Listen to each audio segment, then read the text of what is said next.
अरे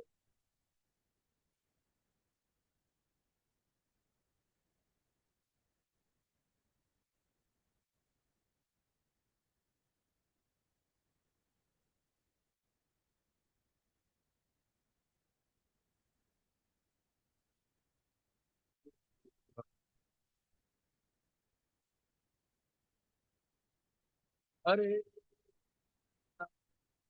अरे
हरी हरी।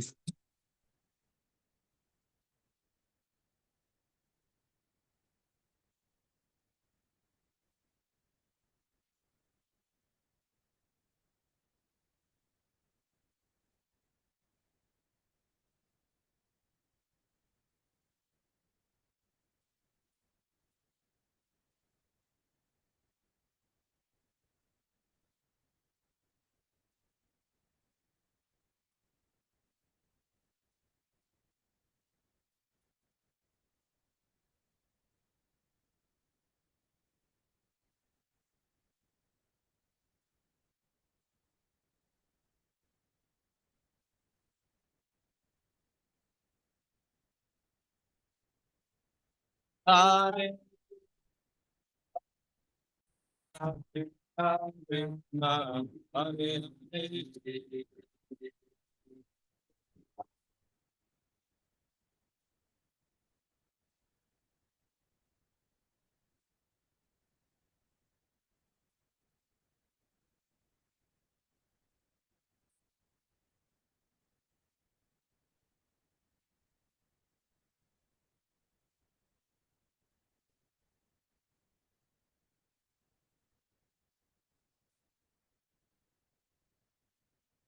हरे।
ये साउंड लैपटॉप में तो कर रहा था, लैपटॉप चेंज करें। हाँ लैपटॉप चेंज करके लगी।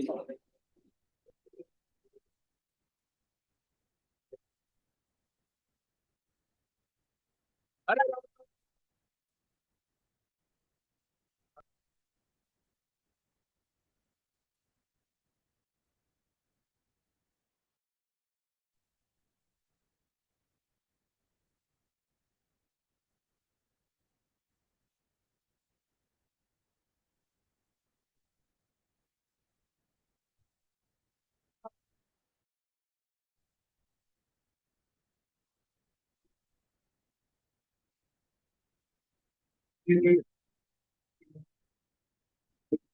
disconnect करो।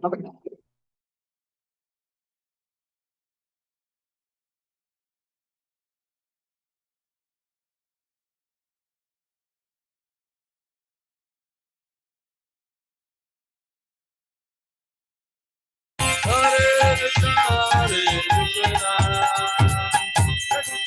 Hare Hare,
Krishna, Hare Krishna, Krishna Krishna Hare Hare Hare Rama Hare Rama Rama Rama Hare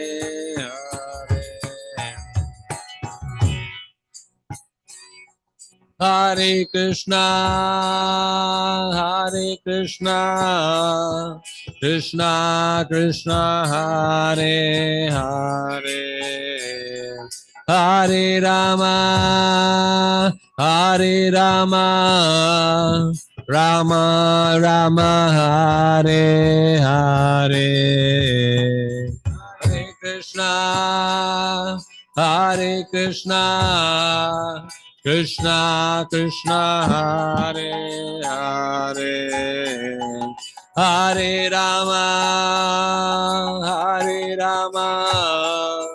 Rama Rama Hare Hare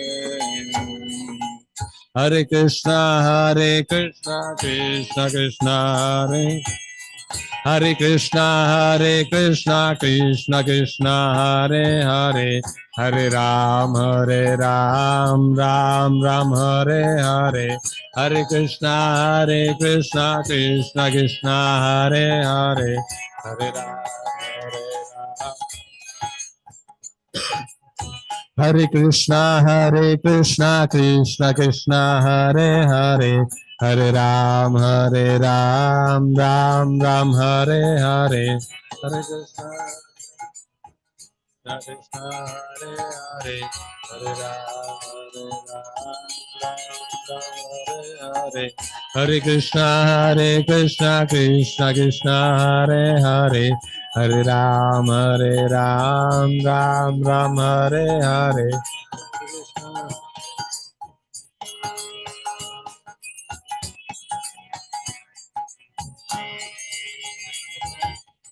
Hare Krishna Krishna Krishna Hare Hare Hare Ram Ram Ram Hare Hare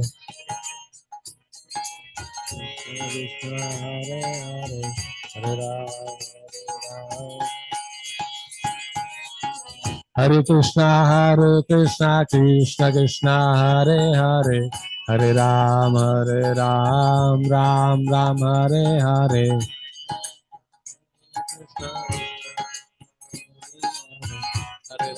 Hare Bol Hare Krishna Krishna Krishna Hare Hare Hare Ram Ram Ram Hare Hare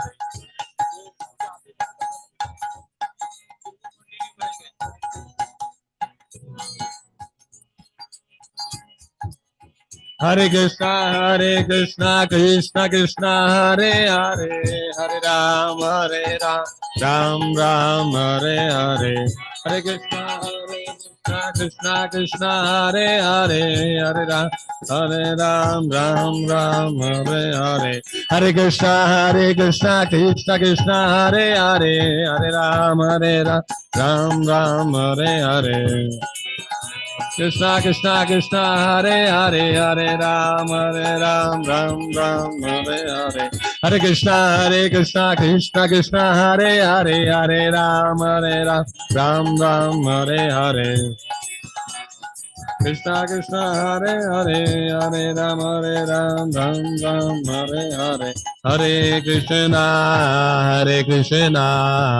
Krishna Krishna Hare Hare Hare Rama Rama Hare Hare Hare Krishna Krishna Hare Hare Hare Rama Hare Hare Krishna Krishna Hare Hare Hare Rama Hare Rama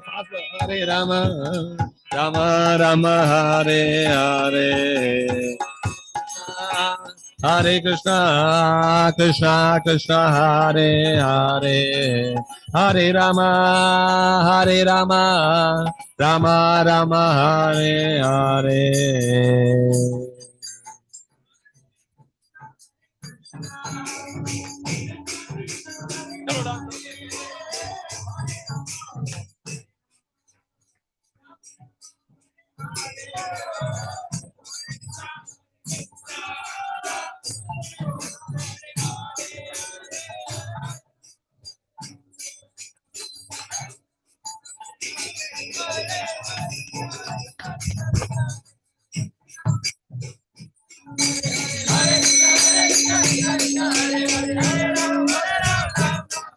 Hare Krishna, Krishna Krishna, Hare Hare, Hare Ram, Ram Ram, Hare Hare.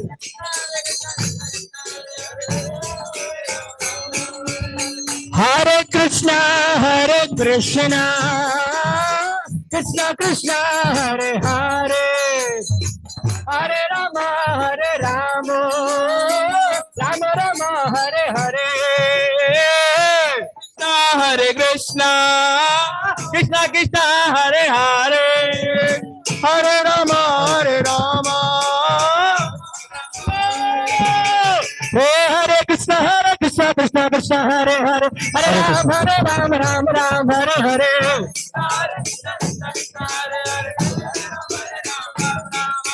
Hare Krishna, Krishna, Hare Hare, Hare Ram, Ram, Hare Hare.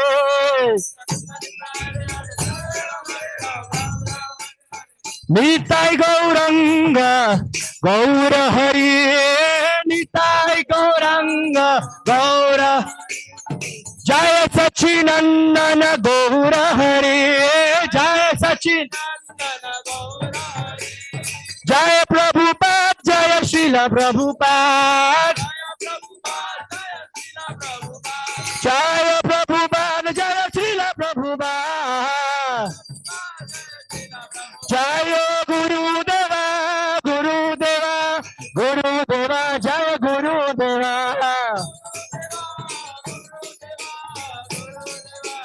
Nita Gaura Hari Bol, Hari Bol, Hari Bol, Gaura Hari Bol.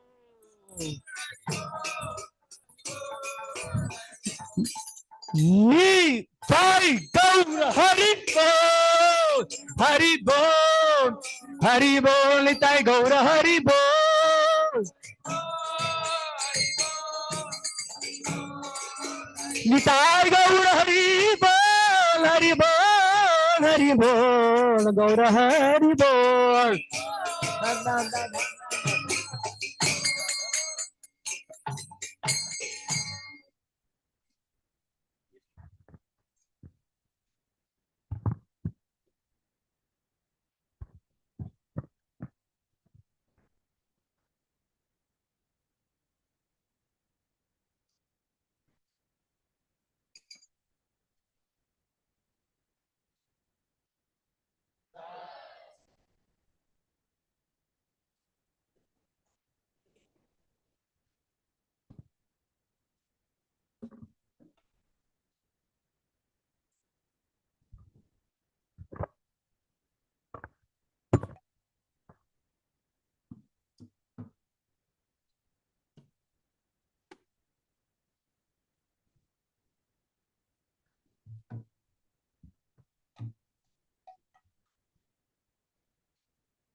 Hare Krishna,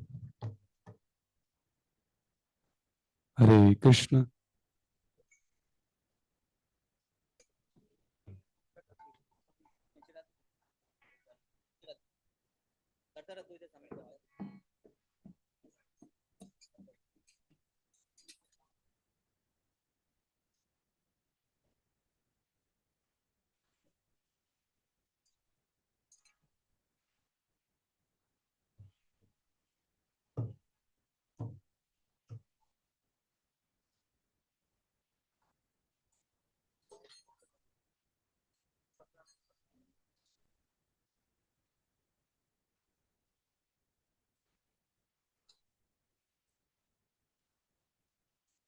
Shri रूपोत्सव महामहोत्सव की, जगत गुरु श्रील प्रभुपाद की।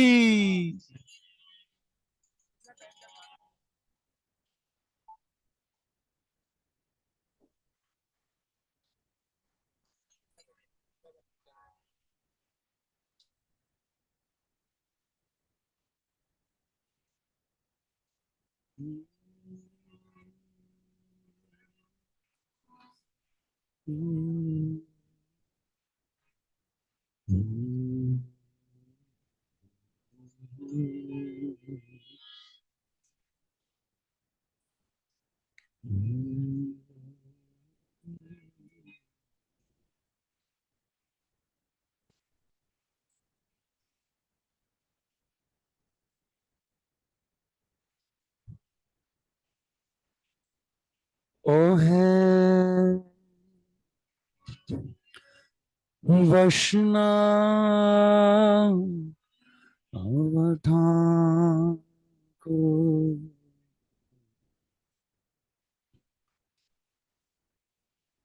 दयारो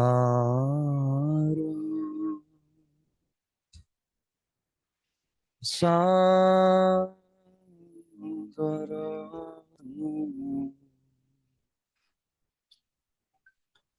ये दास का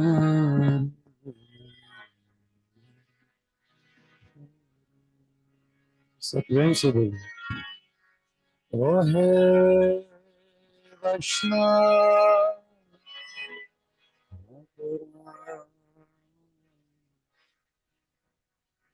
दया सागर ये दास का।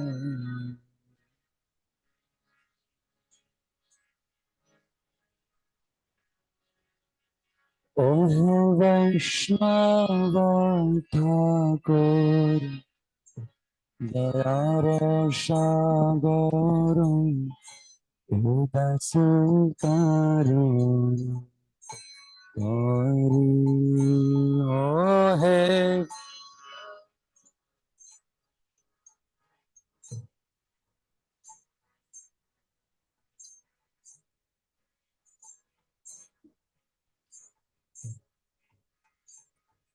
ओ है वैष्णव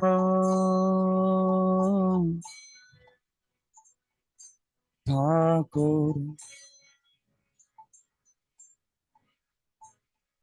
दयार सागर ये दास करुण करी।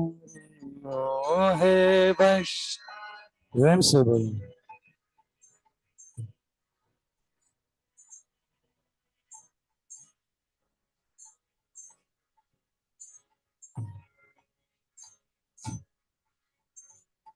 दिया पद छाया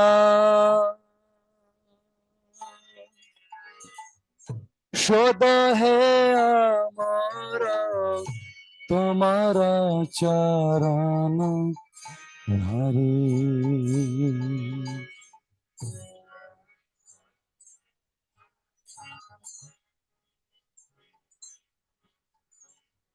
शोध है हमारा तुम्हारा चरण धरी। दिया पद छाया शोध है हमारा तुम्हारा चरण धरी। दिया पद छाया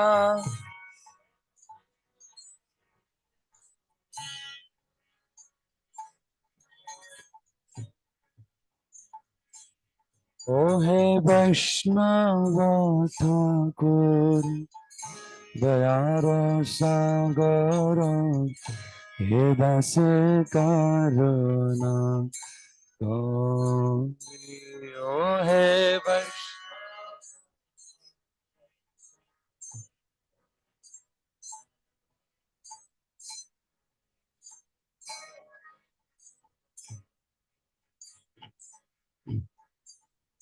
Chaya Vegadami, Chaya Dosha Shodhi, Chaya Guna Deha Nase, Chaya Vegad,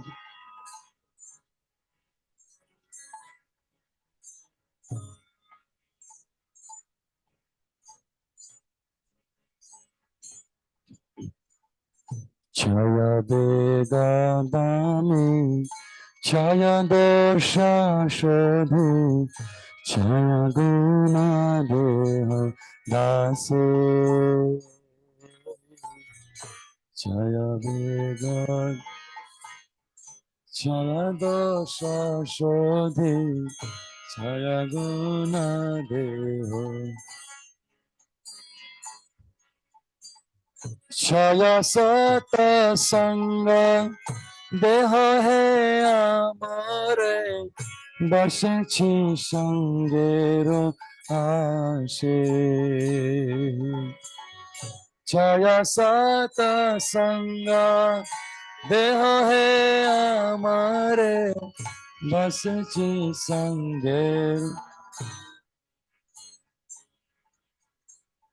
Chaya Sata Sangha, Deha Hai Amare, Bashichi Sangero Ase,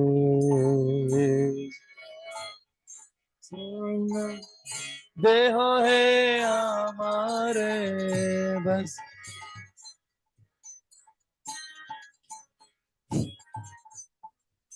basichi sangeram ase, basichi sangeram ase, boli basichi sangeram basichi sangeram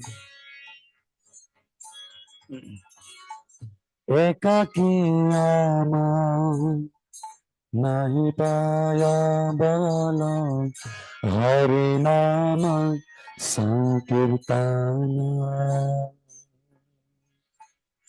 Ekakiya nahi paya bala Hari nama sankirtana Ekakiya nahi paya bala Hari nama sankirtane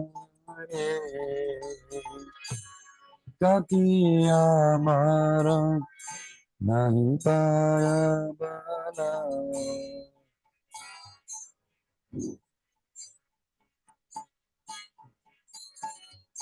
Tome kripa kari Shraddha bindo diya Deha Krishna namadhane Tome kripa kari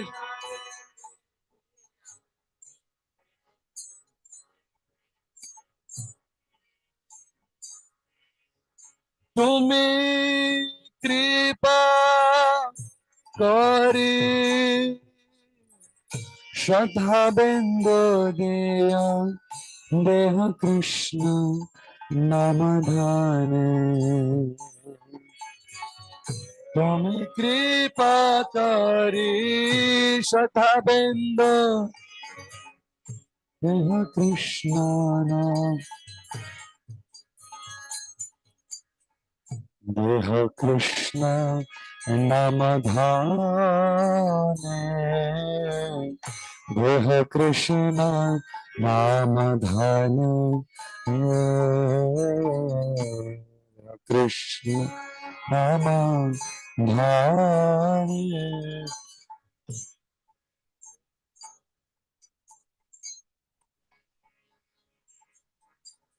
Deha Krishna namadhane Deha Krishna namadhane Deha Krishna namadhane देह कृष्ण नाम धाने कृष्ण से तुम्हारा कृष्ण देते पारो तुम्हारा शक्ति आछे कृष्ण से तुम्हारा कृष्ण देते पारो प्रेम से बोलिए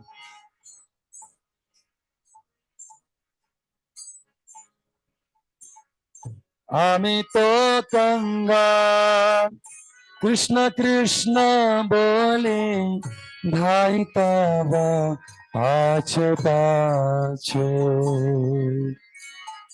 আমি তো গঙ্গালা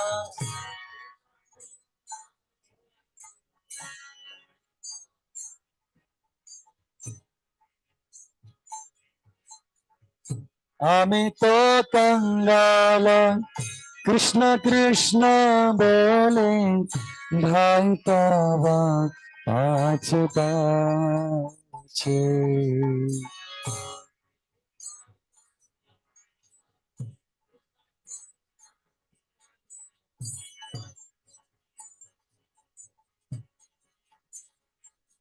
ओहे वैष्णव ठाकुर दयार सागर हे दास करुण करी वैष्णव ठाकुर दयार सागर हे दास करुण ओहे वैष्णव ठाकुर दयार सागर हे दास करुण करी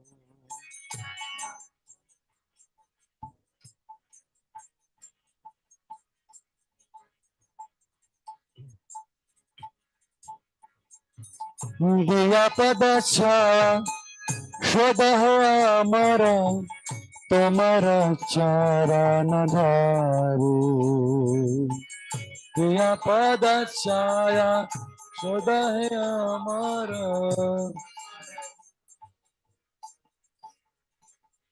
दिया पद छाया सदा अमर तुम्हारा चरण धारी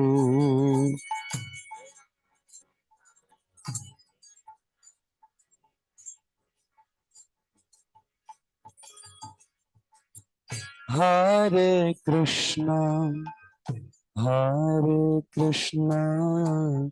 Krishna Krishna Hare Hare Hare Ram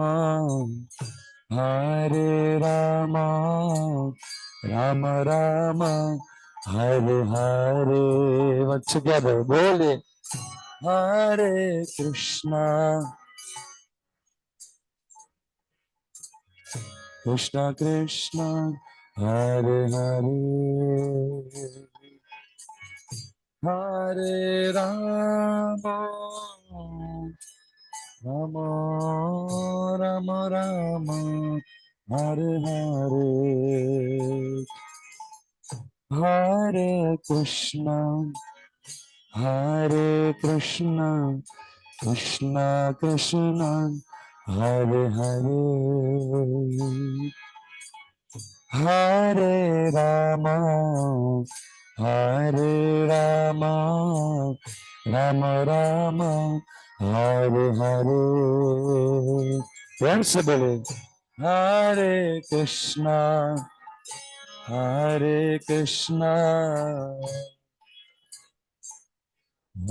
Hare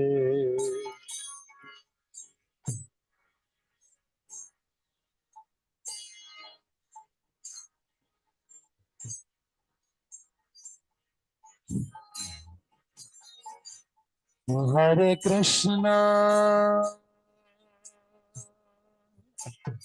Hare Krishna Krishna Krishna Hare Hare Hare Ram Ram Ram Hare Hare, bole Hare Krishna, Hare Krishna, Krishna Hare Hare, Hare Rama, Hare Rama, Rama Rama, Hare Hare, Hare Krishna, Hare Krishna, Krishna Krishna, Hare Hare, Hare Rama, Hare Rama, Rama Rama, Hare Hare, Hare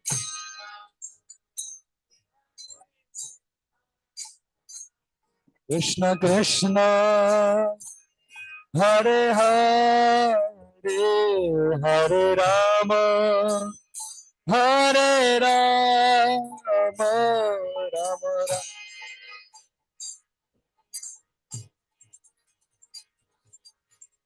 Hare Krishna, Hare Krishna, Krishna Krishna, Hare Hare, Hare Rama, Hare Rama, Rama Rama, Hare Hare.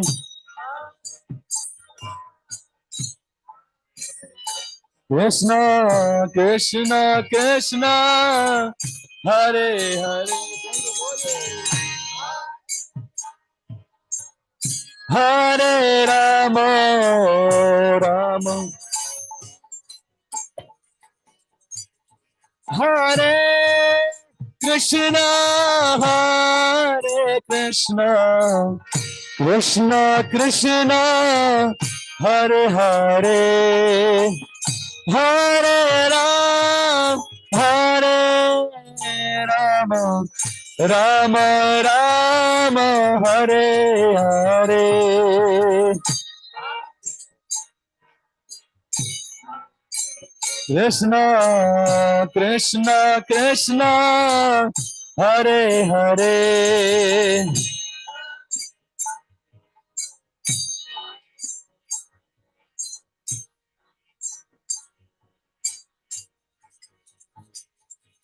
Hare Krishna, Hare Krishna, Krishna Krishna, Hare Hare, Hare Ram, Ram Ram, Hare Hare, Hare Krishna, Hare Krishna, Hare Hare, Hare Ram, Hare Krishna, Krishna Krishna, Hare Hare, Hare Ram, Ram Ram, Hare Hare.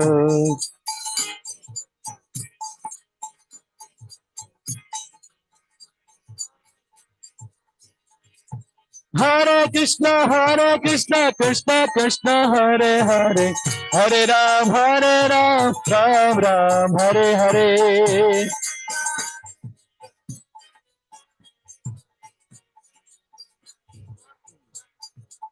Hare Krishna, Krishna Krishna, Hare Hare, Hare Ram, Ram Ram, Hare Hare.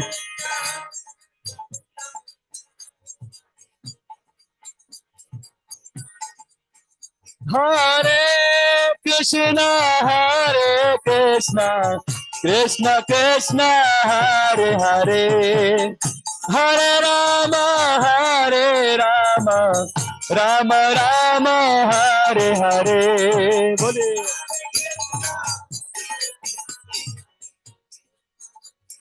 Hare Hare.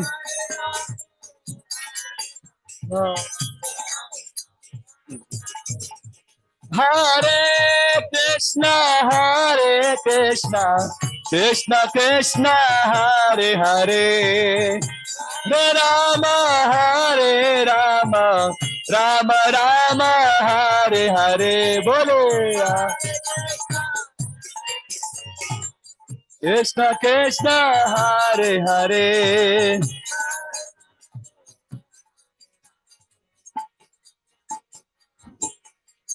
Hare Krishna Krishna Krishna Hare Hare Hare Rama Rama Rama Hare Hare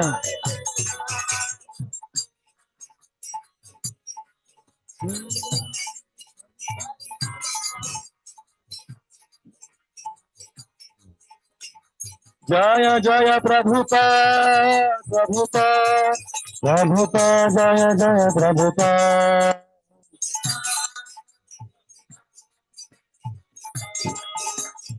Nita Gaur Haribo Haribo Haribo Gaur Haribo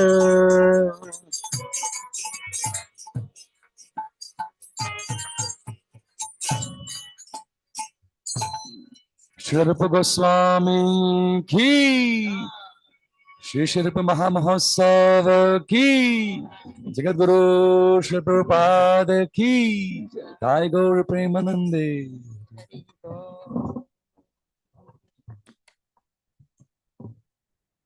Hare Krishna devotees, Srila Prabhupada ki jai. Om Najnanatirandasya Jnananjana Salakaya Chakshurunmilitam Yena Tasmai Shri Gurave Namaha. Namo Vishnupadaya, please sing along. Namo Vishnupadaya, Krishna Prestaya Bhutale, Srimate Bhakti Vedanta Swami Niti Namine. Namaste Saraswate Deve, Gauravani Pracharine, Nirvishesha Shunyavadi, Paschatya Deshatarine. Shri Chaitanya Manobhishtam Stapitam Yena Bhutale Sayang Rupa Kadamayam Dadati Swapadantikam. I will chant two more beautiful addresses to Srila Rupa Goswami. Adadanastilam dantairidam yache puna punaha Srimad Rupa Padam Bhojo Dhulisyam Janma Janmani Bhakti Purvai Shita Tantu Rasam Pasyetya Dhattadi Tam Naumi Satatam Rupa Nama Priya Jana Hare Jaya Shri Krishna Chaitanya Prabhu Nityananda Shri Advaita Gadadhara Srivasadi Gaura Bhaktavinda Hare Krishna Krishna Krishna Hare Hare Hare Rama Rama Rama Hare Hare Vancha kalpatarubhyascha Kripa sindhubhya eva cha Patitanam pavanebhyo Vaishnavebhyo namo namaha. So we offer our obeisances to all the Vaishnavas present here on site and online. And on behalf of the Vrindavana Institute for Higher Education, we welcome you to our annual celebration of the disappearance of Srila Rupa Goswami, which is in general a celebration in honor of Srila Rupa Goswami. His date of birth is not known to the world, and therefore we remembering once a year in terms of his manifestation in this world. So we will be spending several days. We started yesterday meditating on the lotus feet of Srila Rupa Goswami, who was very, very dear to Srila Prabhupada. So without any further introduction, I would like to welcome our first speaker, whom we are very, very happy to have with us. And I want to express my gratitude to him for being here. And this is none other than His Holiness Bhakti Rasamrit Maharaj. He is speaking to us from his base in Belgaum. If you could please put him on the screen in the halls here so we can take his darshan. Are you hearing us, Maharaj? Yes. So please enlighten us. Maharaj will speak on the glories of Srila Rupa Goswami. Thank you. Om Ajnanatimiraandhasya Jnananjanashalakaya Chakshurunmilitam Yena Tasmai Shri Gurave Namaha Shri Chaitanya Manobhishtam Sthapitam Yena Bhutale Swayam Rupa Kada Mahyam Dadati Svapadantikam Vandeham Shri Guru Shri Yudapada Kamalam Shri Gurun Vaishnavamscha Shri Rupam Sagrajatam Sahagana Raghunathan Vitam Tam Sajivam Sadvaitam Savadhutam Parijana Sahitam Krishna Chaitanya Devam Shri Radha Krishna Padam Sahagana Lalita Shri Vishakhan Vitamscha Nama Om Vishnu Padaya Krishna Presthaya Bhutale Srimate Bhakti Vedanta Swamin Nitinamine Namaste Saraswate Deve Gauravani Pracharine Nirvishesha Shunyavadi Paschatya Deshatarine Vancha kalpatarubhyascha kripa sindhubhya evacha patitanam pavanebhyo vaishnavebhyo namo namaha. Jai Shri Krishna Chaitanya Prabhu Nityananda Shri Advaita Gadadhar Shiva Sadi Gaura Bhakta Vrinda Hare Krishna Krishna Krishna Hare Hare Hare Rama Rama Rama Hare Hare.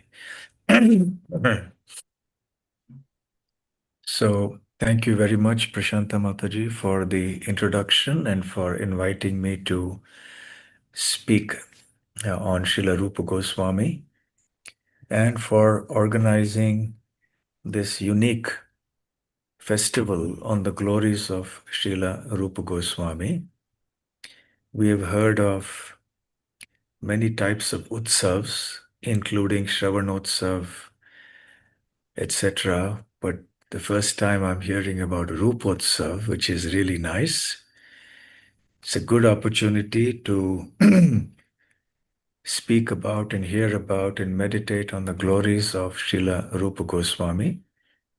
I believe this is the first talk in the series, and other speakers will be also speaking on topics connected to Rupa Goswami in the days ahead. So I can perhaps just set the foundation or to give a background, and then other devotees in the days to come can elaborate further and discuss many pastimes of Srila Rupa Goswami. We all know that Srila Rupa Goswami is considered the chief amongst the 6 Goswamis of Vrindavan. We are the followers of the 6 Goswamis. It is because of the 6 Goswamis that Chaitanya Mahaprabhu and his teachings become available to us.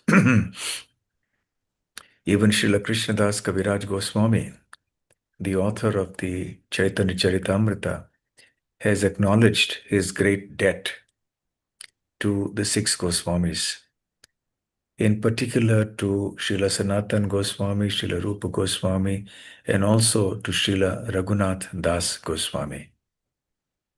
In the Adi Leela, the 5th chapter, Srila Kaviraj Goswami says, Sanatana Kripai Painu Bhaktira Siddhanta Shri Rupa Kripai Painu Bhakta Rasa Pranta.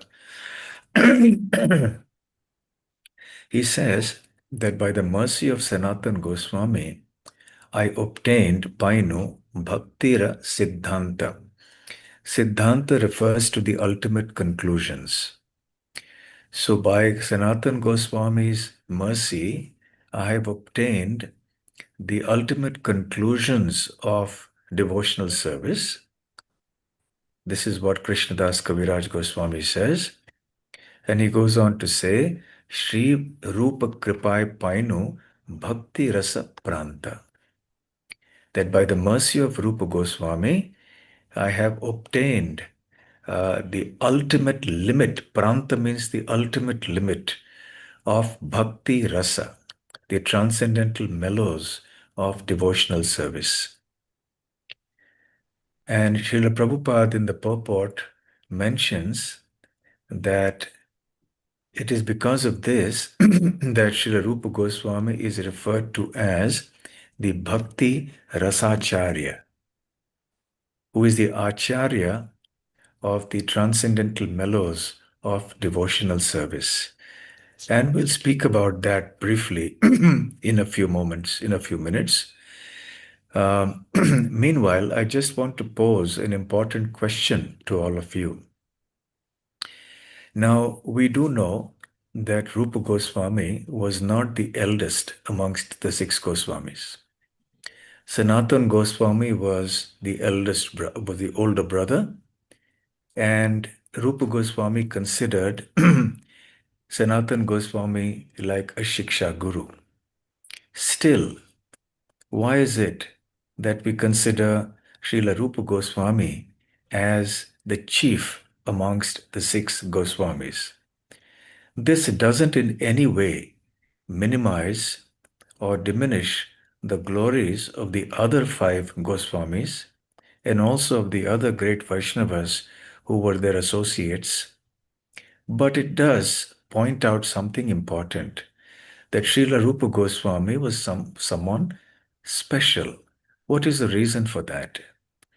One is an obvious reason for not only his seniority next to Sanatan Goswami, but also his prodigious contribution to the devotional literature of Gaudiya Vaishnavism. We all have heard of his magnum opus, Bhakti Rasamrita Sindhu, which Srila Prabhupada summarized as the nectar of devotion. We've heard of the Upadeshamrita, the nectar of instruction. We've heard of Ujjvala Neelamani, and there are many such books. And I'm sure the speakers in the days ahead will also refer more to some of these books. So one reason he's considered the chief among the 6 Goswamis is, of course, because of this contribution that he has made to the cause of Gaudiya Vaishnava transcendental literature. But there is another Leela. There is another reason, rather, and that pertains to Krishna Leela. The reason that I just mentioned was in Gaur Leela, because in Gaur Leela, Rupa Goswami, Sanatan Goswami, and the other Goswamis were associates of Sri Chaitanya Mahaprabhu. They participated in the pastimes of Mahaprabhu in various ways and assisted him also in numerous ways. So, Rupa and Sanatan Goswamis and also the other Goswamis are also associates of Krishna in Goloka Vrindavan. So Rupa Goswami, as we all know, is Rupa Manjari.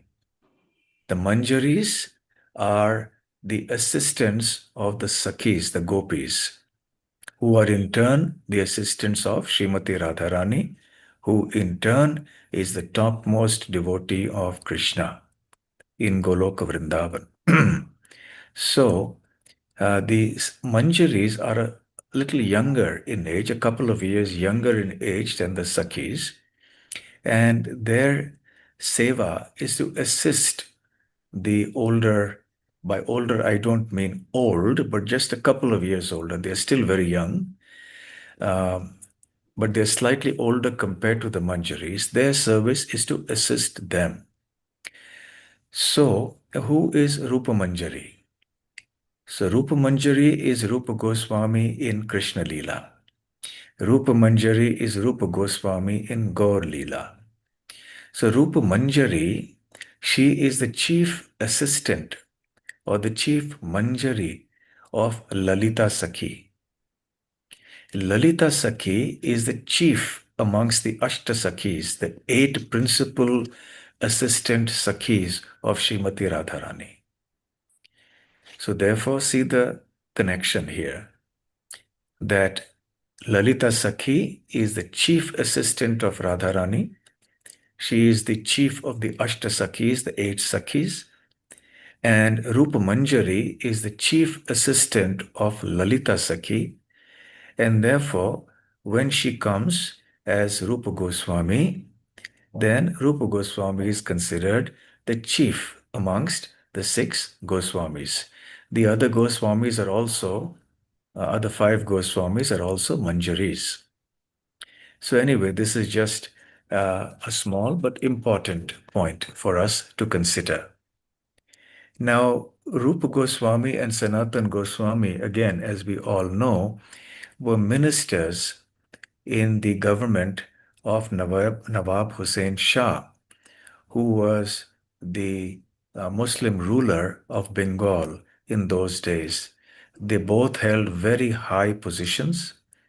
Both were from very aristocratic families. They were brothers. And their contributions were immense to the king, and they were practically indispensable. And the king couldn't do without them.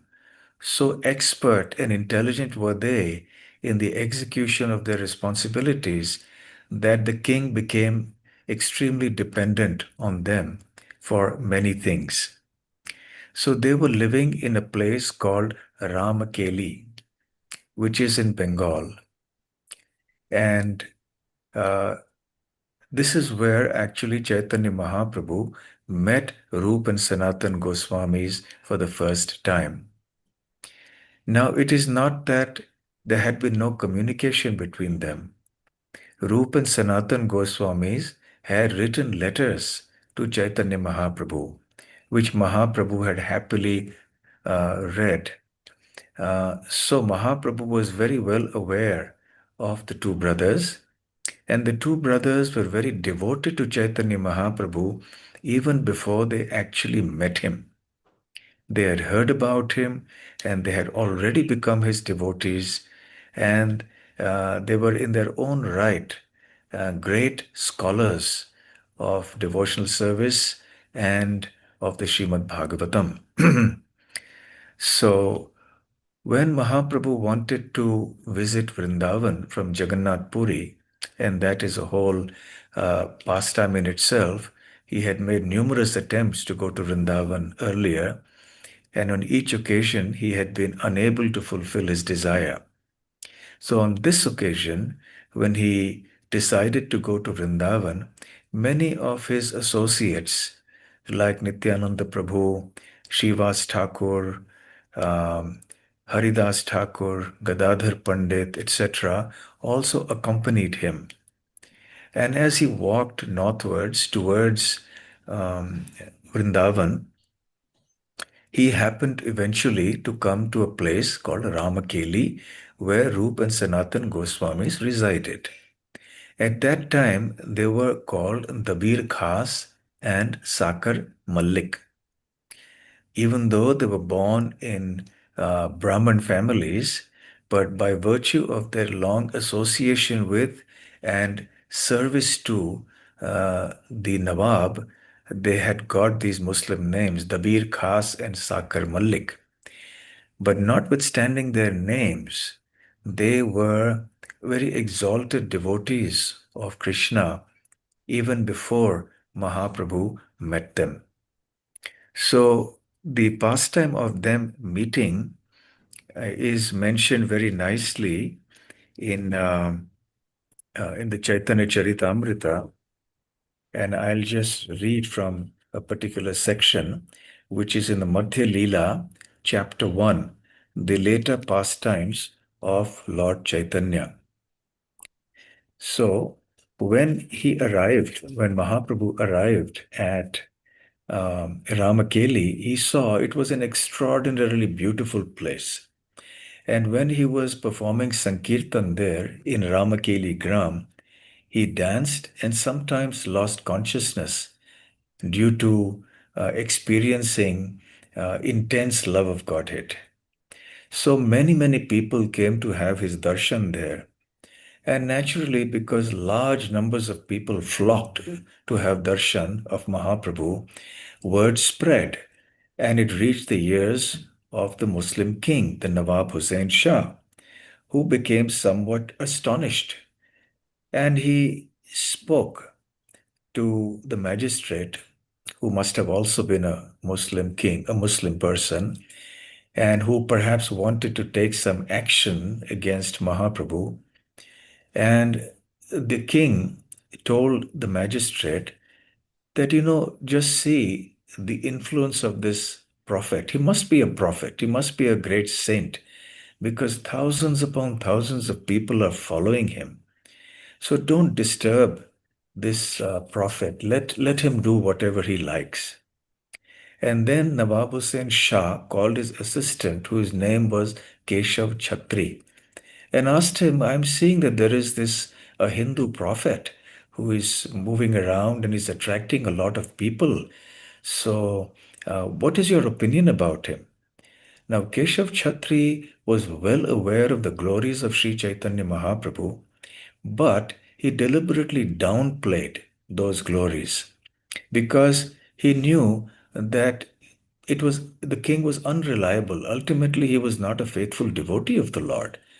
And today he was appreciating Chaitanya Mahaprabhu, but he could well have changed his mind in a few days.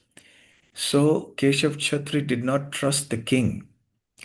So therefore, he downplayed the glories of Mahaprabhu and said, don't worry too much about him. He's just an ordinary person and he's just touring different places like a mendicant, and only a few people are seeing him. In today's language, we'll say, well, it's not a big deal. Don't worry about that. And as far as your Muslim magistrate is concerned, please tell him that I don't think you should be very worried about him.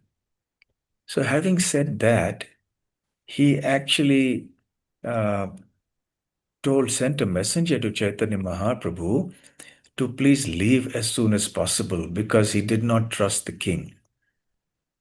Meanwhile, the king also inquired from Dabir Khas, later to be known as Srila Rupa Goswami, about the glories of Chaitanya Mahaprabhu. And Rupa Goswami did not hold back like Keshav Chhatri. Keshav Chhatri was a diplomat, so he was diplomatic, of course, for he was concerned about the well-being of Mahaprabhu. But Rupa Goswami didn't hold back, and he began to glorify Sri Chaitanya Mahaprabhu. And he said that same Supreme Personality of Godhead who has awarded you this kingdom and whom you now accept as a prophet has actually taken birth in your country, and it is indeed your good fortune. This prophet always desires your good fortune, and it is only by his grace that all your business, all your activities will be successful.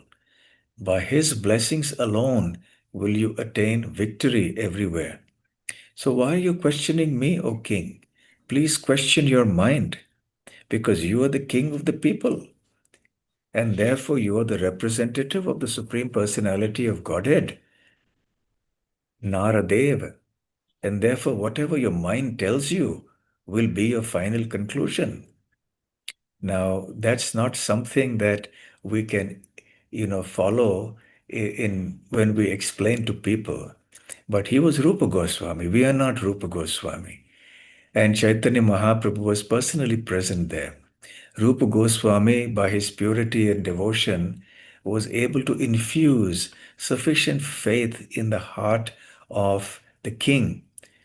And Rupa Goswami knew that what was in the mind of the king was something very positive. So then Rupa Goswami said that whatever it was that occurred in the mind of the king should be considered evidence, pramana. Then the king said, Raja kahe shuno mora mone jai lai, sakshat ishvara iha nahika samshaya. He said, oh, listen to me. I am convinced that this Chaitanya Mahaprabhu, this mendicant, is indeed the Supreme Personality of Godhead. I have no doubt in my mind about this.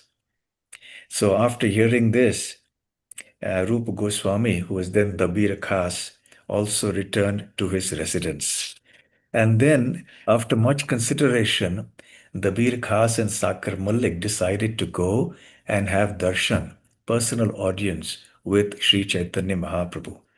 And they went incognito and in the dead of night because they did not want to go in the daytime lest they be noticed by the servants of the king. So they went secretly. And at that time, they first saw Nityananda Prabhu Haridas Thakur, who then informed Chaitanya Mahaprabhu that these two personalities had arrived. So when Rup and Sanatan Goswamis approached Mahaprabhu and had his darshan for the first time, in great humility, they took bunches of straw, placed them between their teeth, and bound a cloth around their own necks and fell down like rods in front of Chaitanya Mahaprabhu.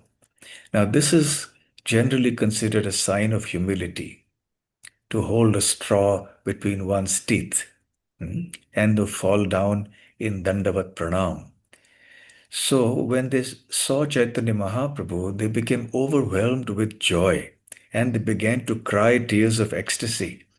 Chaitanya Mahaprabhu asked them to rise and blessed them with all good fortune. And again, placing straw within their teeth, in their mouths, they offered prayers to Sri Chaitanya Mahaprabhu. Now, the kind of prayers that we see Rup and Sanatan Goswami offering, or we see our great acharyas like Narottam Das Thakur or Bhakti Vinod Thakur offering in their songs, is something that is quite extraordinary. It's not something that we can imitate, because that kind of humility is not natural for ordinary devotees. This kind of extreme humility is possible only in a very advanced stage of Krishna consciousness. That doesn't mean that we shouldn't act humble if we are not feeling humble. Humility is a quality that not only comes naturally by performing Krishna consciousness, it also has to be developed by cultivation and by practice. And certainly, Krishna will give us many opportunities that will test our humility or otherwise. So, in any case, so they said, all glories to Krishna Chaitanya Mahaprabhu, the most merciful savior of the fallen souls. All glories to you, our Lord. We belong to the lowest classes of men, and our associates are also people of this class. Therefore, we cannot introduce ourselves to you. We feel very, very ashamed coming in front of you. So there is no one who is more sinful than us. And even if we wanted to mention our sinful activities, we would be extremely ashamed. What to speak of giving them up? So you have incarnated in this Lord, in this world, my dear Lord, to deliver sinful living entities. But surely there is no one more sinful than us. And so we are the perfect candidates for your mercy. Even Jagai and Madhai, even though they were sinful, but at least they were born in Brahmana families. They lived in the holy place of Navadvip, and they never served low-class persons. And but as far as we are concerned, we are associating all day and night with sinful people and with those who are very much inclined towards cow killing, meat eating, and all of these abominable activities. So we are millions and millions of times inferior to Jagai and Madhai. Actually, we belong to the caste of meat eaters because we are servants of meat eaters. So Srila Prabhupada says that there are two kinds of meat eaters. One who actually eat meat, and the others who associate with and serve those who eat meat. So in this way, the two brothers, Sakar Malik and Dabir Khas, very humbly submitted themselves before Sri Chaitanya Mahaprabhu. And Mahaprabhu was touched to see their humility. And they said, no one within the three worlds is sufficiently powerful to deliver us other than you. And you are the savior of the fallen souls. So please, we beg of you to deliver us. And if you actually deliver us, then you will become glorious by the name of Patita Pavan. That means the deliverer of fallen souls. In this way, they went on speaking in this mood by saying that we are like a dwarf who is trying to catch the moon. Sinful entities like us, whose sins know no bounds, are approaching you, the Supreme Personality of Godhead, for mercy. It's just like that. So in this way, they spoke heart-rending prayers in humility. Mahaprabhu's heart was so touched. He said, my dear Dabir Khas, you two brothers are my old servants. And so this is an important point. Now, this was the first time in the Prakat Leela, in the manifest pastimes, that Rup and Sanatan Goswamis had met Sri Chaitanya Mahaprabhu. But Mahaprabhu says, Tumi dui bhai mora puratana dasa. You two brothers are my old servants, indicating that the relationship between the two brothers and Chaitanya Mahaprabhu is an eternal relationship. It is just that they have appeared in a certain form in this manifest pastime. And then he said, my dear Sakar Malik, your name now shall be Sri Sanatan. And my dear Dabir Khas, your name from today shall be Sri Rupa. So, Srila Rupa Goswami, please abandon your humility, for my heart is breaking to see you so humble.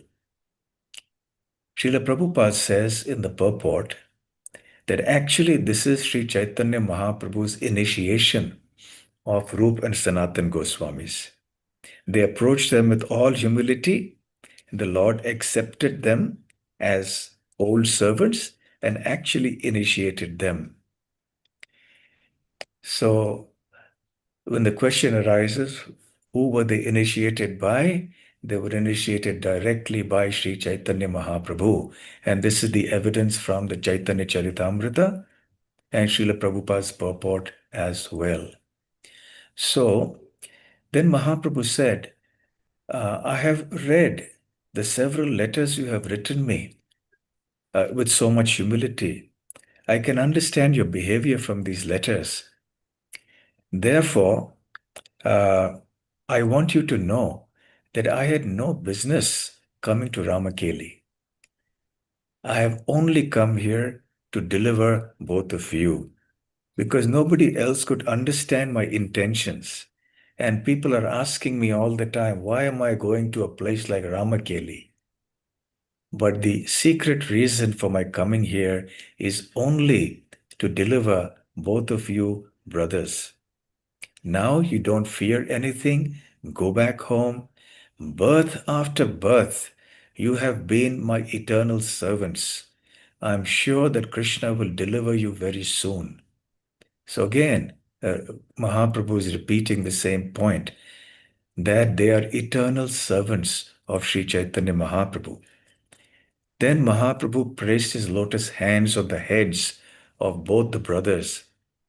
And in return, the two brothers got hold of the lotus feet of Mahaprabhu and placed those lotus feet on their own heads. And in this way, the Lord embraced them and requested all the devotees present there to bless them.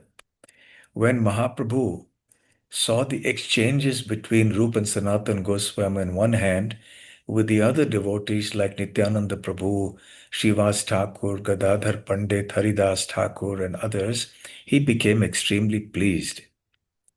And all the devotees were very glad to see the mercy that Mahaprabhu was bestowing upon these two brothers. And very loudly they began to chant, Hari, Hari. So this is the nature of Vaishnavas. Vaishnavas become very happy when they see others getting the mercy of the Lord and other Vaishnavas. Vaishnavas are never envious. They never feel bad or envious when other people progress in their Krishna consciousness or get the special mercy of the Lord. And then Rupa Goswami and Sanatan Goswami touched the lotus feet of all those Vaishnavas who were present there, and the assembled devotees offered their congratulations and blessings and good wishes to these two brothers for having received this unparalleled mercy of the Supreme Lord. Then, after begging the permission of all the Vaishnavas present, the two brothers, at the time of their departure, humbly presented something at the lotus feet of the Lord. They said, "My dear Lord, kindly depart from here as soon as possible. Even though the Nawab is very favorable to you at this point in time, but who can say how his mind will be tomorrow? Please kindly depart from here as soon as possible. We are concerned about your safety and well-being. Also, our request to you is that there are thousands of people who are around you. It is not appropriate that you go to Vrindavan like this. So kindly go back to Jagannath Puri." Now, this may seem a little unusual, that having asked for the mercy of Chaitanya Mahaprabhu and taken such a humble position, it appears as if they're now instructing Mahaprabhu and taking a superior position. But actually, such is the dealings of the Lord with his devotees. Such is the nature of the love the devotees have for the Lord, especially when it comes to the Prakat Leela, or the manifest pastimes, when the Lord acts like an ordinary human being, that out of intense concern and love for the Lord, Sanatan Goswami and Rupa Goswami spoke like this. And incidentally, it is during this first meeting when Rupa and Sanatan Goswamis were glorifying Mahaprabhu that they chanted this verse, Namo Mahavadanyaya Krishna Prema Pradayate Krishnaya Krishna Chaitanya Namane Gaurat Vishe Namaha. So this is one of the very famous verses glorifying Sri Chaitanya Mahaprabhu. It is the standard verse in our Mangalacharana, invocation prayers. So this is where it comes from. It's not mentioned specifically in the Chaitanya Charitamrita here in this section, but it is mentioned elsewhere. So in any case, Mahaprabhu actually obeyed the request of Rupa and Sanatan Goswamis, and he went back to Jagannath Puri. And of course, actually, he didn't directly go back. He also went to Kanai Natshala. He went a little ahead, and in Kanai Natshala, he had personal darshan of Sri Krishna. And then he returned to Jagannath Puri. So this is the background of the first meeting. And the second meeting happened in Prayag. That was when Rupa and Sanatan Goswamis, or rather Rupa Goswami, along with Anupam, had come to Prayag. They were there, and Mahaprabhu was on his way to Vrindavan. After he had returned from Ramakeli and Kanai Natshala to Jagannath Puri, after a certain period of time, Mahaprabhu again desired to visit Vrindavan. And this time he went through Jharikhanda, and he went up and eventually reached Varanasi, Prayag, and all those places. And then in Prayag, he met Rupa Goswami and Anupam. He instructed Rupa Goswami for 10 consecutive days on the science of Krishna consciousness at a place called the Shashvamedha Ghat. Kaviraj Goswami says in the Madhya Leela, chapter 19, text 114 onwards, and this is an important section because in a few verses from now, we will have the celebrated famous Rupa Shiksha verses. Rupa Shiksha is well known amongst Gaudiya Vaishnavas as the teachings of Sri Chaitanya Mahaprabhu to Srila Rupa Goswami. So Kaviraj Goswami says, Rupa Gosair Shiksha Koran Shakti Sanchariya. So it is here that Sri Chaitanya Mahaprabhu instructed Srila Rupa Goswami, and he infused him with devotional Shakti or energy. Shakti Sanchariya. So this is very important, that unless one is infused with the energy of the Lord, one cannot actually perform devotional service very satisfactorily. Everyone needs inspiration or encouragement or motivation or power to do any activity. When it comes to transcendental devotional service, therefore, one needs transcendental empowerment. And Rupa Goswami was directly empowered by Sri Chaitanya Mahaprabhu. Just see the glories of Srila Rupa Goswami. And that empowerment happened face to face. So that is not a fortune that is available to everyone.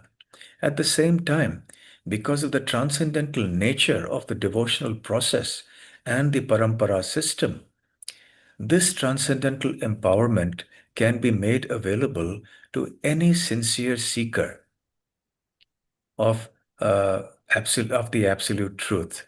If that person surrenders to the bona fide disciplic succession and gets shiksha and diksha from authorized persons who have themselves been trained, and one can receive that empowerment in the same way that Rupa Goswami received from Sri Chaitanya Mahaprabhu himself. So now it is almost 11:45. I think the class was to 11:45, isn't it? Yes, Maharaj. Yes. So we will stop here then, and the other devotees who will speak subsequently can speak on the other glories of Srila Rupa Goswami. I tried to just create a bit of a platform so that the other devotees can now glorify to their heart's content Srila Rupa Goswami. Srila Rupa Goswami Pad Ki Jai, Srila Prabhupada Ki Jai, Gaur Premanande, Hari Hari Bol. Thank you very much, Bhakti Samrit Maharaj, for starting this immersion in hearing about Srila Rupa Goswami, his pastimes, his identity in regards to his pastimes with Mahaprabhu, his identity in Golok Vrindavan, his interactions with Chaitanya Mahaprabhu. So we are already tasting the nectar of remembering this very wonderful devotee. So we are very fortunate that you have accepted to speak this year, and we hope to have you some other time again. Thank you. Thank you very much. And congratulations and good wishes for having such a festival in glorification of Srila Rupa Goswami. Yes, we have been organizing this festival since 1999, actually. Oh, really? Every year. Okay, that's nice. Every year it grows in size a little bit. So, Jai, wonderful, wonderful. So you many, speakers, many hours ahead of yes. having the glories of Srila Rupa Goswami. Thank you Thank very you. much. Hare Krishna. Hare Krishna Maharaj. Hare Krishna. Our next speaker will also be online, speaking from Bombay. May I request Hari Prabhu, whether our speaker is ready? No, he says he's not ready.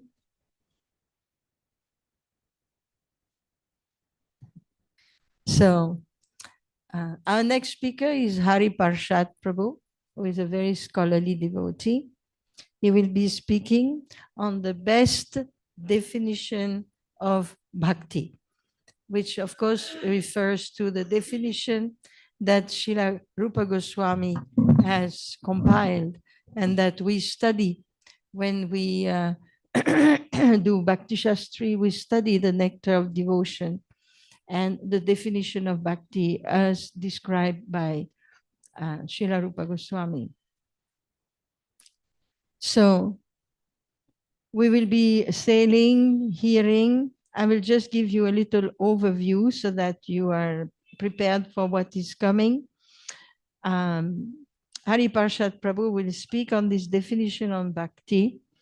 After him, I will be speaking on a prayer to Srila Rupa Goswami in his original identity. We will be hearing about Sri Rupa Manjari Pada, a beautiful song which has been compiled by Narottam Das Thakur. And then if we are fortunate, our next speaker will be Srivas Prabhu, who will be speaking all the way from Africa. And he will talk on the greatness of Bhakti Rasamrita Sindhu. Then Sarvabhauma Prabhu, whom we would like to welcome. Hari Hari Bol. Little bit more Hari Bol. We welcome Sarvabhauma Prabhu. He has been attending this festival many, many times and every time speaking very wonderfully. So this year he will be particularly focusing on the pastimes of Rupa Goswami and Jiva Goswami, their exchanges. And then another speaker will be Mukunda Dat Prabhu from here, ISKCON Vrindavana, head pujari of the Sri Krishna Balaram temple, who will be speaking on the eternal identity of Srila Rupa Goswami. We will hear from him about Sri Rupa Manjari. So we are now very happy to welcome Hari Parshad Prabhu. And we'd like to invite him. Yes, I see him here, Hari Parshad Prabhu. So we'll invite him to begin his topic, the best definition of bhakti. Let us offer our obeisances to our Hari Parshad Prabhu and all the devotees. Panchakalpatarubhyascha kripa sindhubhya evacha patitanam pavanebhyo vaishnavebhyo namo namaha. Hari Parshad Prabhu, please go ahead. Hare Krishna. I hope I'm audible. Very much, yes. Thank you. Thank you so much for kindly inviting me, Mataji, here today at Rupotsava 2025 to speak something about the best definition of bhakti that was given to us by Srila Rupa Goswami Prabhupada. And it's such a joy that we are celebrating this festival in honor of Srila Rupa Goswami, who truly understood the mind of the heart of Sri Chaitanya Mahaprabhu. And not only did he understand it himself, but he also made sure that through his books, we also get an opportunity to understand the heart of Sri Chaitanya Mahaprabhu. So I'm very thankful to all the organizers at VIHE for kindly inviting me to speak something on the best definition of bhakti. I'll do a very quick Mangalachara and then I'll begin speaking. Om Jnana Timirandhasya Jnananjana Shalakaya Chakshurun Militam Yena Tasmai Shri Gurave Namaha श्रीचैतन्यमनोभीष्टं स्थापितं येन भूतले स्वयं रूपः कदा मह्यं ददाति स्वपदान्तिकम् वन्देऽहं श्रीगुरुः श्रीयुतपदकमलं श्रीगुरून् वैष्णवांश्च श्रीरूपं साग्रजातं सहगण रघुनाथान्वितं तं सजीवं साद्वैतं सावधूतं परिजनसहितं कृष्णचैतन्यदेवं श्रीराधाकृष्णपादान् सहगणललिता श्रीविशाखान्वितांश्च नमो विष्णुपादाय कृष्णप्रेष्ठाय भूतले श्रीमते भक्तिवेदान्त स्वामिन्निति नामिने नमस्ते सारस्वते देवे गौरवाणी प्रचारिणे निर्विशेष शून्यवादी पाश्चात्य देश तारिणे नमो महावदान्याय कृष्ण प्रेम प्रदायते कृष्णाय कृष्ण चैतन्य नाम्ने गौरत्विषे नमः हे कृष्ण करुणा सिंधो दीनबंधो जगत्पते गोपेश गोपिका कांत राधाकांत नमोस्तुते तप्त कांचन गौरांगी राधे वृंदावनेश्वरी वृषभानुसुते देवी प्रणमामि हरिप्रिये वाञ्छाकल्पतरुभ्यश्च कृपा सिन्धुभ्य एव च पतितानां पावनेभ्यो वैष्णवेभ्यो नमो नमः। जय श्री कृष्ण चैतन्य प्रभु नित्यानंद श्री अद्वैत गदाधर श्रीवासादि गौर भक्त वृंद हरे कृष्ण कृष्ण कृष्ण हरे हरे हरे राम राम राम हरे हरे। श्रील प्रभुपाद की जय, श्रील रूप गोस्वामी प्रभुपाद की जय, अनंत कोटि वैष्णव वृंद की जय, निताय गौर प्रेमानंद हरि हरि गुरु। Once again, my sincere thanks to all the wonderful devotees who are present here today at Rupotsava 2025. I'm very grateful to each and every one of you for being kindly present here. Sri Rupa Goswami would never begin a composition or a book without glorifying the audience. The audience is the most important part of the success of any event, and all of you are present today as the audience here. And for this reason, I am very grateful to each and every one of you for kindly giving your time and listening to what I have to say. Dear devotees, the path that we are following is the path of Bhakti Yoga, and it is one of the paths listed in the Bhagavad Gita besides Jnana Yoga, Karma Yoga, etc. For those of us who are practicing Bhakti Yoga, we know the clear conclusion given by Bhagavan Shri Krishna in the 12th chapter, where Arjuna personally asks Krishna as to which category of yogi is superior. The yogi who meditates on the impersonal, attributeless Brahman, or the yogi who devotes himself or herself to the personal form of Bhagavan through the practice of Bhakti Yoga.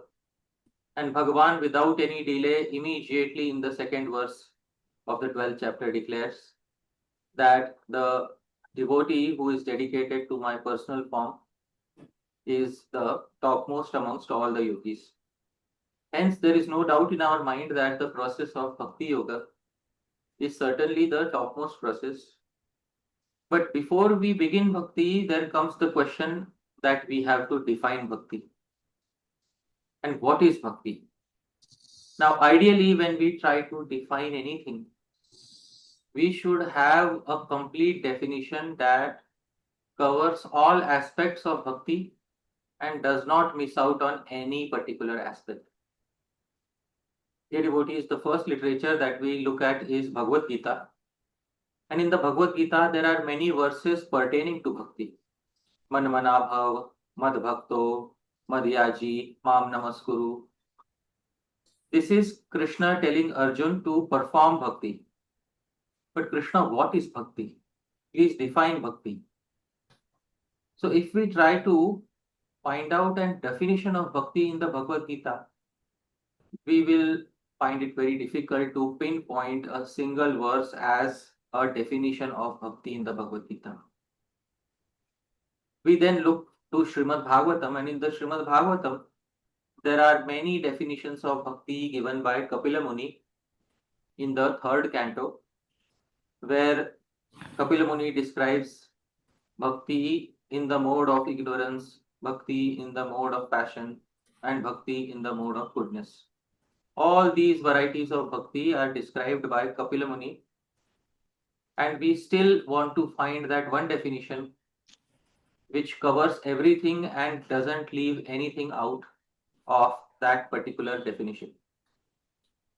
So, dear devotees, we then turn to another literature hoping to find a definition, and this literature is Narad Bhakti Sutra. And in Narad Bhakti Sutra, as you can see, the second chapter is about defining bhakti. And Sri Narad Muni immediately says, Tal Lakshanani Vachyante Nana Matabhedat. Tal Lakshanani. Now the characteristics of bhakti, the Lakshana, the characteristics Vachyante will be described. But Sri Narad Muni makes it clear already, Nana Matabhedat. There are already many differences of opinion in this regard. So the characteristics of devotional service will be described according to various authoritative opinions. So Sri Narad Muni agrees that there are many differences of opinion. And the first definition that he gives is Ujadishu Anuraga iti Parasharya.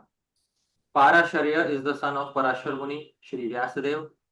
And according to Sri Vyasadeva, Puja Adishu Anuragaha. Fondness for worship, fond attachment for worshipping the Lord in various ways is bhakti. Of course, worship is one thing. What about worship of the Guru? Worship of Bhagwan is defined here. What about worship of the Guru? What about other limbs of bhakti such as Shravanam, Kirtanam, Padasevanam, Archanam, Vandanam, Dasyam, Sakhyam, Atmanivedanam? Only Puja Adishu is given here, and the remaining limbs are not covered here. Therefore, this definition covers part of the entire spectrum of bhakti, but still a very good definition. The next sutra says, Kathadishu iti Gargaha. Garga Muni says, bhakti is attachment for katha, etc., for narrations of Bhagwan. The translation says, Garga Muni says that bhakti is fondness for narrations about the Lord, by the Lord, and so on. Of course, but what about narrations of Guru? What about narrations of Vaishnavas? And what about other limbs of bhakti, Smaranam, Padasevanam, Archanam, Vandanam, Dasyam, etc.? So this definition too covers a certain part of bhakti, and it is very good. Then the third definition is given by Shandilya Muni, where Shandilya Muni says, Atma Ratya Virodhe Neti Shandilya. So according to Shandilya Muni, Atma Rati Avirodhena. Atma refers to Paramatma, the Supreme Soul, and Rati, that is taking pleasure in that Supreme Self, that is Paramatma, and Avirodhena, without any obstructions. So Shandilya Muni says that bhakti results from one's removing all obstructions to taking pleasure in the Supreme Self. So this is also a definition which is centered around Smaranam, but other limbs of bhakti are not mentioned in this particular definition. Finally, Narad Muni says, he gives his own definition, and he says, Naradastu. Narad, however, says, what is bhakti? He says, Tad arpita khila charata, tad vismarane parama vyakulata iti. Tad arpita akhila charata. Narad Muni says that bhakti consists of offering every act to the Supreme Lord, and tad vismarane, and parama vyakulata, and feeling extreme distress in forgetting him. So offering all activities to Bhagwan and experiencing great distress in forgetting Bhagwan. All these definitions are centered around Bhagavan. No definition is centered around Guru. No definition is covering Vaishnavas, Gurus, etc. Somebody may say they automatically include service of Guru, service of Vaishnavas. But we need to have a definition which very clearly specifies all these aspects, doesn't leave anything out, and covers the entire spectrum of bhakti for all devotees to come in the future. It should be future-proof definition of bhakti. Now, after giving this definition, Sri Narad Muni gives another conclusion. Sri Narad Muni says, Asti evam evam. Because if Narad Muni is asked, you gave so many definitions, one by Sri Vyasadev, one by Sri Garga Muni, one by Sri Shandilya Muni, one by yourself. Which definition should we consider as the definition of bhakti? Sri Narad Muni says bhakti is correctly defined in each of these ways. Take all the definitions. So Sri Narad Muni, what should we do whenever somebody asks us about bhakti? Should we just say, Pujadishu Anuraga iti Parasharyah, Kathadishu iti Gargah, Atmarati Avirodhena iti Shandilyah, Naradastu tat arpita kilacharata tad vismarane parama vyakulata iti asti evam evam. Should we give this definition, Narad Muni, by quoting so many acharyas and their differences of opinion? Or what should we do? So dear devotees, it's very important that we should understand that the special contribution of Sri Rupa Goswami Prabhupada is that when he started composing the Bhakti Rasamrita Sindhu, this task of defining bhakti was also upon him, because he is writing a literature in relationship to bhakti, so he should certainly define what is bhakti. And Sri Rupa Goswami defined bhakti in a very nice manner in the Bhakti Rasamrita Sindhu. And this definition is the one which covers all aspects of bhakti, doesn't leave out any particular aspect. It is a 360-degree definition that covers everything within the domain of bhakti. And we are so happy to have an Acharya in our Sampradaya who composed this definition. And even other Vaishnava Sampradayas consider this definition to be the de facto definition of bhakti. Dear devotees, many of us know this verse is Anyabhilashita Shunyam Jnana Karma Dhyanavritam Anukulyena Krishnanu Shilanam Bhaktiruttama. The definition is in front of us, and this is the best definition of bhakti that was given to us by Srila Rupa Goswami Prabhupada. When we define a particular entity, when we define a particular object, we should know that the name of that entity, the name of that object should be there in the definition. So Sri Rupa Goswami defined bhakti and he wrote down the term bhakti in the definition. So we know that he is going to define bhakti. But Sri Rupa Goswami also says, I am not just going to define bhakti, I am going to define Uttama Bhakti, not just bhakti, but Bhaktir Uttama. Uttama refers to bhakti of the highest caliber, free from anything which is not bhakti. So anything which is not bhakti will not be included in this definition. If somebody asks a question to Sri Rupa Goswami, why are you defining only the highest variety of bhakti? There are many varieties of bhakti, Jnana Mishra Bhakti, Karma Mishra Bhakti. Why are you defining only Uttama Bhakti? The very simple answer to that is that Sri Rupa Goswami says in the beginning of Bhakti Rasamrita Sindhu, Suhridam Pramodaya.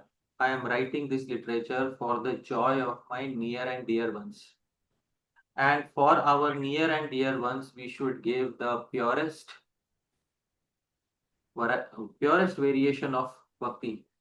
For example, if we have a friend who asks us that I want a glass of water, we'll not take 4 glasses of water to that friend and say, this is glass 1, impure water. This is glass 2, semi-pure water. This is glass 3, almost pure water.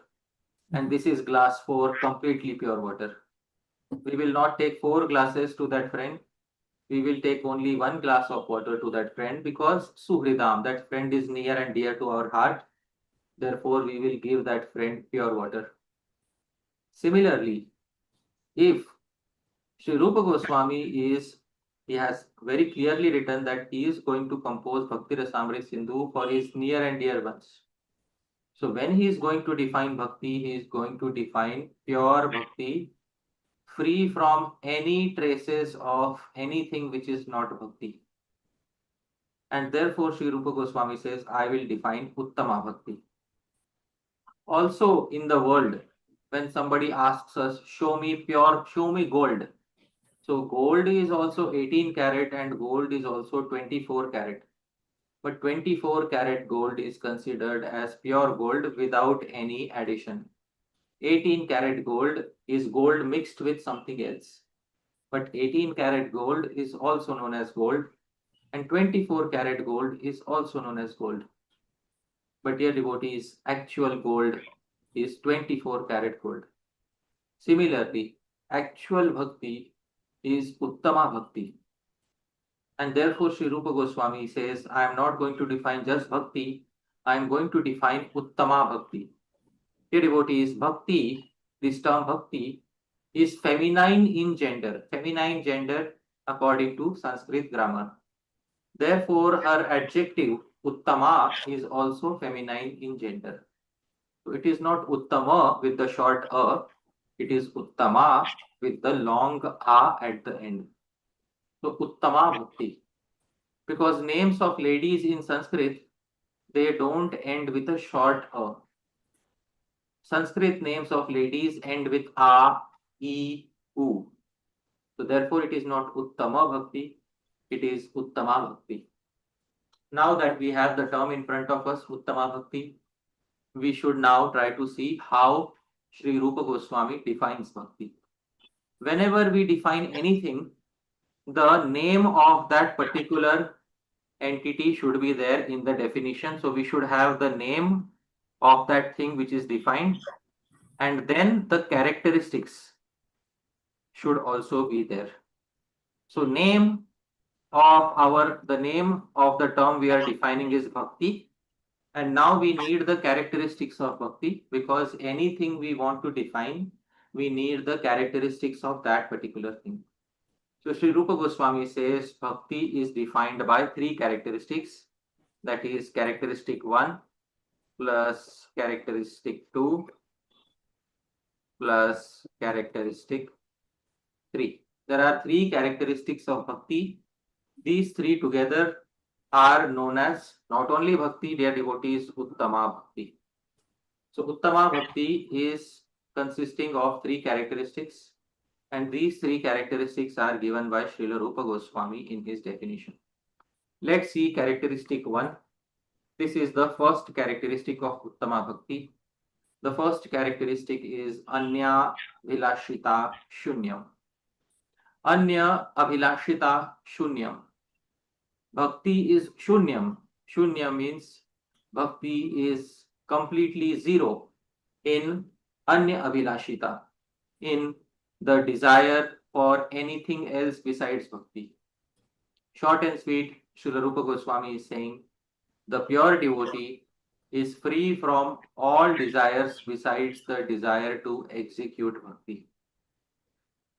Now, dear devotees, as soon as we hear this characteristic, we may say that it doesn't sound practical to us, because very few people have characteristics of Anya Abhilashita Shunyam. Most of us have so many Anya Abhilash desires besides Bhakti. But dear devotees, we have to understand this is a textbook definition. And a textbook definition has to be ideal. A textbook definition cannot be modified to suit the level of the audience.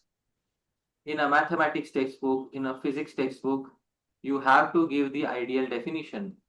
Although in real life, mathematical equations may turn out to be different from the ideal. Similarly, Sri Rupa Goswami Prabhupada is giving here a textbook definition. Anya abhilashita shunyam. All other desires besides the desire for bhakti should be zero. In real life, it may turn out to be somewhat different. Dhruva Maharaj had material desires. Gajendra also had the desire to save his own life. But still Bhagavan accepted their bhakti and they are considered as Uttama bhakti practitioners today. Dear devotees, similarly, the textbook definition says Anya abhilashita shunyam. All other desires besides the desire for bhakti should be zero. The second characteristic is in the second line. Jnana, karma, adi, anavritam. Dear devotees, avritam means to cover. Anavritam means not covered. Not covered by what? Not covered by other philosophies such as jnana, such as karma, adi, etc. Other philosophies such as Sankhya, Yoga, etc. Because there are many practitioners of bhakti whose bhakti has become avrita, covered by other philosophies such as jnana, karma, ashtanga yoga, etc. Those practitioners think bhakti is all right, but the most important thing is to have gyan, and gyan refers to Brahma gyan, knowledge of the impersonal Brahman. Some practitioners, their bhakti has become overcome by karma. They think bhakti is all right, but the most important thing is to execute karma according to your varna and ashrama. Some people's bhakti has become covered by adi. Adi means etc. Other philosophies such as Jyotish, Sankhya, etc. Some people think bhakti is all right, but the most important thing is astrology. So it is very important to understand that these all philosophies, Vedic philosophies, are needed for the devotee, but they should be anavritam. They should not cover bhakti. Sri Rupa Goswami does not mention shunyam again. He could have said jnana karmadi api shunyam. No. Jnana karma adi anavritam, which means Sri Rupa Goswami acknowledges that some jnana, some Vedic karma, some other philosophies such as Sankhya, Jyotish, etc. are helpful for bhakti. They are needed, but they should not overshadow bhakti. So the second characteristic is that bhakti should not be overshadowed by other philosophies, other Vedic philosophies such as jnana, karma, etc. Although they may be present, but they act as assistants to bhakti, not as coverers of bhakti. And the third characteristic, dear devotees, he gave is anukulyena krishnanushilanam. So this anushilanam is the third characteristic, and what then remains is the name of the term which is being defined, which is Bhaktir Uttama. This is the term which is defined. So the term defined is Uttama Bhakti, and the first two characteristics we have studied, Anya Bhilashita Shunyam and Jnana Karma Adi Anavritam. Dear devotees, the third and most important characteristic is Anukulyena Krishna Anushilanam. Sri Rupa Goswami has specified what is bhakti. He has said bhakti is Anushilanam. What is the meaning of Anu? Anu means punaha punaha, repeated. Shilanam is practice of any activity. Repeated practice of any activity in relationship with Krishna. Here is the genius of Sri Rupa Goswami, because while selecting a term to define bhakti, Sri Rupa Goswami selected Anushilanam, repeated practice. By putting Anu, repeated, he indicated that you should not consider it Uttama Bhakti just by executing some activity once. Because there are some people who may chant once in their lifetime and say, I fulfilled the criteria of Uttama Bhakti. No. Anushilanam, you have to perform activities repeatedly. Anu. And Shilanam is practice of any activity. And practice of any activity for whose pleasure, in relation to whom? So he says Krishna Anushilanam. So practice, repeated practice, the culture of repeated practice of any activity in relationship to Krishna. And that too with a mood of favorability, anukulyena. So with favorability, repeated service to Krishna, repeated practice of any activity for Krishna service is known as Uttama Bhakti. Dear devotees, by putting Anushilanam, practice of any activity, Sri Rupa Goswami has included all verbs, all activities within this term. Eating, walking, driving a car, anything in relationship to Sri Krishna, which gives pleasure to Sri Krishna, and which is performed with anukulyena, with a favorable mood, not with a grudging mood, not with a negative mood. That becomes known as Uttama Bhakti, dear devotees. Now, the term Anushilanam is such that it is future proof. It has covered all activities in the future, even if tomorrow something new is invented. Practice of that activity for the sake of giving pleasure to Krishna will be included in the term Anushilanam. The definition has become future proof in this manner. And Anukulyana is the most important factor. Favorable, to remain favorable to Krishna is the most important factor. Dear devotees, Krishna Anushilanam means repeated service of Krishna. I will take up this term separately now, because Krishna Anushilanam on first glance indicates repeated service of Krishna. But Krishna Anushilanam also has another meaning, dear devotees.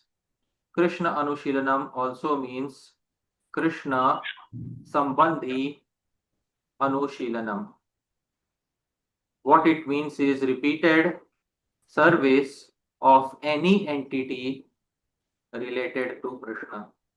So Krishna Anushilanam has two meanings.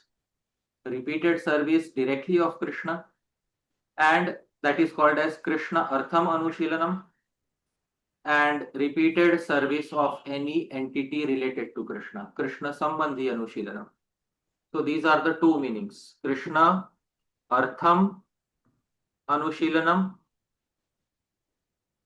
and Krishna Sambandhi Anushilanam. These are two meanings of Krishna Anushilanam. Now, dear devotees, by giving these two meanings in the definition, Sri Rupa Goswami has very intelligently included service also of the Guru, because service of Guru doesn't fit in Krishna Artham Anushilanam.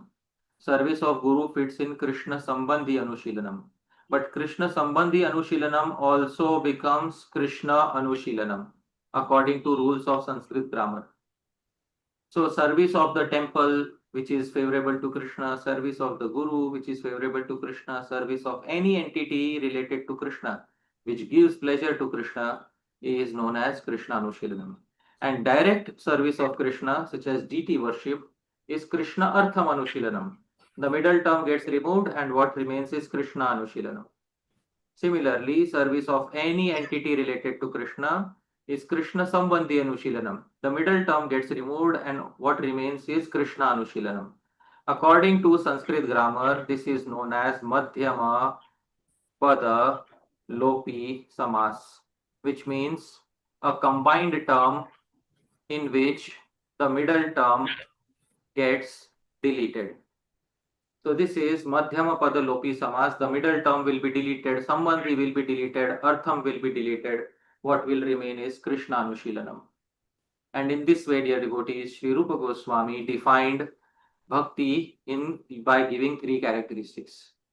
Now, dear devotees, Sri Rupa Goswami has included all activities within the term Anushilanam, and by adding Krishna to it, he has also included activities not only directly related to Krishna, but also activities related to any entity related to Krishna.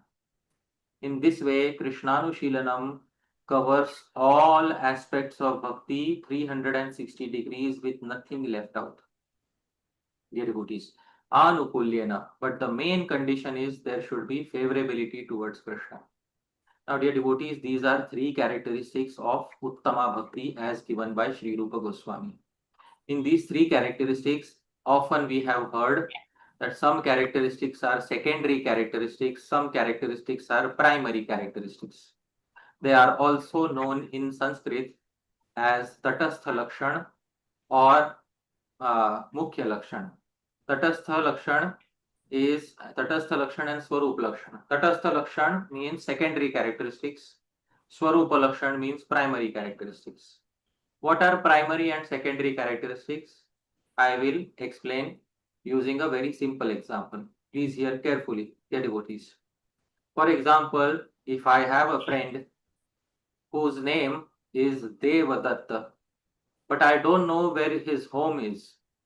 So I ask somebody, can you please tell me, can you please define where is Devadatta's home? And the person replies, just find the home with the greatest number of parrots sitting on the roof. That is Devadatta's home.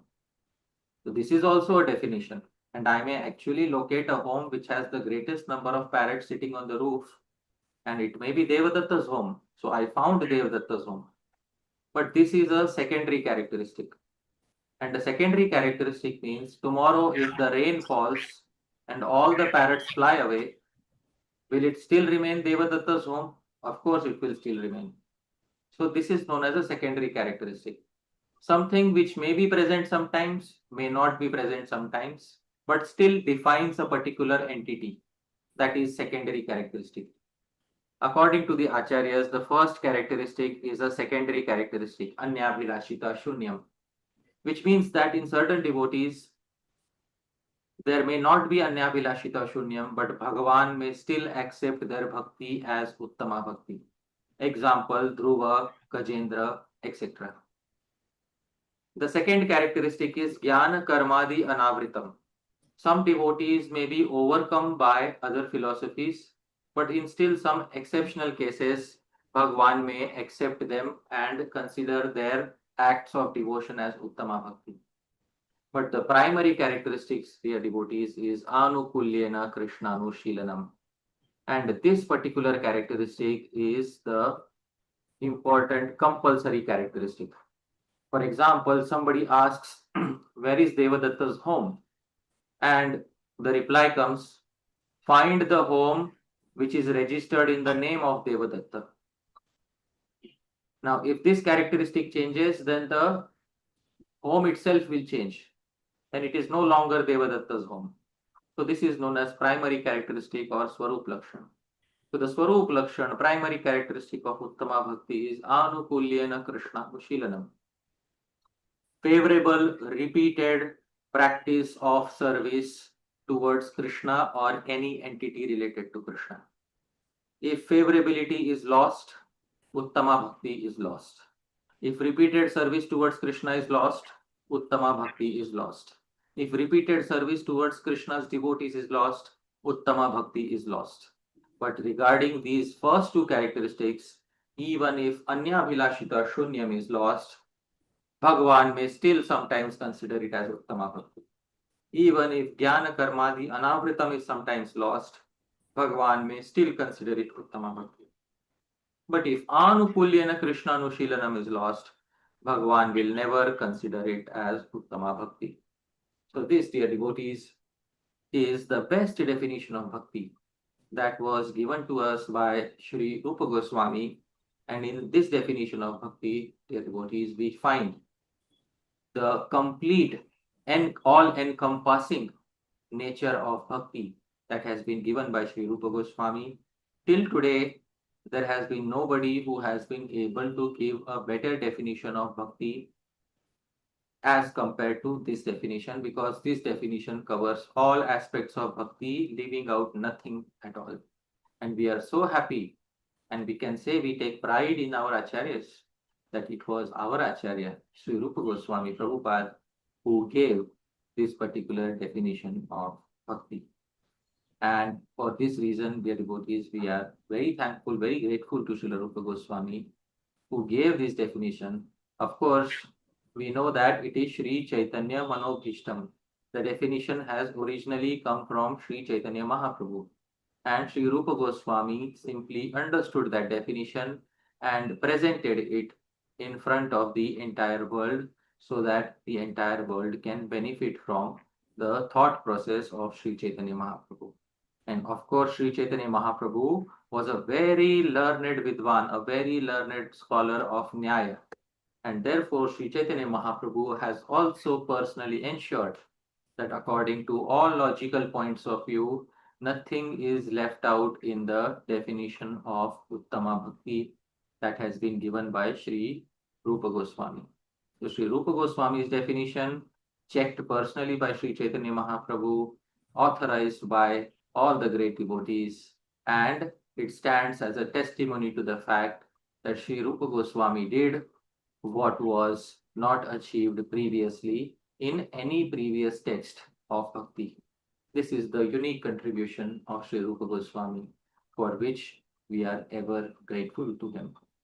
With this, dear devotees, I'd like to pause my speech here. But before I pause my speech, dear devotees, since it is Sri Rupotsava, I would also like to show a verse. I would also like to dedicate a verse to Sri Rupa Goswami Prabhupada. So I'd like to show a verse which has been composed in glorification of Srila Rupa Goswami Prabhupada. So on my screen, dear devotees, I will now try to show a verse which is dedicated to Srila Rupa Goswami, and I will share my screen so that all of us can see this newly composed prayer towards Sri Rupa Goswami. Dear devotees, this is a small attempt to glorify Sri Rupa Goswami. The meter of the verse is Shardula Vikriditam, same as Shad Goswami Ashtakam. Bhagve Harsha Nirupaneti Chatura Papani Karshatya Sau Martyarishta Kupamti Matti Chamuhur Naha Pati Modam Sada Bhaktya Pasha Nikrintanam Rachayati Shri Tulya Sanjasa Sa Shri Rupa Kripa Madhya Bhajane Saukyam Dadatho Jasa. The translation of this verse is: she is extremely adept in bringing out fully ripened manifestations of happiness. She forcibly snatches away all sins. She repeatedly devours the inauspicious series of misfortunes for mortals. She always protects our joy. Through devotion, she quickly causes destruction of material bondage. She is as glorious as Sri Radha herself. Who is that lady?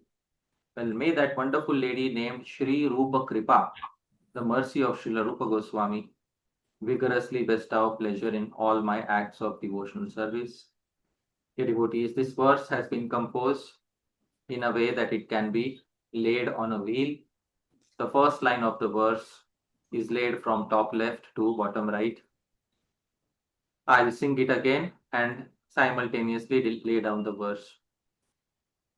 Pakve harsha nirupane chatura papani karshatya sau.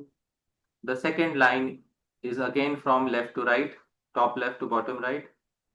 Martyarishta kupamti matti chamuhur nahapati modam sada.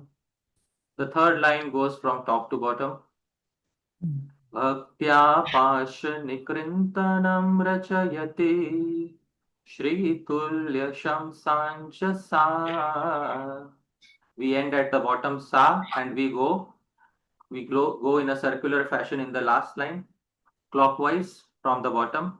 Sa Shri Rupa Kripa Madhya Bhajane Saukhyam Dadatvo Jasa. In this way, dear devotees, The verse glorifies Sri Rupa Goswami. There's also, I also have my personal interest in asking something from Sri Rupa Goswami. So there is a hidden signature which says that may that mercy of Sri Rupa Goswami protect this most insignificant servant, this most insignificant shoe shiner, Hari Parshad Das. Dear devotees, with this, I'd like to pause my speech. Thank you so much once again for kindly giving me an opportunity to speak something in the glorification of Srila Rupa Goswami Prabhupada. Hare Krishna, Jai Srila Prabhupada. Hari Hari. Very wonderful presentation by Hari Parshad Prabhu. And we discover how he is a very close follower of Srila Rupa Goswami, not only by understanding his definition of bhakti and presenting it to us today, but also this compilation that he has made. This is very typical of the Sanskrit scholars, which he is, compiling various verses, including arranging them in various formations that result in us seeing some pictures. This is called Chitra Kavitva. So he has very closely here followed in the footsteps of Srila Rupa Goswami, who has composed Chitra Kavitvani, different poetry, different verses that fit into different designs. Sometimes, many times, actually, we present the Chitra Kavitvani in this festival. So congratulations, Hari Parshad Prabhu, because it's not easy to do that. Probably you were doing like Rupa Goswami. It is said Rupa Goswami, he used to compose verses all the time. Verses were revealed within his heart. And sometimes the verses would just be revealed and he would just have to write them down. And at other times, it is a matter also of the meter. The meter means the poetical composition, which involves various numbers of syllables. So when the syllables become many, like in this verse here, when the syllables become many, naturally it becomes more and more difficult to match, because there is a very strict science of chanda, how to write Sanskrit poetry. And so sometimes Rupa Goswami would spend several days or more trying to finalize the composition of a verse, a complicated kind of verse. So Hari Parshad Prabhu, you have done your homework composing this beautiful glorification, a prayer to the mercy of Srila Rupa Goswami, personified as a beautiful deity. So thank you so much, Hari Parshad Prabhu, and we would like to invite you punaha some other time, if you wish, if you would like to, and that would be very wonderful. This is the first time that Hari Parshad Prabhu comes for this festival, and it was very worthwhile inviting you. So thank you so much, Prabhu. Thank you very much for giving me this kind of opportunity. I'm really very grateful to the entire audience as well as to your Source Mataji. Thank you so much. Hare Krishna. Hari Hari. I would like to request our, I don't know who is here taking the, who is doing the coverage. I think it would be nice for the speakers to be able to see, have a darshan of the audience from time to time while they are speaking, so they can see. We have devotees online also who are listening, but we have both here and online. So let me make my small contribution for this festival, which, as I said, we have been holding since 1999. And sometimes the devotees ask, even today, Bhakti Rasamrit Maharaj was saying, oh, it's the first time I hear of this kind of festival. Rupotsava, Rupotsava, where from? There is Brahmotsava, there are so many Utsavas. Where has this festival come from? Well, in one sense, comes from the definition of bhakti that we have just heard from Hari Parshad Prabhu. He was speaking of Krishna Sambandhi Anushilanam, that we are performing various activities of devotional service. And the definition of bhakti, Krishna Anushilanam, in this definition, Krishna indicates not that Krishna, not only Krishna himself is the recipient of the activities of devotional service, such as Shravanam, Kirtanam, Vishnu, Smaranam, Padasevanam, Archanam, Vandanam, Dasyam, Sakyam, Atma Nivedanam. These are the 9, would you say, basic angas of bhakti. So not only these angas can be directed towards Krishna alone, but they can also be utilized in the worship of Krishna Sambandhi. Everything which is connected with Krishna becomes an object of worship for the devotee, such as, for example, Tulsi Devi Maharani. We worship, by worshipping Tulsi Devi Maharani, we are performing bhakti.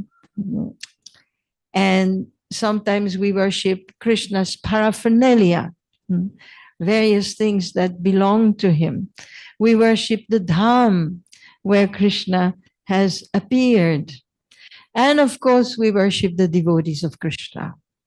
Therefore, Rupotsava, we are worshipping Sri Rupa. In Shravanam today, in Kirtanam yesterday, in Smaranam all the time. We are here to remember Sri Rupa. Padasevanam, we were carrying his padukas, bringing him here, worshipping his lotus feet. Archanam, we are offering worship unto him. Vandanam, tomorrow we will be offering so many prayers that he has composed, and we will be also praying to him. We offer our obeisances unto him. Dasyam, we consider ourselves Rupanugas, the servants of Sri Rupa.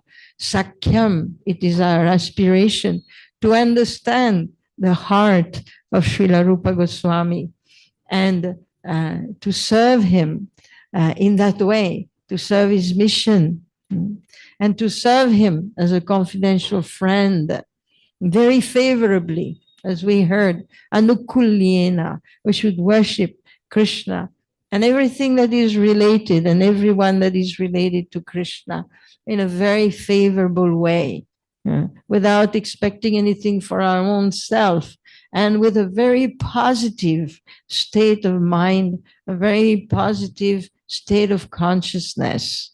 And then it says, Atma Nivedanam, giving one's life, giving one's life, depending on the Lord. Bhaktivinoda Thakur says, I am just a kept cow of Sri Krishna.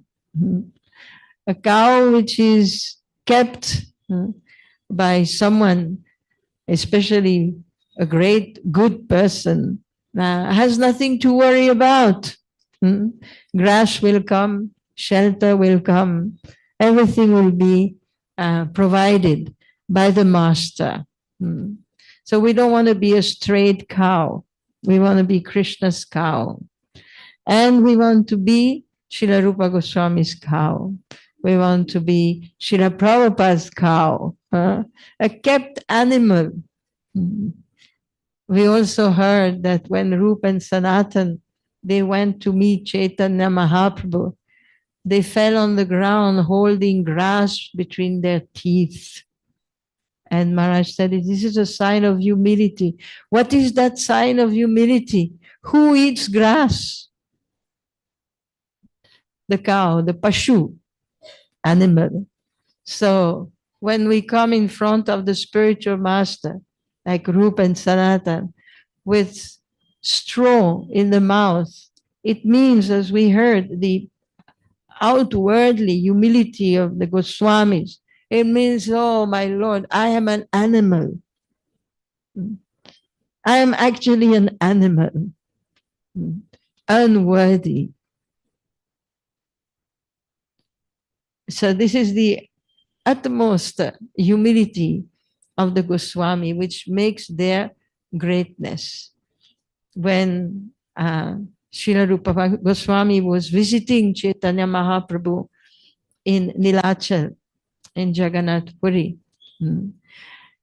Mahaprabhu forcibly asked him to recite some of the verses that he was compiling.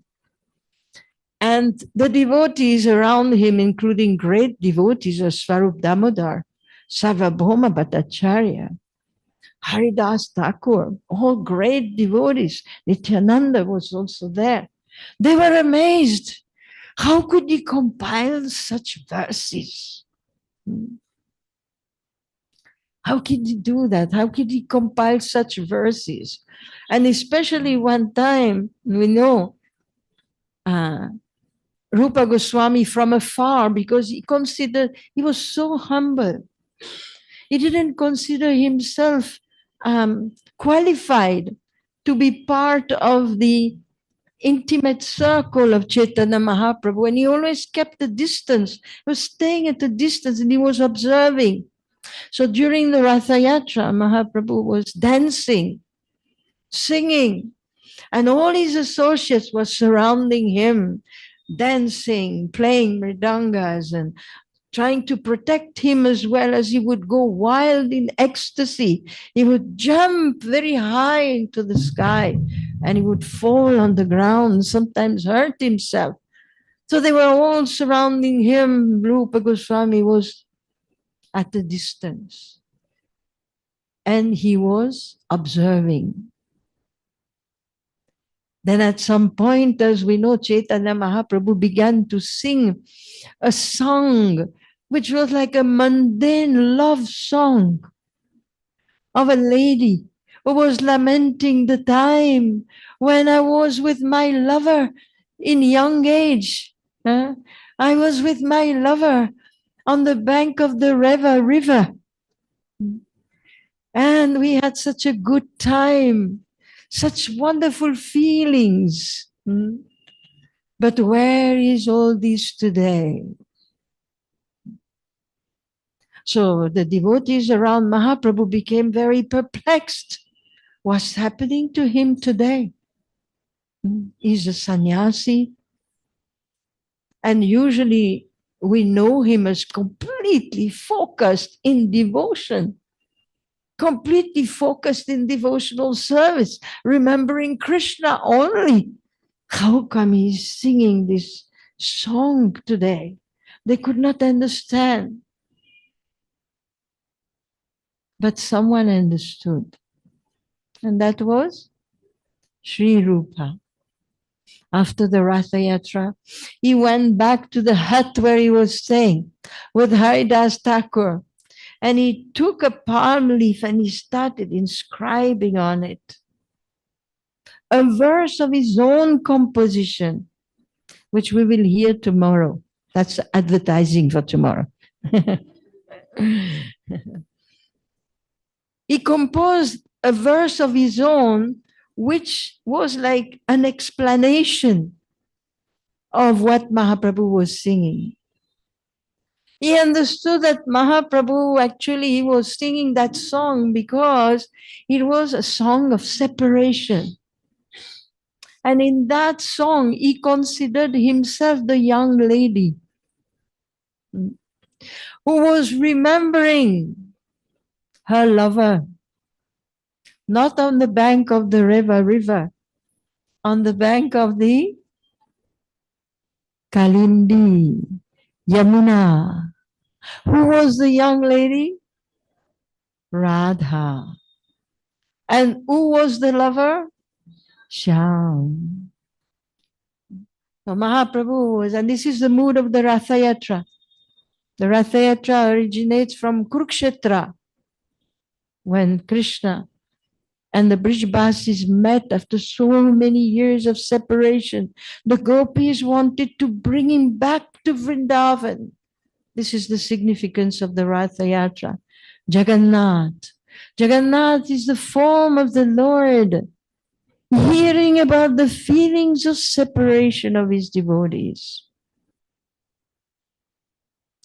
So, in Jagannath Puri, the devotees, when they heard this verse, first Mahaprabhu, when he found the verse, he slapped Rupa. What a good reward, eh? He slapped him lovingly, not like. And he said, how do you know my heart?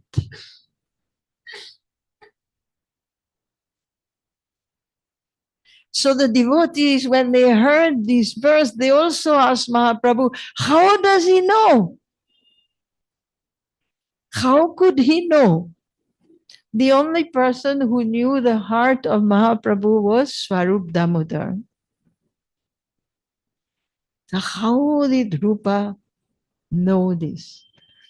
And then they figured, he must have received your special mercy. And Mahaprabhu said, yes. When I met him in Prayag, his humility attracted my mercy. So this is a lesson for us. We wonder so many times how to attract the Lord, how to become attracted to the holy name. Chaitanya Mahaprabhu told us, Trinadapi sunichena, Tararapi sahishnuna, Amanina manadena kirtaniya sadhare. So Srila Rupa Goswami is our leader, the leader of the Rupanugas. And he is the leader in many ways. By his expertise in presenting the science of bhakti, by his original personality, which is Sri Rupa Manjari, but also by his exemplary character as Rupa Goswami, by his extreme humility. He is the leader of all the Vaishnavas. So how did we come to celebrate this Rupotsava? There is always a story behind everything. It is not just based on some theory that he is the leader and therefore we can follow him, worship him. We began this festival in 1999, and that is the year when I joined the VIHE.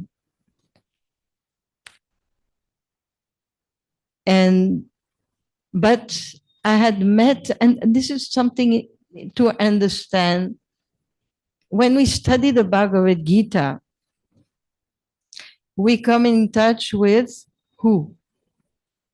Krishna. When we study the Bhagavad Gita and the Srimad Bhagavatam, these literatures are spoken by Krishna and they are spoken about Krishna. And so by reading them, this is actually our aim, is to come in touch with Krishna, to reestablish our relationship, our lost relationship with him. Similarly, we study Srila Prabhupada's books. And what happens when we study Srila Prabhupada's book is we come in touch with whom? Srila Prabhupada. Prabhupada told us, not a blade of grass moves without Krishna's involvement. Matter is inert.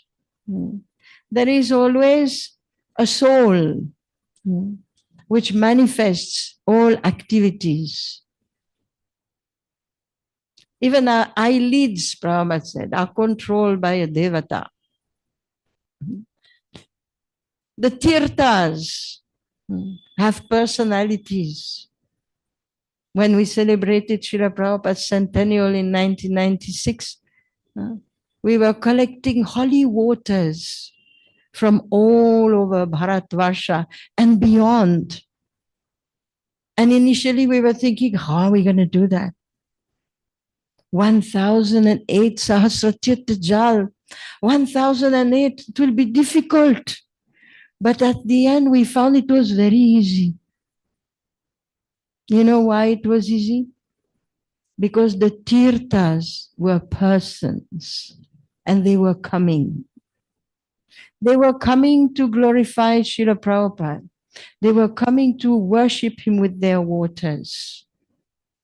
And so the collection was very easy.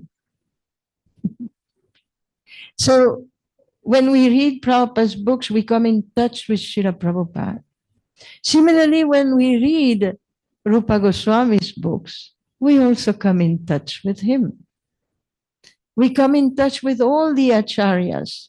Books are not just books. Behind the books, there are persons. So, for me, I would say I met Srila Rupa Goswami in 1979 in Paris.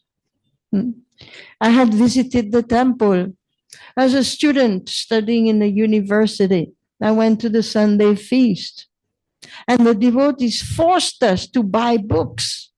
They're very expert. And I didn't know what book. I ended up with, guess what? Nectar of Devotion. The Nectar of Devotion, which I couldn't understand anything of, because the spiritual literature, to be understood, requires spiritual potency, which at that time was not at all awakened in someone just coming off from the street. So that was my first book and my first touch with both Srila Prabhupada and with Srila Rupa Goswami. And then when I became a devotee, next I got a book, maybe it was in 85 or 86. I got the Nectar of Instruction. It was a French edition with, on the front page, there was that sketch of Sri Rupa kneeling down with one knee, his right knee on the ground, with his hand on the knee, and the left knee up, and he seems to be speaking. You can find this sketch in the Bhajan Kutir, that is worshipped as a Bhajan Kutir, opposite to Srila Prabhupada and to Srila Rupa Goswami's Samadhi at Radha Damodar. So I was reading the Nectar of Instruction and I liked it very much. I started memorizing Vacho Vegam Manasa Krodha Vegam. I started memorizing the verses, but the most attractive piece of the book for me was the cover. And that sketch of this personality, just dressed, on that picture, is only dressed with kopin. There is no dress, such a personality. People from the cities would say, maybe an aborigine, an uncivilized person, naked. But hear what comes from his mouth. You hear what he compiles, what he speaks is obviously not some jungly person. So this was very wonderful. And therefore, because I was looking at the cover, I was thinking of the person. Then came 1987. My first visit to India as a devotee. I went to Vrindavan. And at that time, Vrindavan was very different. And the only places to stay basically was the Founder-Acharya, which many of you probably don't even know what it is, where it is. 1 kilometer from ISKCON temple towards the town, a kind of dharamshala type of place, Founder-Acharya.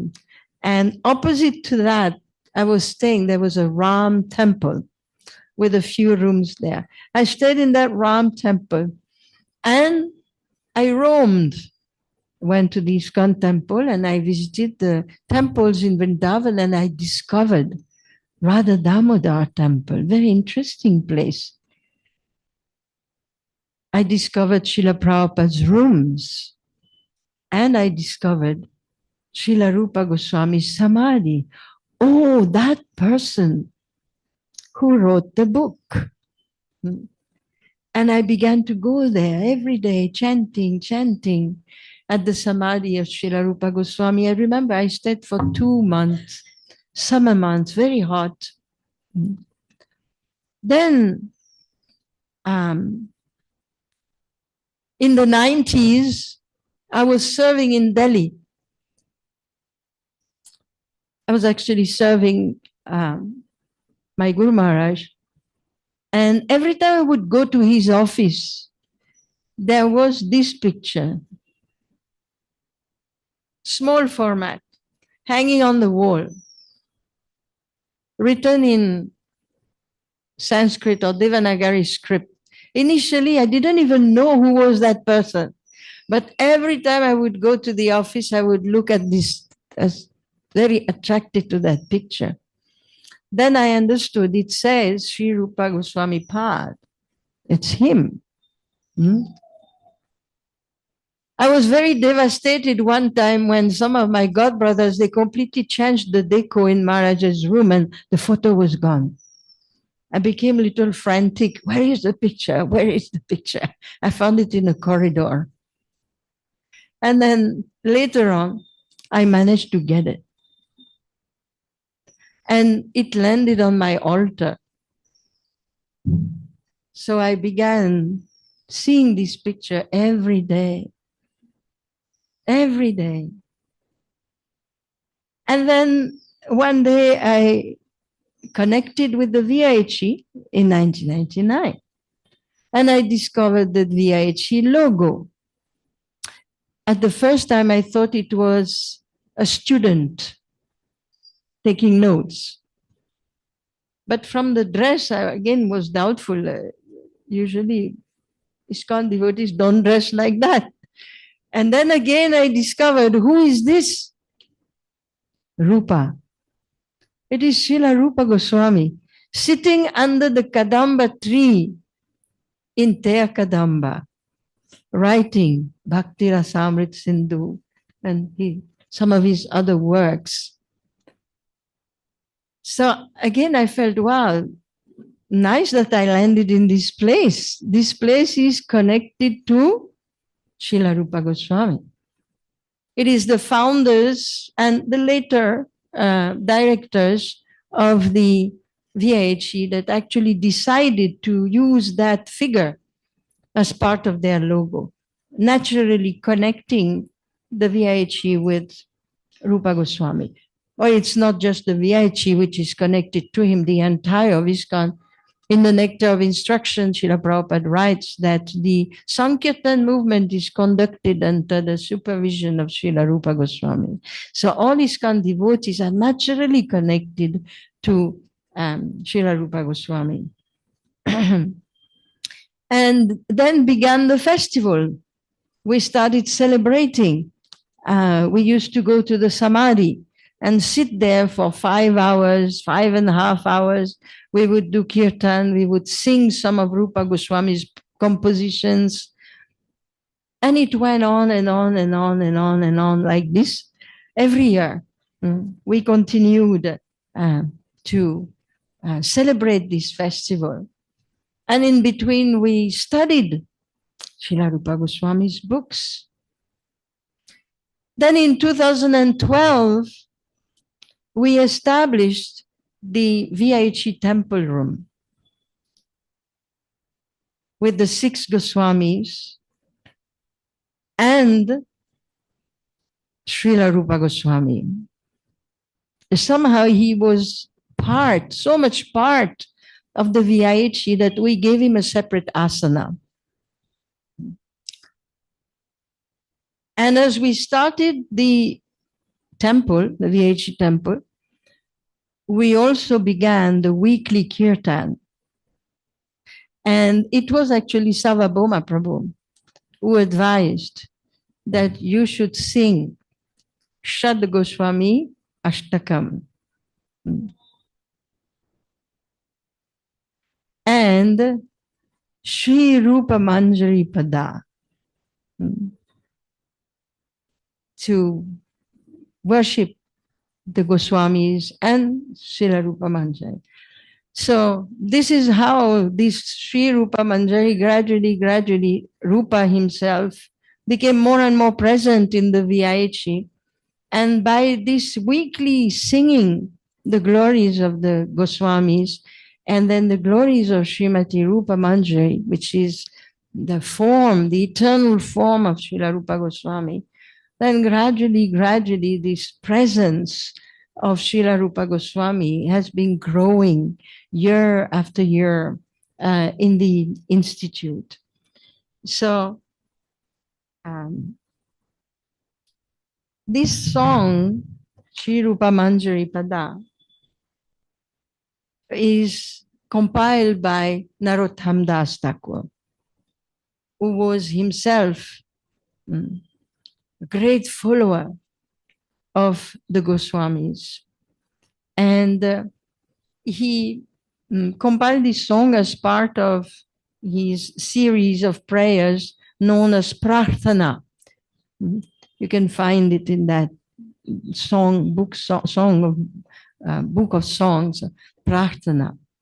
It is in a section which deals with Siddhi Lalasa. Maybe some of you understand what is Siddhi Lalasa. This is explained in the Nectar of Devotion. Lalasa means eagerness or longing. For what? For Siddhi. And Siddhi means perfection. Just as we sing every morning, we sing the Tulasi prayers. And this Tulasi prayer is also a type of prayer which is called Siddhi Lalasa. What do we pray for when we sing the Tulasi prayers? We are praying to become engaged in the transcendental service of Sri Sri Radha and Govinda.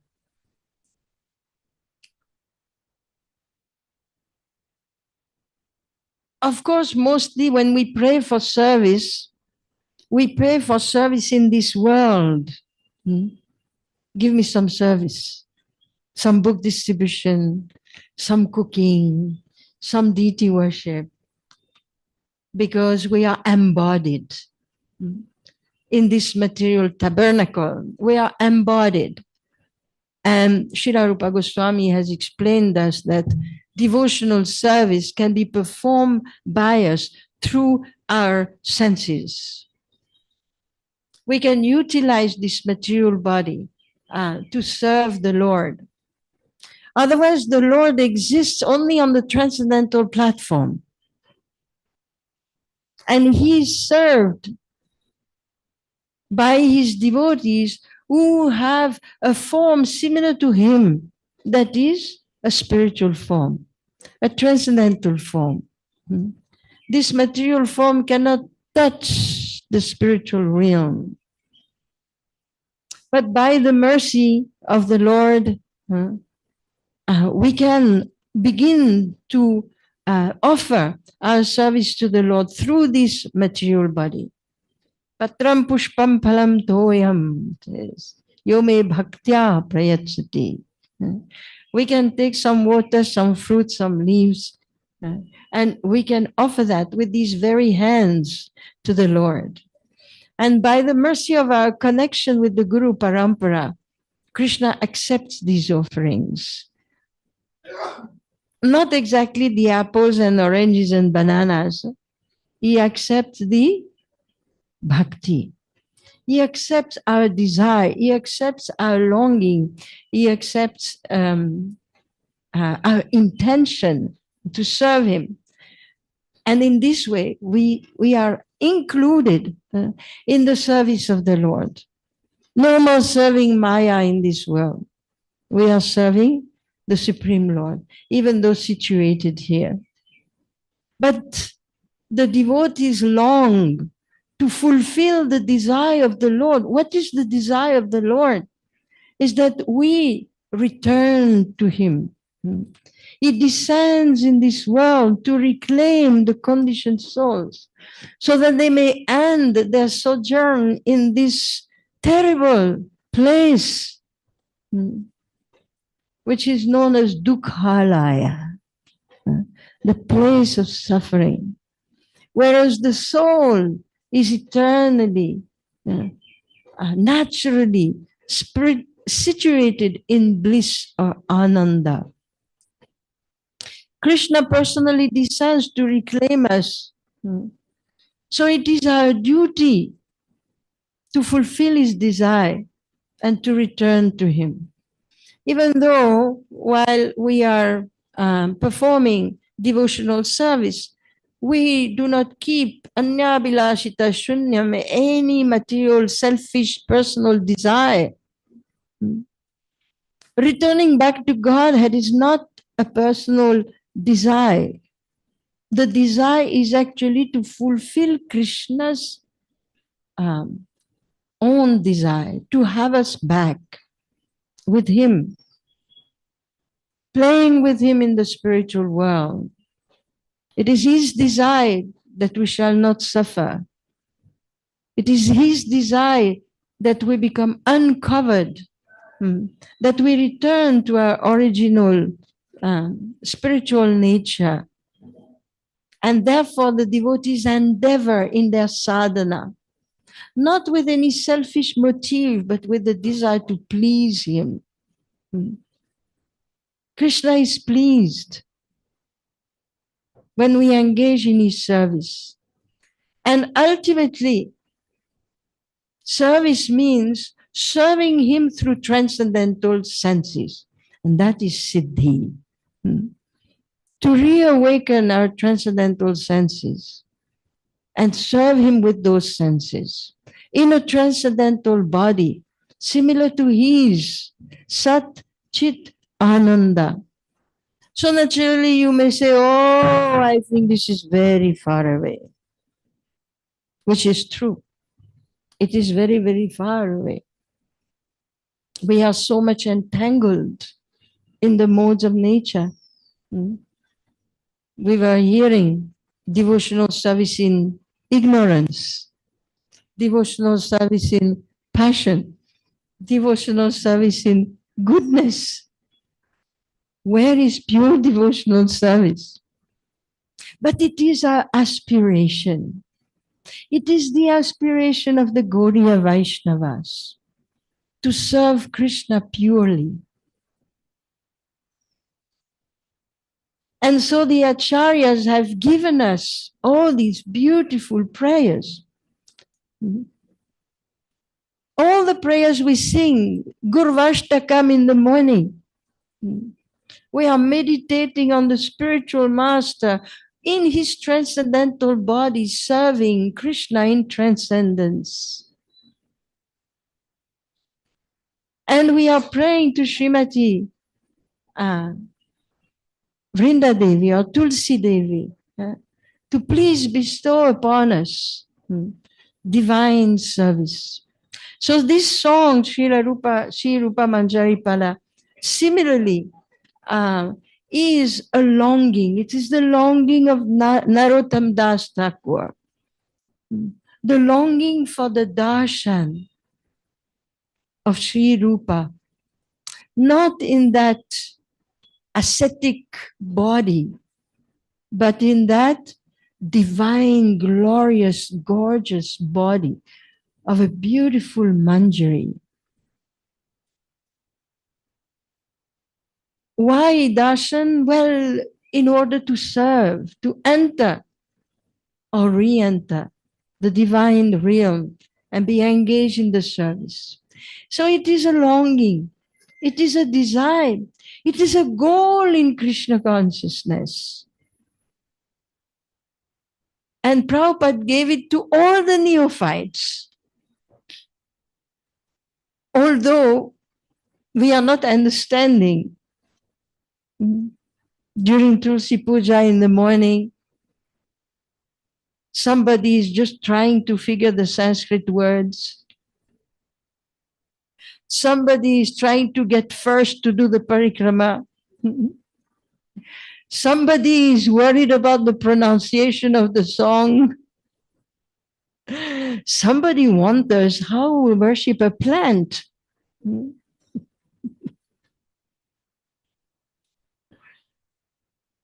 While somebody actually longs for the transcendental service of the Supreme Couple. So by practice, even though initially we are completely ignorant, we are in Dehatma Buddhi. We do not understand these songs. But if we keep singing them day after day, year after year, slowly, slowly, some revelation will come. Some deeper understanding will come. So Srila Narottam Das Thakur has sung this beautiful song. You all know this song. And he declares boldly his connection with Srimati Rupa Manjari.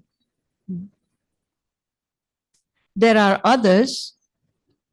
There are other Manjaris, and people are connected to different personalities in the spiritual world. Just as we are connected here in this material world to different families. Similarly, on the spiritual platform, we are connected to different groups of gopis, of gopas, where we belong, where we perform our eternal service. So, in this beautiful song here,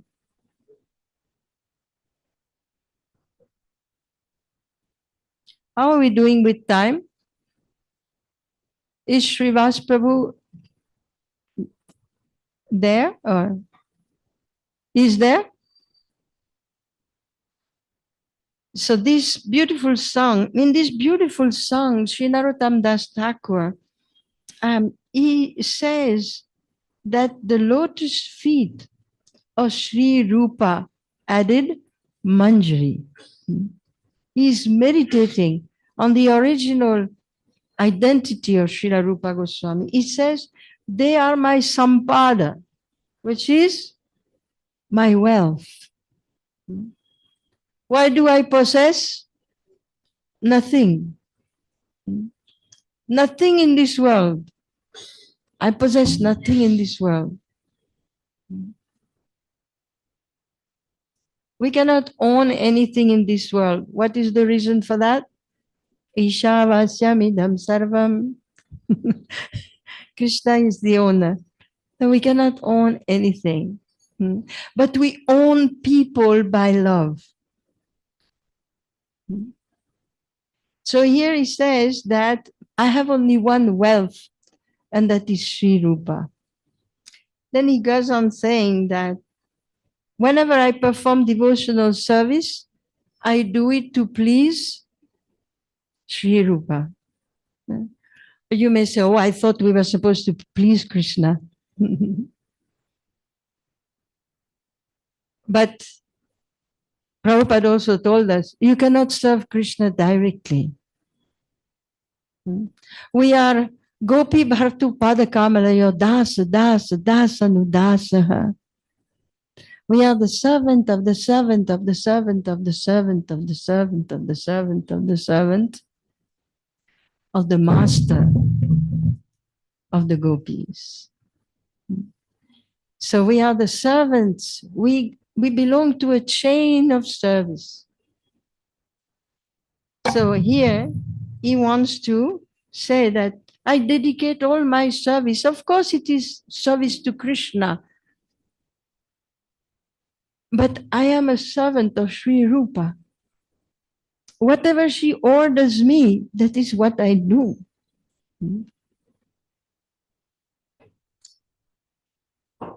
Srila Prabhupada also established this kind of thing when he created our movement, he created ISKCON.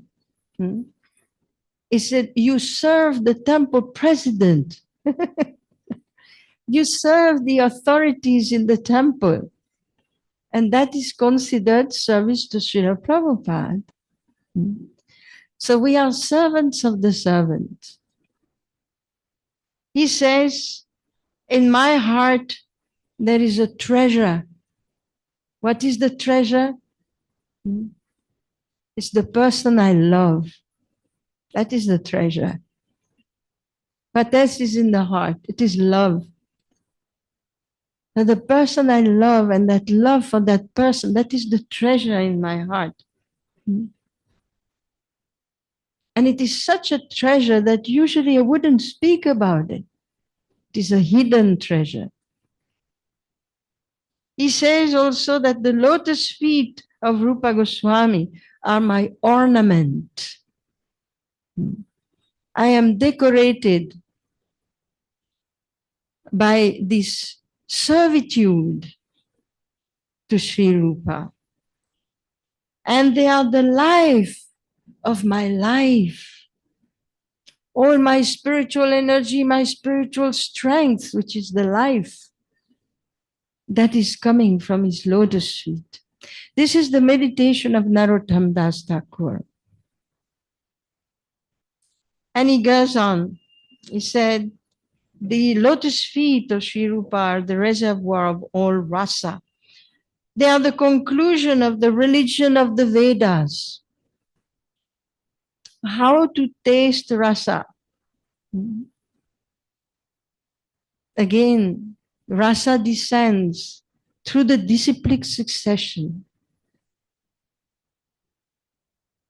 which is headed by the prominent devotees who are servants of the Lord eternally in his eternal abode.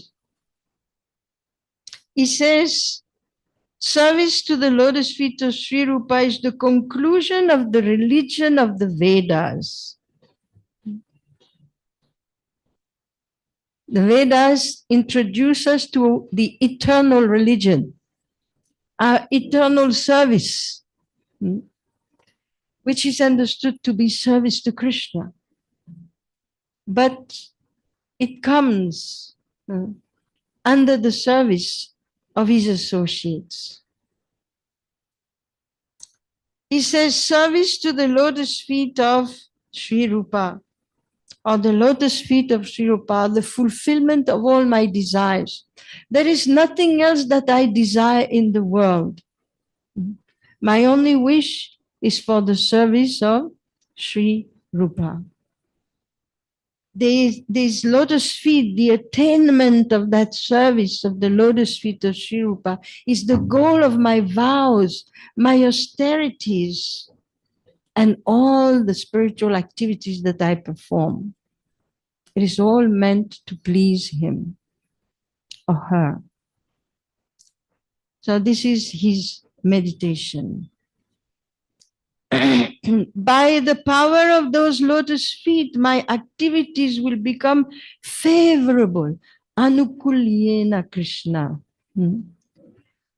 We are, as conditioned being, not, our mind is never favorable. It is unfavorable. We need the mercy. We need the mercy of the spiritual master. We need the mercy of the entire disciplic succession. And Narottam Das Thakur is hankering for the mercy of Sri Rupa. By the mercy of the spiritual master, our mind becomes pacified and we can serve the Lord favorably. It is by the mercy of these lotus feet that I am meditating upon that I shall achieve perfection. They are vancha, siddhi. And what is that perfection to attain?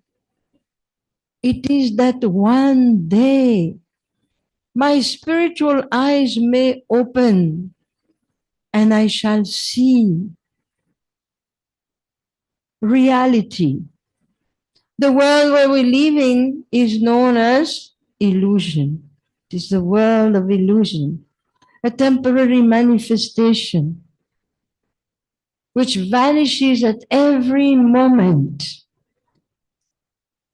We yearn for a stable situation, a permanent situation, and that is situated in transcendence. This is the goal of Krishna consciousness. So Narottam Das Thakur says that perfection means to open my spiritual eyes. And when my spiritual eyes open, finally I shall see Radha, Krishna, all their associates, and in the midst of them especially Sri Rupa, very beautifully dressed with a greenish colored dress, a golden complexion, smiling very brightly in the service of Sri Lalita. So this is his meditation. With these two eyes, not exactly these two, the refined transcendental eyes, I shall see. And if I get that darshan, certainly it will remain imprinted in my consciousness forever. And it will shine like a brilliant sun. It will shine upon me like a brilliant moon. And it will illuminate my consciousness and direct me at every moment.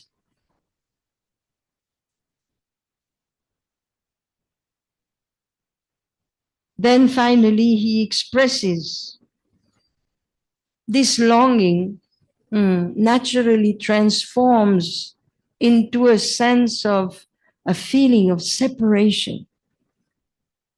Because where is Rupa Manjari? I am sitting in the material world, entangled in this body and mind. This mind that never wants to surrender to anything that Krishna enjoins. Sri Rupa is so far away. So Narottam Das is longing, longing in separation. Each day and night feels like poison.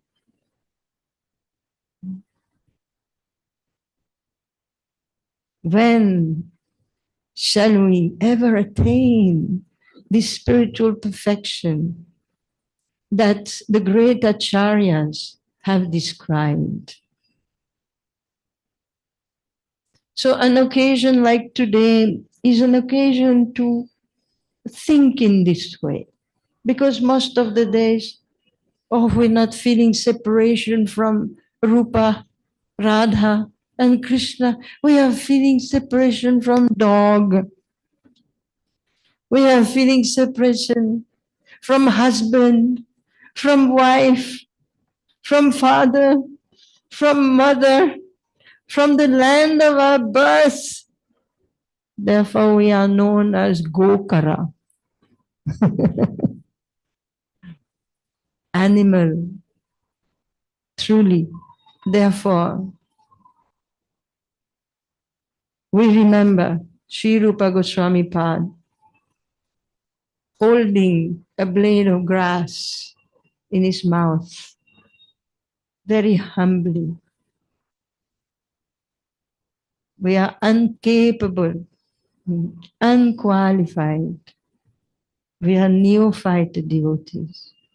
But by the mercy of the great acharyas, who are manifestations of all the associates, eternal associates of the Lord, gradually, they are pulling us out of this illusion. Our only duty, worship their lotus feet. So we will stop here for today. Hari Hari Bol.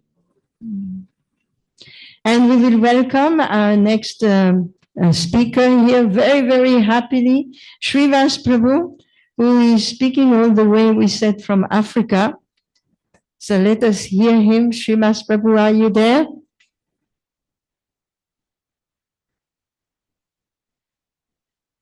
Hare Krishna. Hare Krishna.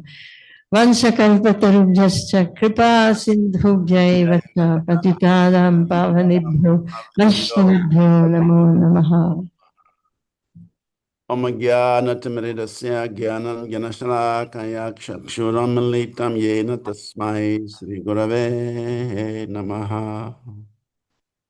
Sri Chaitanya Manobhistam Stapitam Yena Bhutale Swayam Rupa Kadamayam Dadati Swapadantikam Vandeham Sri Guru Sri Yukta Padakamalam Sri Gurun Vaishnavamscha Sri Rupam Sagrajatam Sahoguna Ragunastam Bitam Tam Sanjivam Sadvaitam Savadutam Parijana Sahitam Krishna Chaitanya Devam Sri Radha Krishna Padam Sahoguna Lalita Sri Vishakam Bitamscha Nama Om Vishnu Padaya Krishna Prishtaya Bhutale Srimati Bhakti Vedanta Swami Iti Namini Namaste Saraswati Devi Gauravani Pracharini Nirvise Sashunyavadi Pasachade Satarini Vanchakalpatarvyascha Kripa Sindhubhyai Vacha Patitanam Pavanibhyo Vaishnavibhyo Namo Namaha Jai Sri Krishna Chaitanya Prabhu Nityananda Sirvaita Gadadhar Sivasadi Gaura Bhakta Vrinda Hare Krishna Krishna Krishna Hare Hare Hare Rama Rama Rama Hare Hare. Thank you very much, Prashanta Devidasi, for always remembering me and giving me some transcendental engagement. Thank you very much. So, Hare Krishna. So, by your grace, we are participating in this very important festival. And we want to say a few things about the personality of Rupa Goswami and his contribution to the world. As we all know, Rupa Goswami is Rupa Manjari in the Leela of Krishna.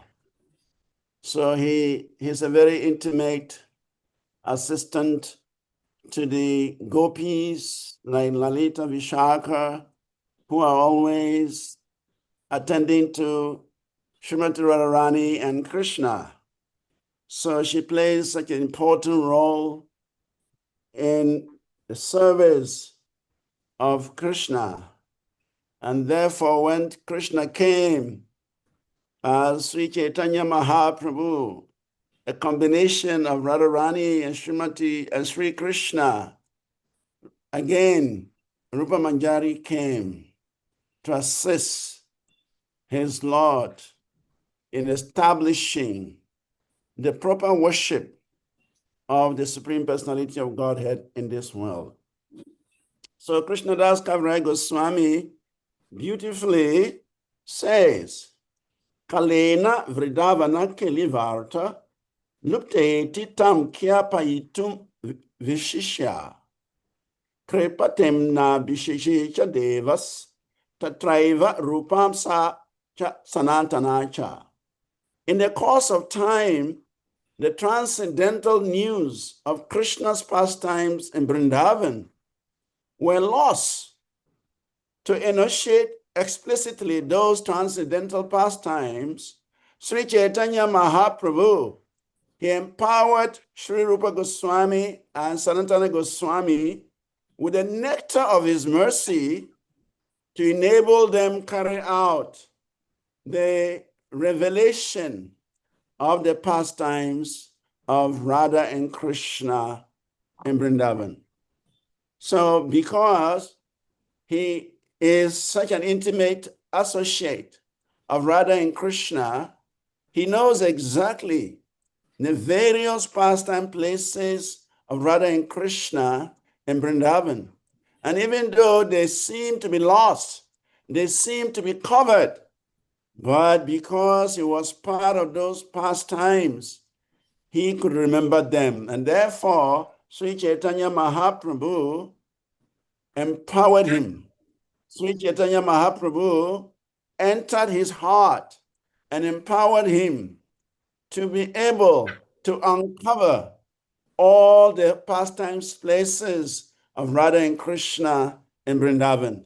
Actually, the Vrindavan we have today is actually the mercy of Rupa Goswami. Rupa Goswami revealed this Vrindavan we have today.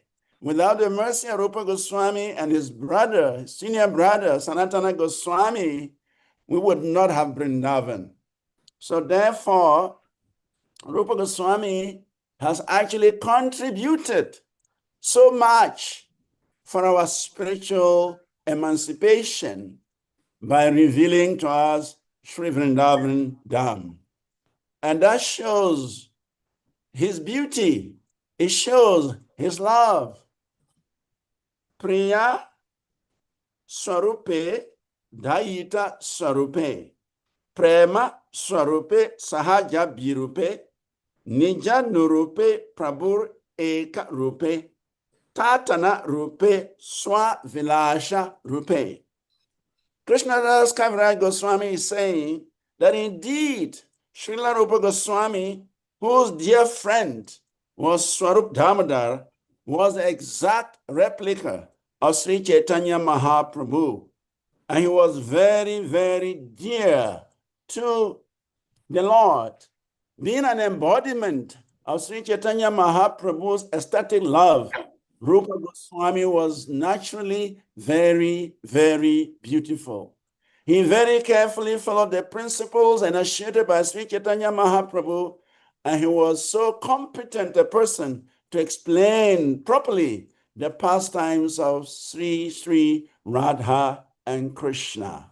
Actually, it is said Mahaprabhu expanded his mercy to Rupa Goswami, so much so that he could render such wonderful service of writing transcendental literatures. Besides revealing Vrindavan Dham, Rupa Goswami and Sanatana Goswami, they also wrote so many wonderful literatures for the benefit of the Vaishnavas. In fact, it is said that Rupa Goswami wrote 100,000 verses about the pastimes of Krishna in Vrindavan.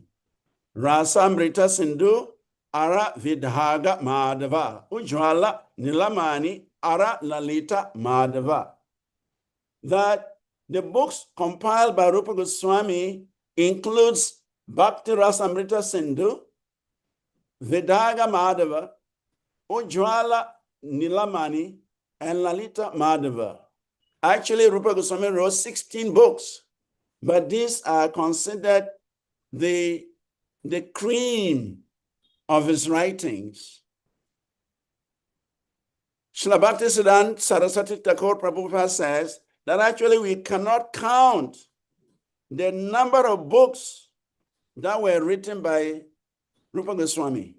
These 16 are just like the major books he wrote. but he wrote so many of them. He wrote so many verses. And the Bhakti Rasamrita Sindhu is very special because in that book, he described the science of bhakti. He explained the details of the various aspects of bhakti. He divided the book into the 4 parts: Purva Vibhaga, which is the eastern division; Dakshina Vibhaga, which is the southern division; Paschima Vibhaga, which is the western division; and the Uttara Vibhaga, which is the northern division. And then he furthermore divided these divisions into what he called them laharis, or waves. And in this way, he gave a detailed explanation of the science of devotion. Without a nectar devotion, how can we understand the science of bhakti? So this nectar devotion is a masterpiece given to us by Srila Rupa Goswami. And if we want to understand the science of bhakti, the science of Krishna consciousness, we must study the Bhakti Rasamrita Sindhu very, very carefully. Rupa Goswami also gave us other important books like the Vidhaga Madhava, a drama giving the pastimes of Krishna in Vrindavan. Actually, in the beginning, Rupa Goswami wanted to combine the pastimes of Krishna in Vrindavan and the pastimes of Krishna in Dwaraka.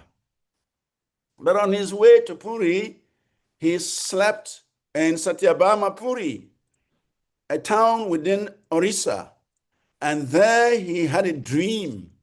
And a beautiful, very beautiful celestial lady appeared to Rupa Goswami in his dream and instructed him that please do not combine Vrindavan Leela with Dwaraka Leela. You should write them separately. A separate drama of Krishna's pastimes in Vrindavan and a separate drama of Krishna's pastimes in Dwaraka.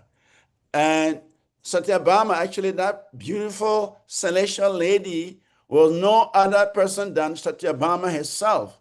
She was so happy with Rupa Goswami's writings. She was so happy with Rupa Goswami's glorification of Krishna that he appeared in the dream of Rupa Goswami to encourage him and advise him to separate those writings. So as a result, Vidhaga Madhava is a drama that describes the Vrindavan pastimes.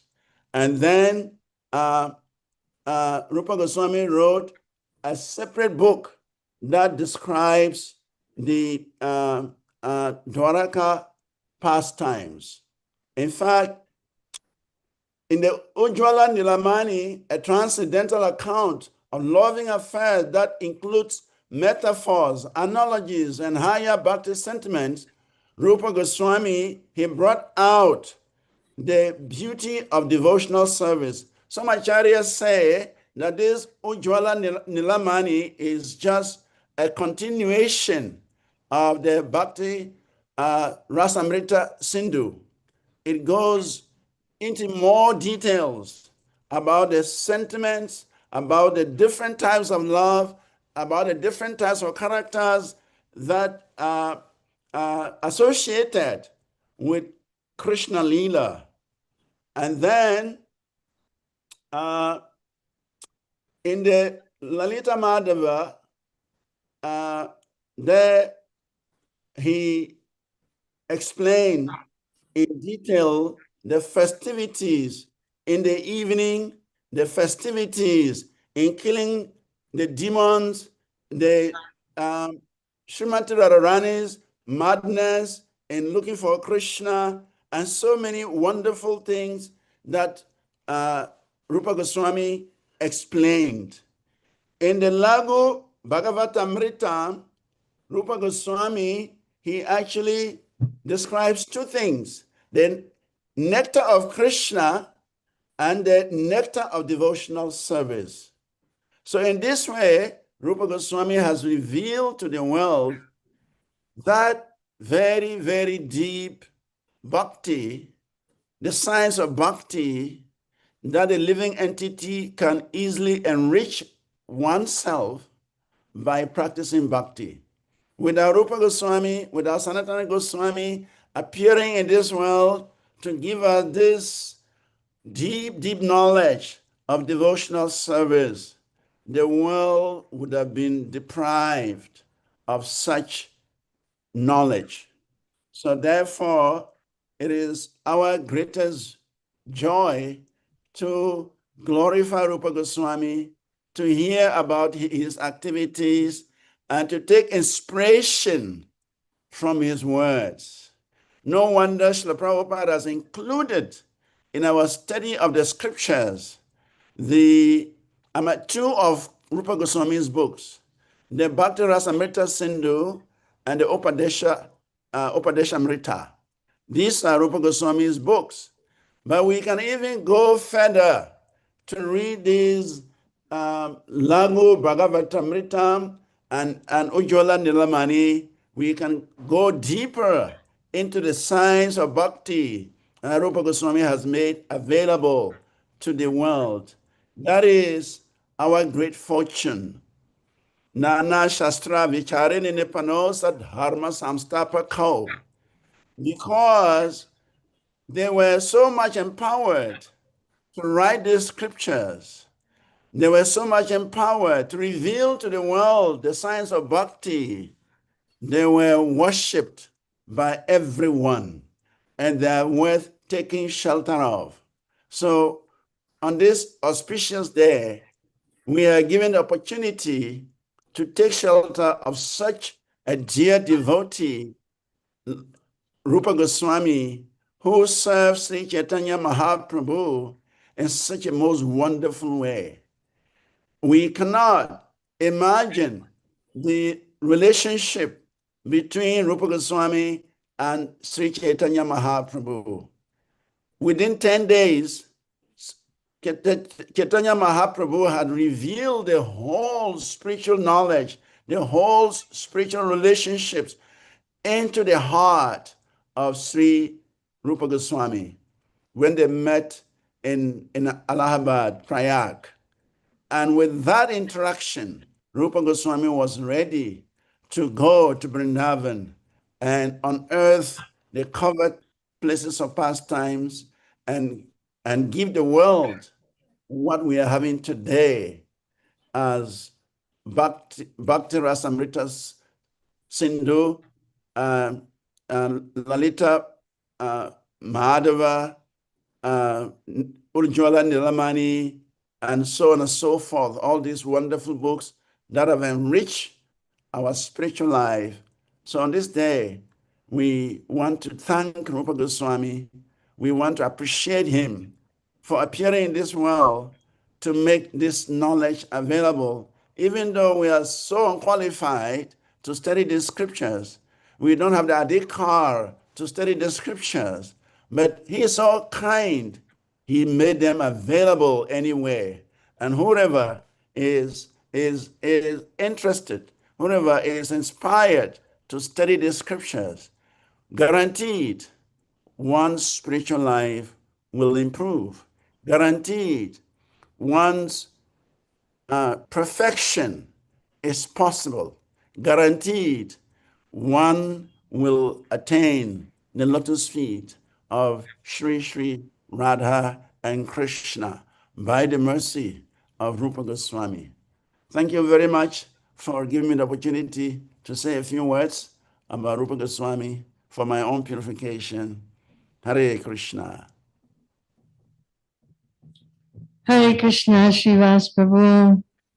Thank you so much for being with us today and giving your glorification of Srila Rupa Goswami. Thank you for giving me the chance. I'm grateful.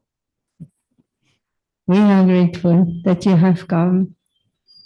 Dear devotees, we have two more glorifications to hear. Sarvabhauma Prabhu and Mukundadat Prabhu, who are both going to speak on site here.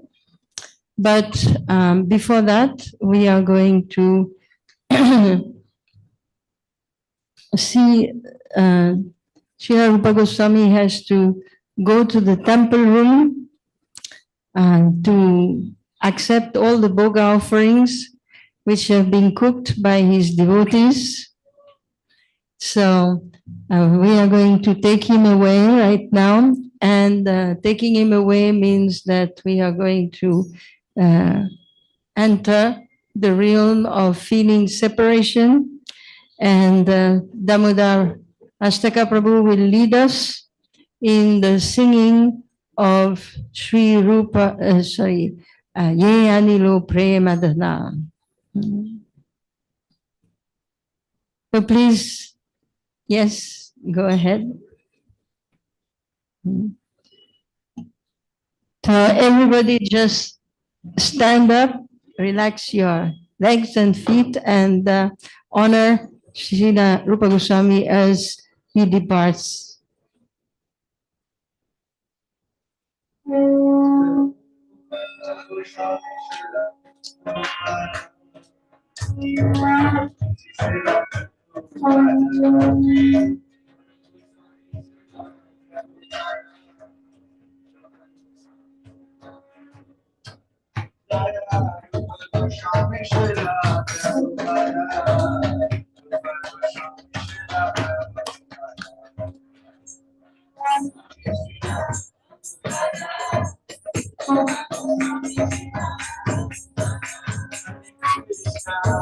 Hare Krishna, Krishna Krishna, Hare Hare, Hare Rama, Hare Rama, Rama Rama, Hare Hare, Hare Krishna.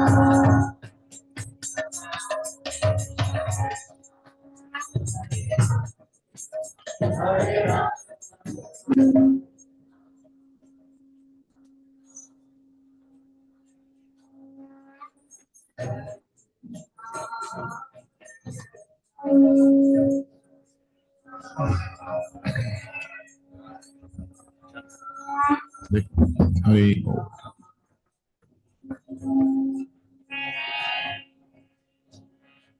Jaya Milo Premadhana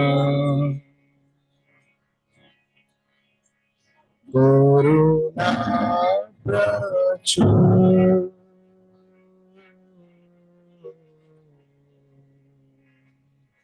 Jaya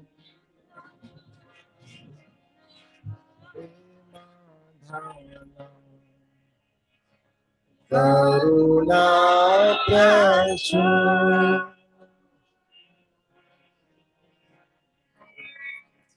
Jaya Milo Premadhana Karuna Prachur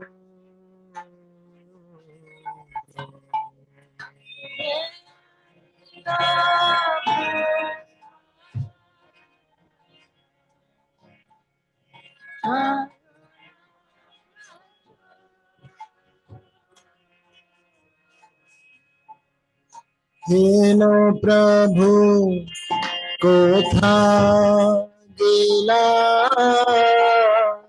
Acharya Thakur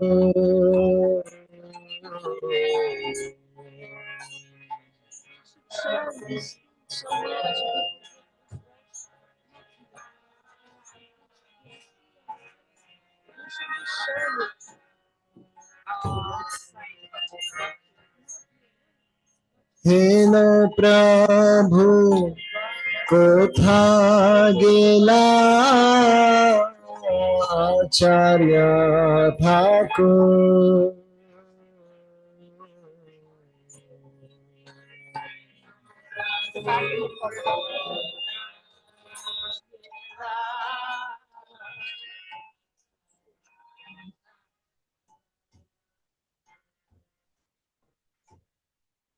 कहाँ मोरा स्वरूप रूपा, कहाँ सनाता,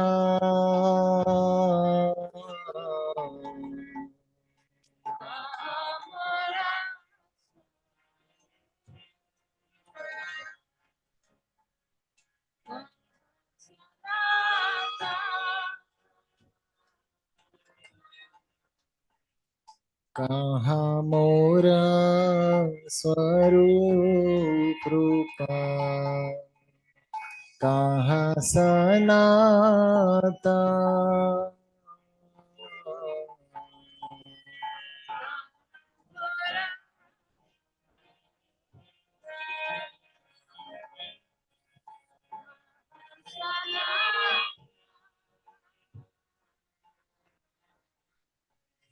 कहाँ दास रघु,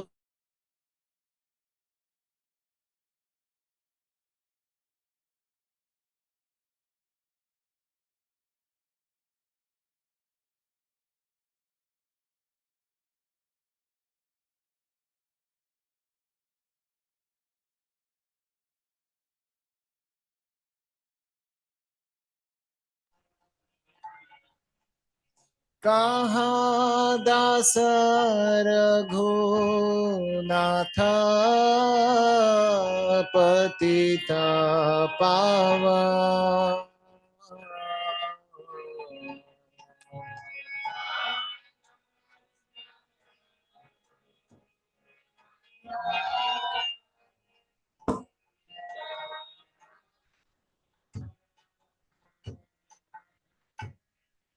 कहाँ मोर भट्ट जुगा, कहाँ कबीरा,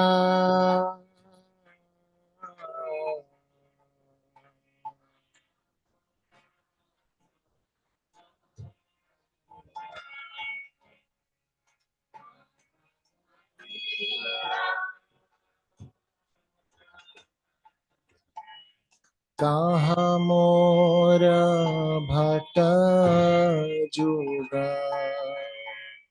कहाँ कबीरा,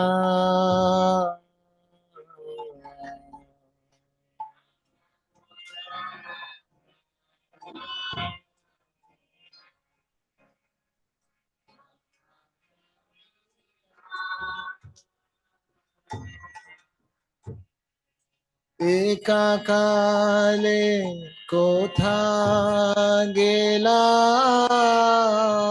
गोरा नटरा,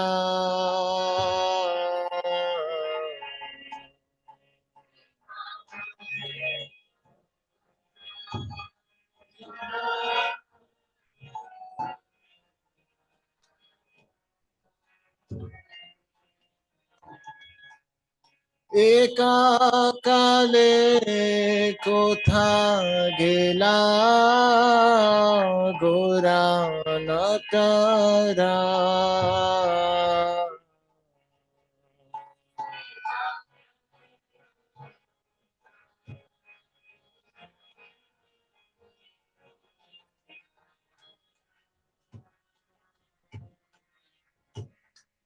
पाषाणे कुटीबो माथा,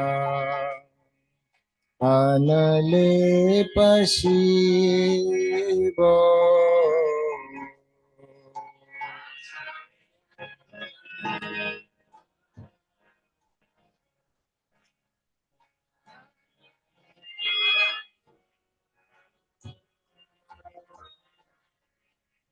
पाषाणे कुटीबो माथा, अनले पशिबो,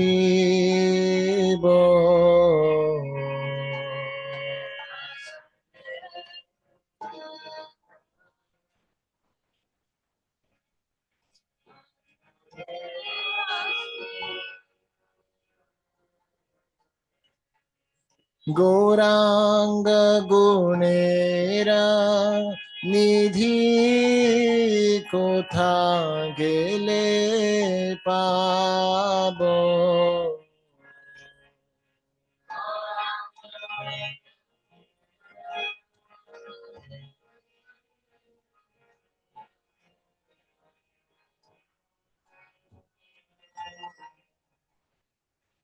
गौरांग गुणेर निधि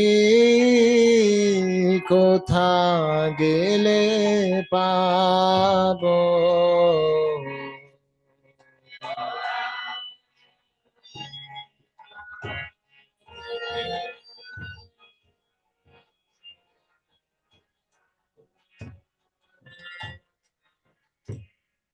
से सब संगीरा संगे जे कैलो बिला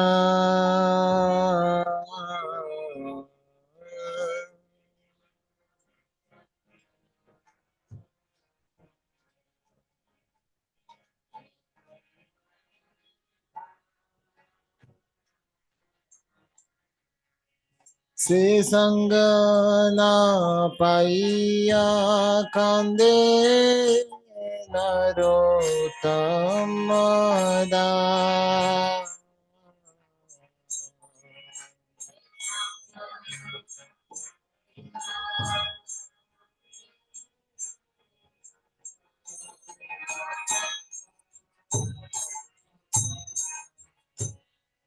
से संग ना पाइया कांदे नरोत्तम दास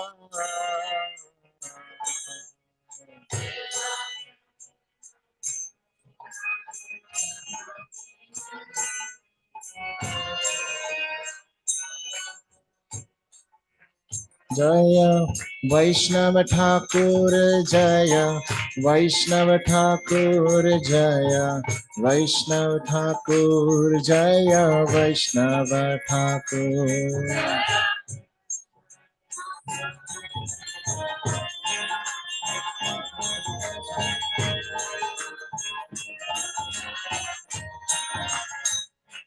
जय रूप गोस्वामी श्रील प्रभुपदा रूप Goswami Srila Prabhupada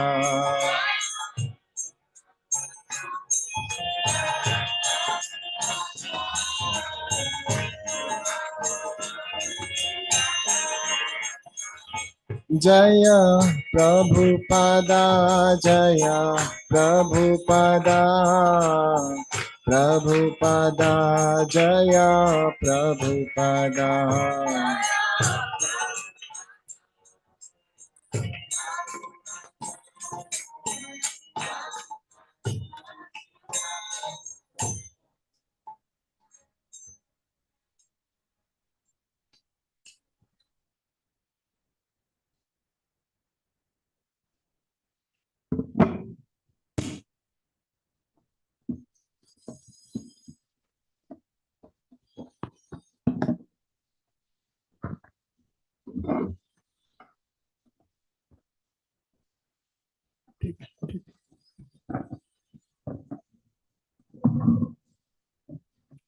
We welcome Sarvabhauma Prabhu,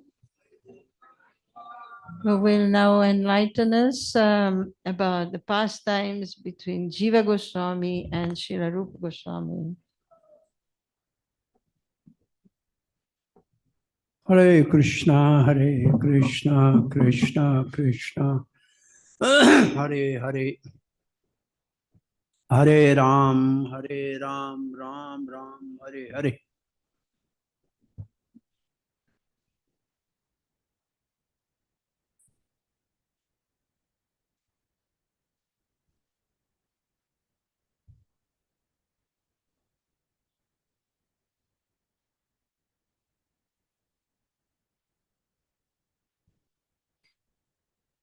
Gurave Gaurachandraya Radhikaya Tadalaye Krishnaya Krishna Bhaktaya Tadbhaktaya Namo Namaha.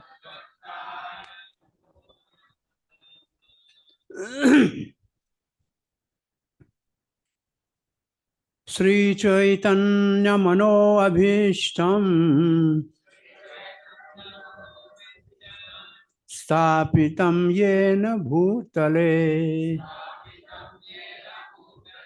Swayam Rupaha Kadamayam Dadati Swapadantikam Sri Gauda Mandala Madhya Jivaha Shri Bhakti Rakshaka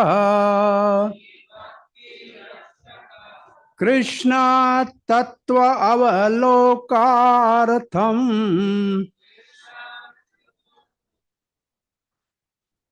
Sangshodhakam Sada Bhave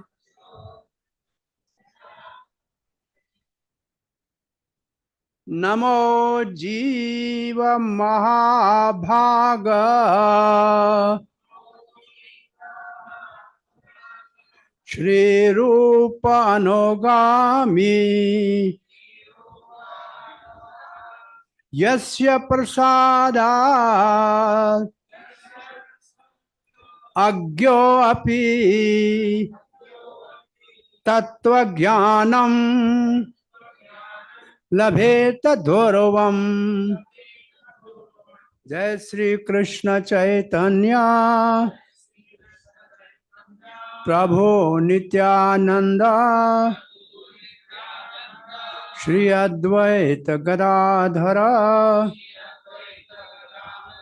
Shivasadi Gaura Bhakta Vranda Hare Krishna Krishna Krishna Hare Hare Hare Rama Rama Rama Hare Hare Sri Vrindavan Dham Brajabhumi very dear to Sri Radha Krishna, and that Brajabhumi was manifested by the mercy of Sri Chaitanya Mahaprabhu through Goswamis, and by mercy of Srila Prabhupada, this Vrindavana Vrindavana Institute of Higher Education, to learn, to realize the message of Mahaprabhu through the writings of Goswamis is the blessing of Srila Prabhupada. We are celebrating yearly Rupotsava.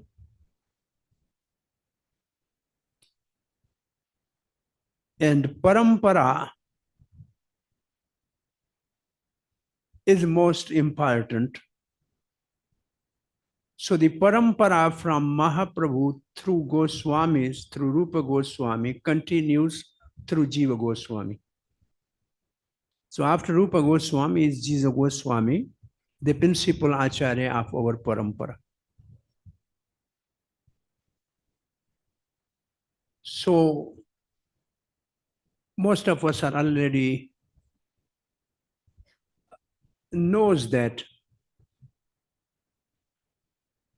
two brothers, Rup and Sanatan, three brothers, Rup, Sanatan, and Anupam, also called Vallabh, were the great descendant of the Bhardwaj Vans Brahman from Karnataka. And then they settled in Bengal.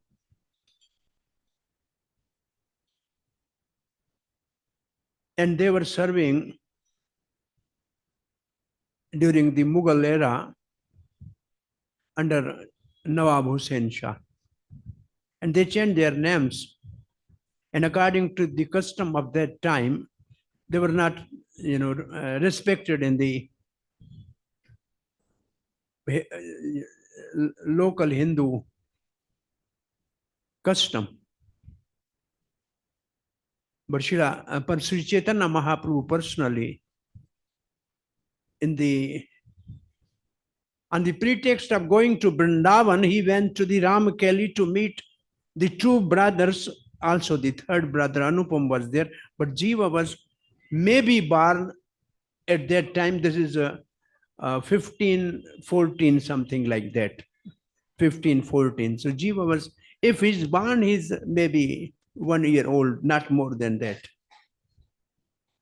There's no exact date.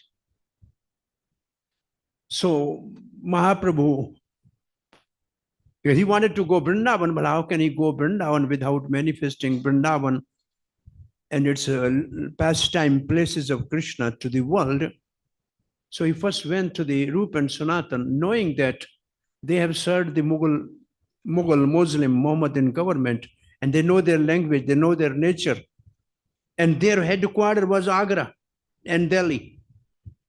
And in between two is Mathura. They are the right person to cooperatively work with them and establish the Vrindavan Dham. So first Rupa Goswami arrived here around 15, 16, 17, something like that. After getting direct 10 days instruction from Sri Chaitanya Mahaprabhu in Prayagraj, where everybody is going for nectar, but the real nectar was given by Mahaprabhu in 10 days, and that is the nectar of devotion, the Bhakti Rasamrit Sindhu. Direct instruction to Srila Rupa Goswami, and Srila Rupa Goswami started the new era of Gaudiya Vaishnavism in Vrindavan. Followed by that, Sanatana Goswami reached next year, most probably. But after almost 15 years, in 1530, Jiva Goswami arrived here. So tragedy with Jiva Goswami was that his father left this world when Jiva was hardly 1 year old, on the bank of Ganga, on the way to Puri. Anupam left body. So Jiva was renounced from the childhood. And as his mother also left, and then he came to Navadip. And then Nityananda Prabhu was there. So he got direct association and blessing of Nityananda Prabhu, and he was taken by Nityananda Prabhu to the whole Gauda Mandala Parikrama. So it says, Jiva Goswami, Gauda Mandala Madhya, Jiva Shri Bhakti Ras Rakshak. So Nityananda personally took him for the Navadik Parikrama, and then Jiva Goswami had a blessing of Sachi Mata and Vishnu Priya, and he took prasad there. And then Nityananda Prabhu said, Chaitanya Mahaprabhu has given Vrindavan service to your family. So you go to Vrindavan to your uncles. But on the way, in Banaras, there's a disciple of Sarvabhauma Bhattacharya, Madhusudan Vachaspati, what is his name?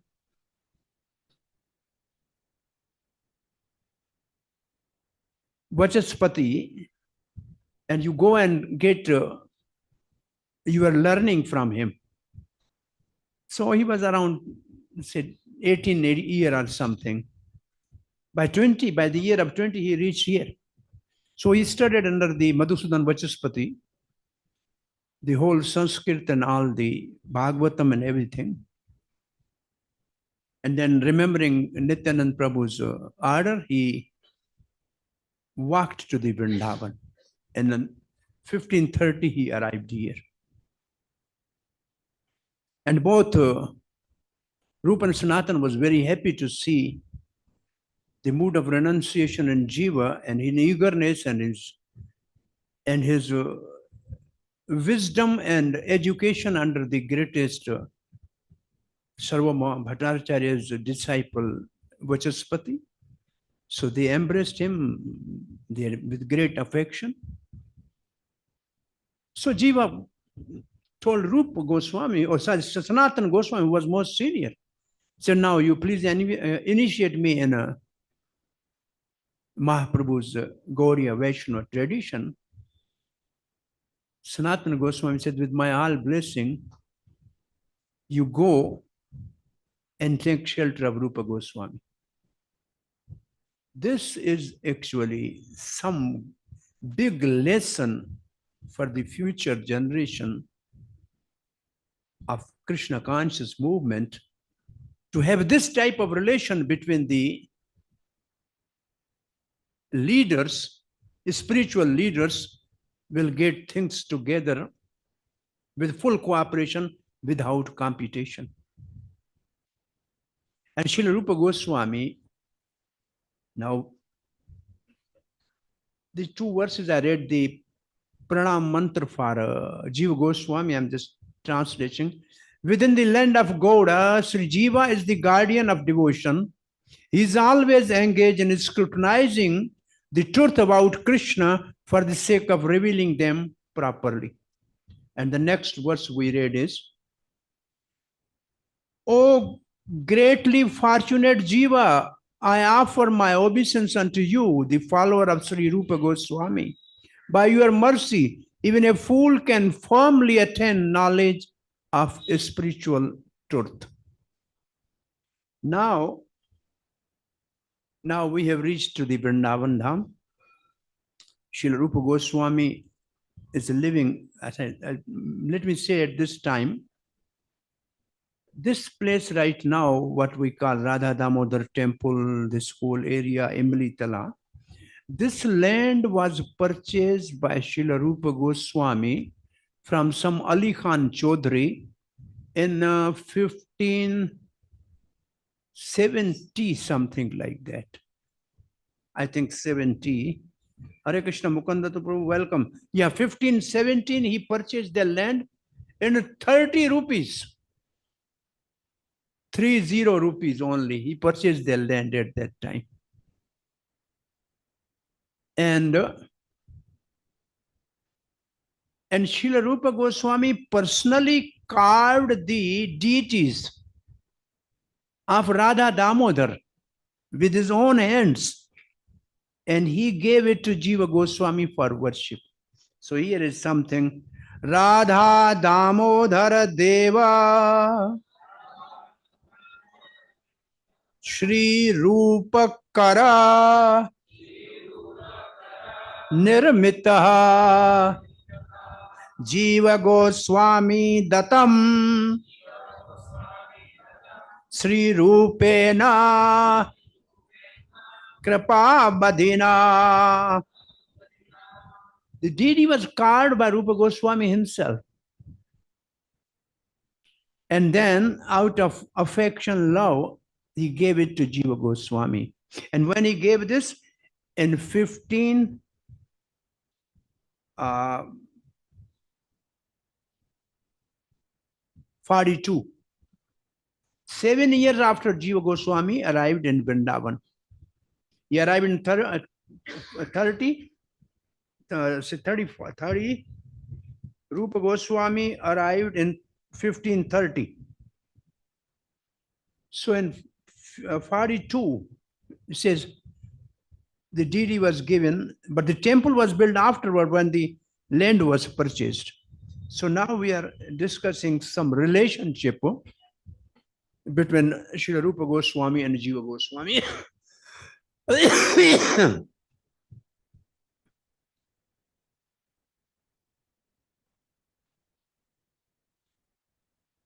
One, first family relationship. Srila Jiva Goswami was the nephew of Srila Rupa Goswami because he was son of Anupam, his younger brother. Jiva Goswami, his father Anupam, Shri Vallabh was the younger brother of Shri Rupa and Sanatana Goswami. Thus, Rupa Goswami was both the father figure and the guru to the Jiva, a spiritual relationship. After early passing of his father, Jiva was placed under the care of guidance of Srila Rupa Goswami. Jiva studied all scripture under Rupa's direction, becoming Rupa was a Siksha and Diksha, both guru, disciple. Rupa Goswami recognized Jiva's brilliance and entrusted him with the preservation and systematization of Gaudiya theology. Two things. Rupa gave systematizing and preservation of Gaudiya theology. Corroborative mission, their mission together. They work together under the instruction of Sri Chaitanya Mahaprabhu, particularly to establish a scriptural foundation of bhakti to Krishna, number one. Number two, write and preserve key theological text books. And number three, reveal holy places in Vrindavan and build temples like Radha Govind Dev, Radha Damodar. Now, Rupa Goswami, his principal work is Bhakti Rasamrit Sindhu, Bhakti Ujjwal Neelamani, Laghu Bhagavad Amrita. Principal work in these all books, Jiva Goswami has offered his prayer to Rupa Goswami in Mangalacharan.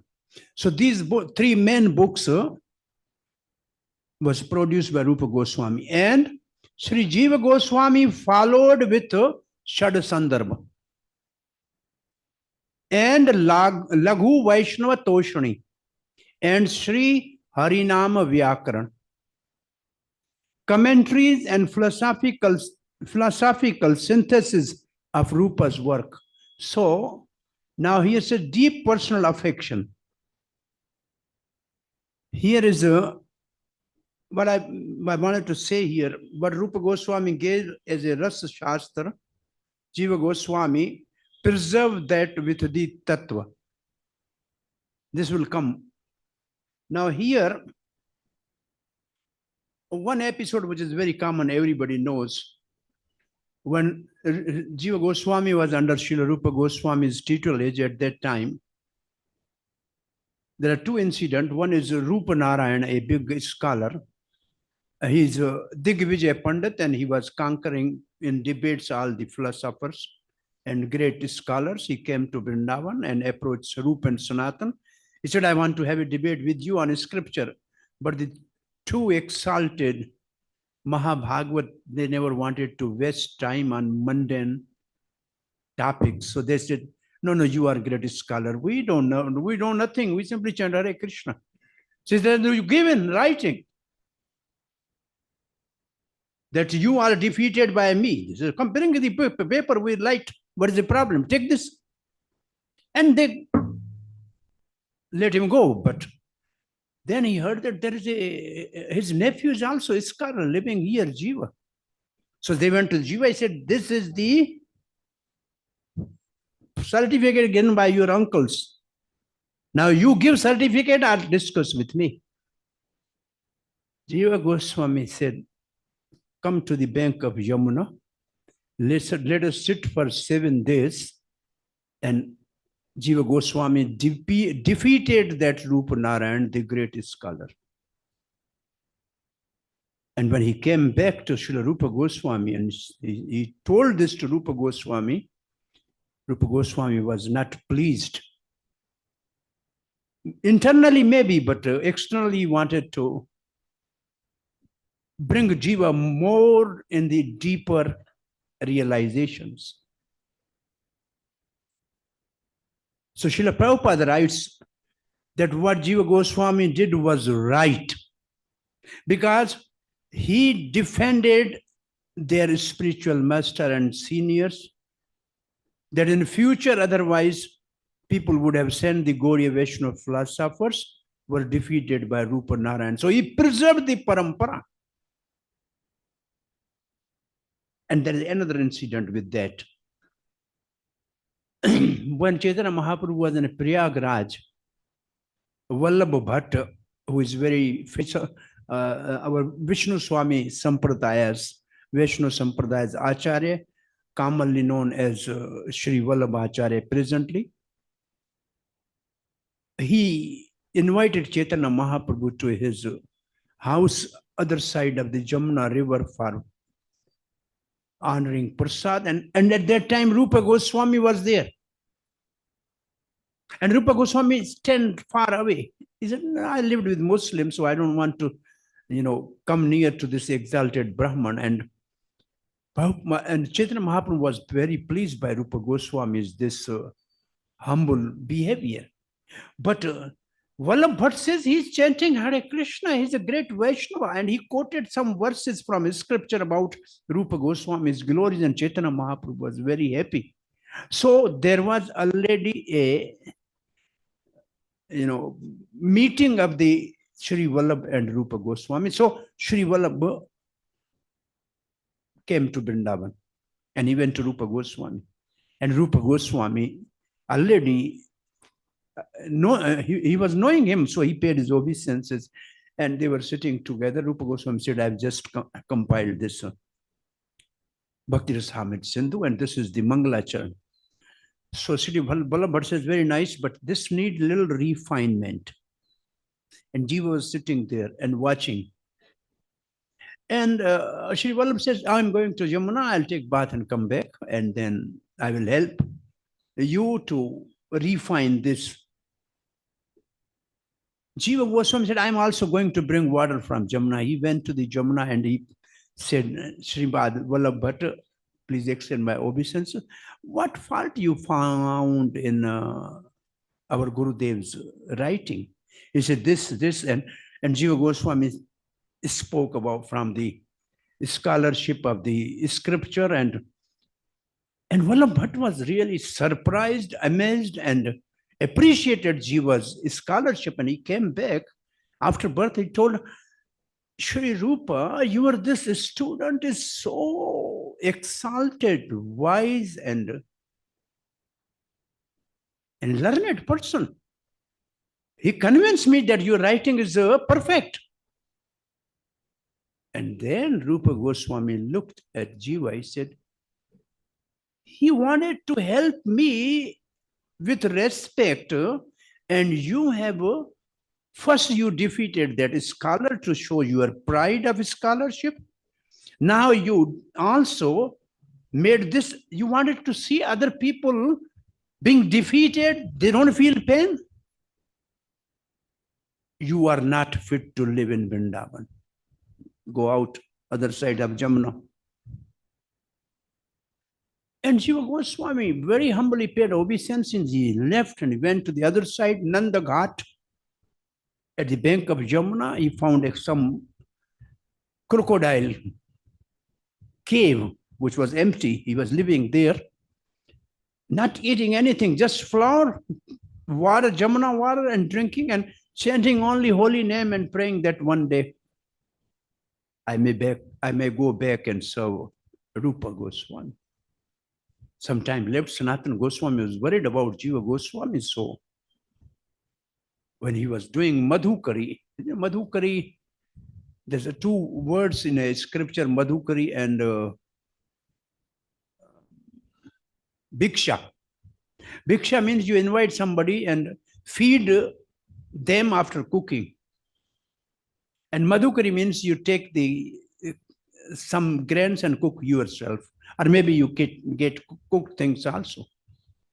So every 15 days, on Dwadashi most probably, these Goswami used to walk from Vrindavan to Mathura to some Brahman Chaturvedi's house, and used to bring the Madhukari, and they used to use that for 15 days till next Ekadashi. No wasting time, no cooking, nothing. They dry chapati, they fill in the Jamuna water, and okay. This was their detachment and renunciation. When I used to say sometime, eating dry chapati dipped in Jamuna water and some chickpeas, Rupa Goswami has compiled Bhakti Rasamrita Sindhu, and after eating paneer sabzi, we are not able to understand it. It takes a time, really, how they did this. So Sanatana Goswami was told by some Brijabasi, and all Brijabasi was considering Sanatana Goswami as father. Because when Sanatana Goswami left body, whole Brijabasis, all Brijabasis shaved their hands, or shaved their heads. And therefore this Purnima is called Mudya Purnima. Mudya means they shaved their hands because they consider Sanatana Goswami as their father. They told there's one great sadhu living here in a crocodile cave and not eating anything. So Sanatana Goswami went and he found inside just emaciated jiva, simply Krishna, Krishna, nothing else. He just pulled him out. And then he brought him here to Vrindavana. And then he went to Rupa Goswami and said, Rupa, brother, do you remember all the teaching of Chaitanya Mahaprabhu? So yes, I do. Well, there's one teaching of Chaitanya Mahaprabhu, Jiva Daya. So yes. So Jiva means living entities, but Jiva is also Jiva. And this Jiva is dying. And Rupa Goswami had an affection in the heart. He just picked the Jiva, embraced him, and then both uncles nourished him properly to bring him back to his normal health. And then he was proofreading Rupa Goswami's books and everything. So we are going to the next.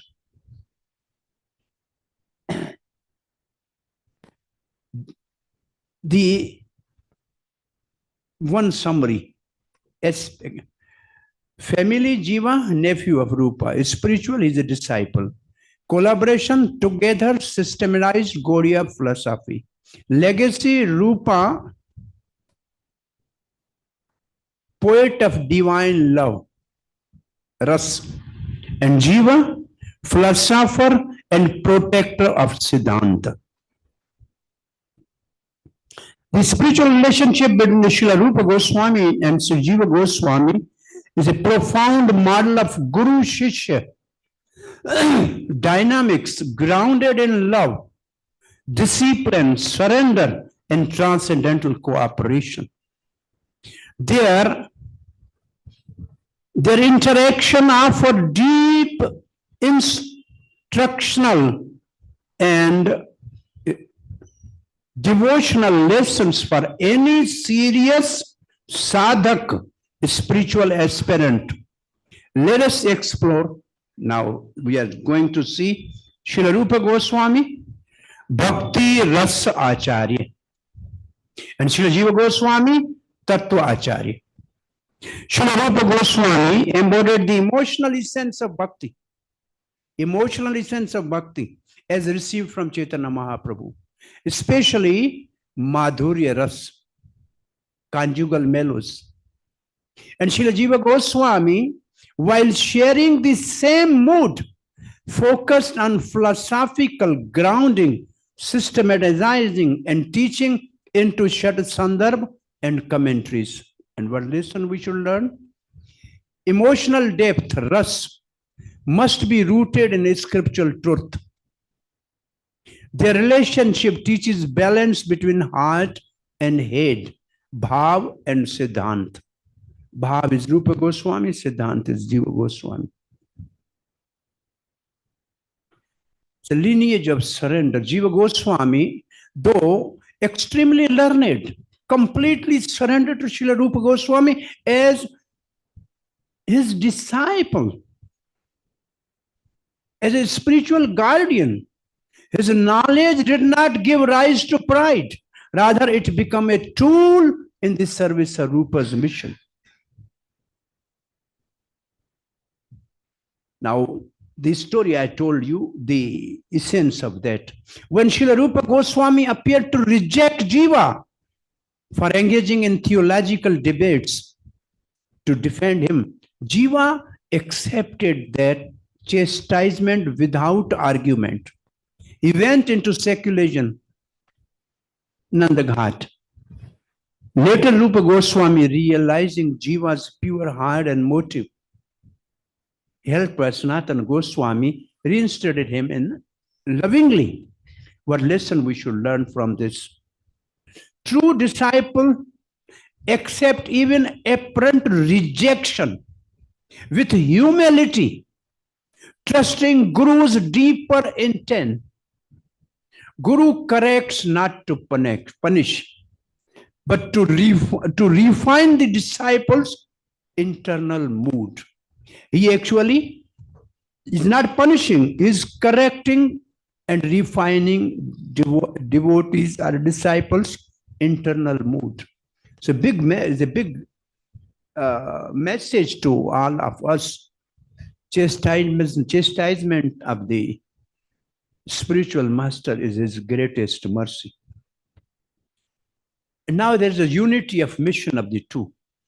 Writing the theology of Chaitanya Mahaprabhu, Srila Rupa compounded Bhakti Rasamrita Sindhu and Ujjwal Neelmani, setting the emotional and theological vision of Mahaprabhu's message. And Jiva wrote the Satsandarbha, defending the supremacy of Krishna Bhakti as the highest path, and establishing the ontology of the Jiva, Paramatma, and Bhagavan. What instruction? The mission of the Guru and disciple not to become identical, no, but to complement one another with a unique strength in a single service aim. Rupa revealed Mahaprabhu's heart. Jiva protected it from distortion. Srila Rupa's instructions of Jiva and essence seen through guidance, though not always expressed as a direct recorded dialogues. We understand Rupa's instruction to Jiva. The first one is entrustment. He entrusted Jiva. Rupa gave Jiva training through association, living in Vrindavan together and imbibing rasa through seva and shastra. Seva means service and shastra means scripture. And also he taught the Jiva through silence and chastisement, both ways.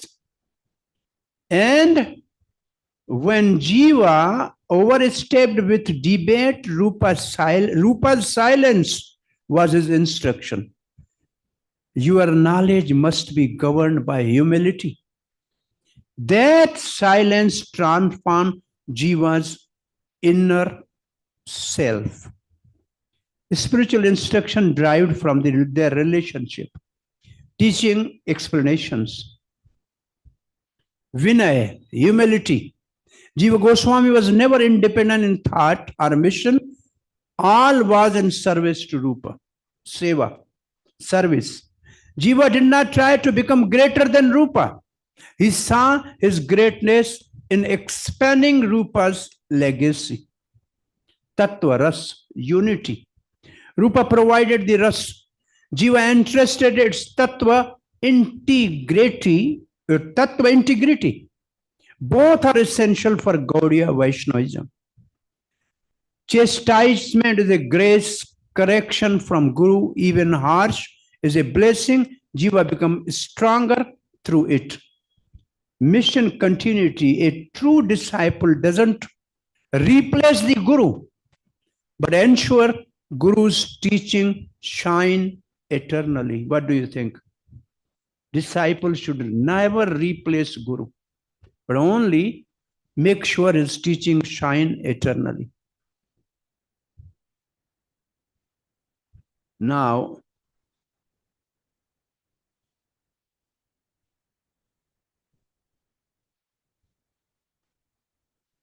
Jiva studied Bhakti Rasamrita Sindhu, learned from the Obviously, he learned from that, and then he wrote a commentary on that afterwards. Then he wrote Sat Sandrabha, offer prayers to Radha Damodar Mandir in Vrindavan, where their presence is still felt. To follow Jiva is to serve Rupa. To understand Rupa is to love Mahaprabhu. To love Mahaprabhu is the sense of life. Again, I'm saying, to follow Jiva is to serve Rupa. And to understand Rupa is to love Mahaprabhu, which is Radha Bhav. And to love Mahaprabhu is the sense of life. Would you...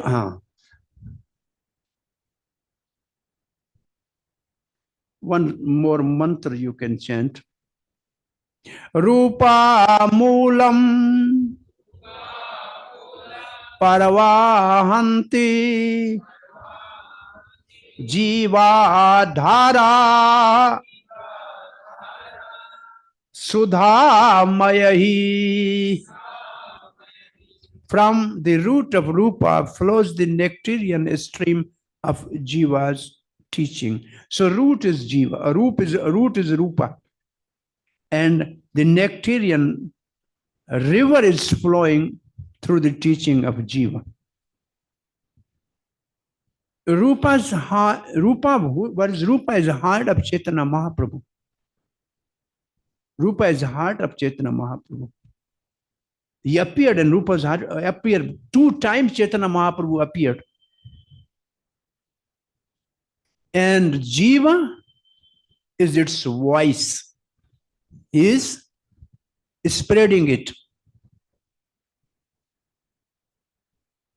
Rupam prati mamakam hirdayam. Rupa is my very heart, Chaitanya Mahacharitamrita. Chaitanya Charitamrita says, and Jiva, as Rupa's faithful follower, become the preserver of Mahaprabhu's heart through scriptural synthesis. Rupa Goswami, he is the composer of divine emotion, a Ras Shastra. And Jiva, he is the defender of that vision. Rupa revealed Krishna Leela in exquisite poetic form, and Jiva, with reference and precision, ensured that no misunderstanding would ever taint it. Rupa wrote, again, same thing. Rupa wrote Ujjwal Niromani, the crown jewel of Madhurya Ras, and Jiva structured Bhakti Sandarbh, Krishna Sandarbh, to defend Rupa's conclusion from the other school of thoughts. So Srila Rupa Goswami is Bhakti Ras, and Srila Jiva Goswami is Bhakti Tattva. Without Rupa, Jiva,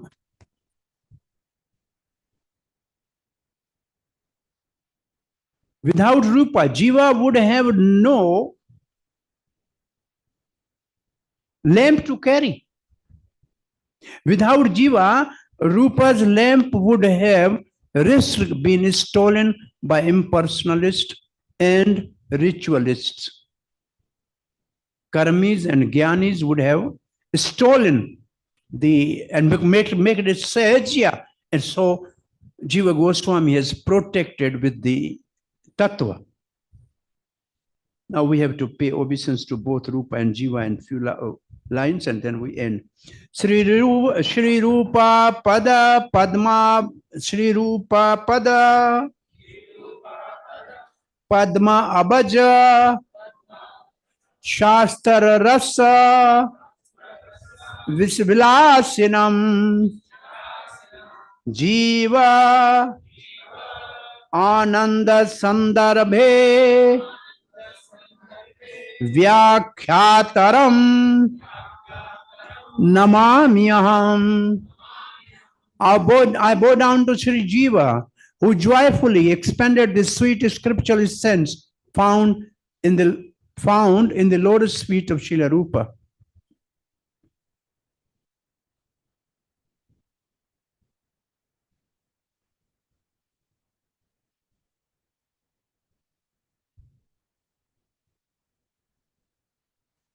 There are Mangalacharya written by Srila Jiva Goswami in all his books, praising and begging the mercy of Srila Rupa Goswami. In Tattva Sandra Mangalacharya, he writes, I offer my obeisance unto the two great souls, Rupa and Sanatan, who are the sense of heart's treasure, filled with the mercy of Lord Gauranga, dark like fresh rain clouds, and expert in analyzing the various scripture for the sake of their spiritual master. And for Bhakti Sandarbha, Jiva Goswami, he wrote the Mangalacharya, Sri Rupa Pada Sharanam. I take shelter of Srila Rupa Goswami. And Laghu Vaishnava Toshani, he wrote,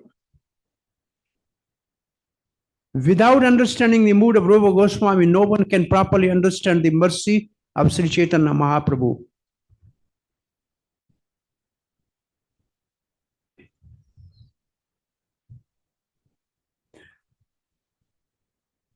So Srila Rupa Goswami is exclusive recipient of Chaitanya Mahaprabhu's internal mood, Radha Bhav. The person empowered to manifest Mahaprabhu's mission in this world.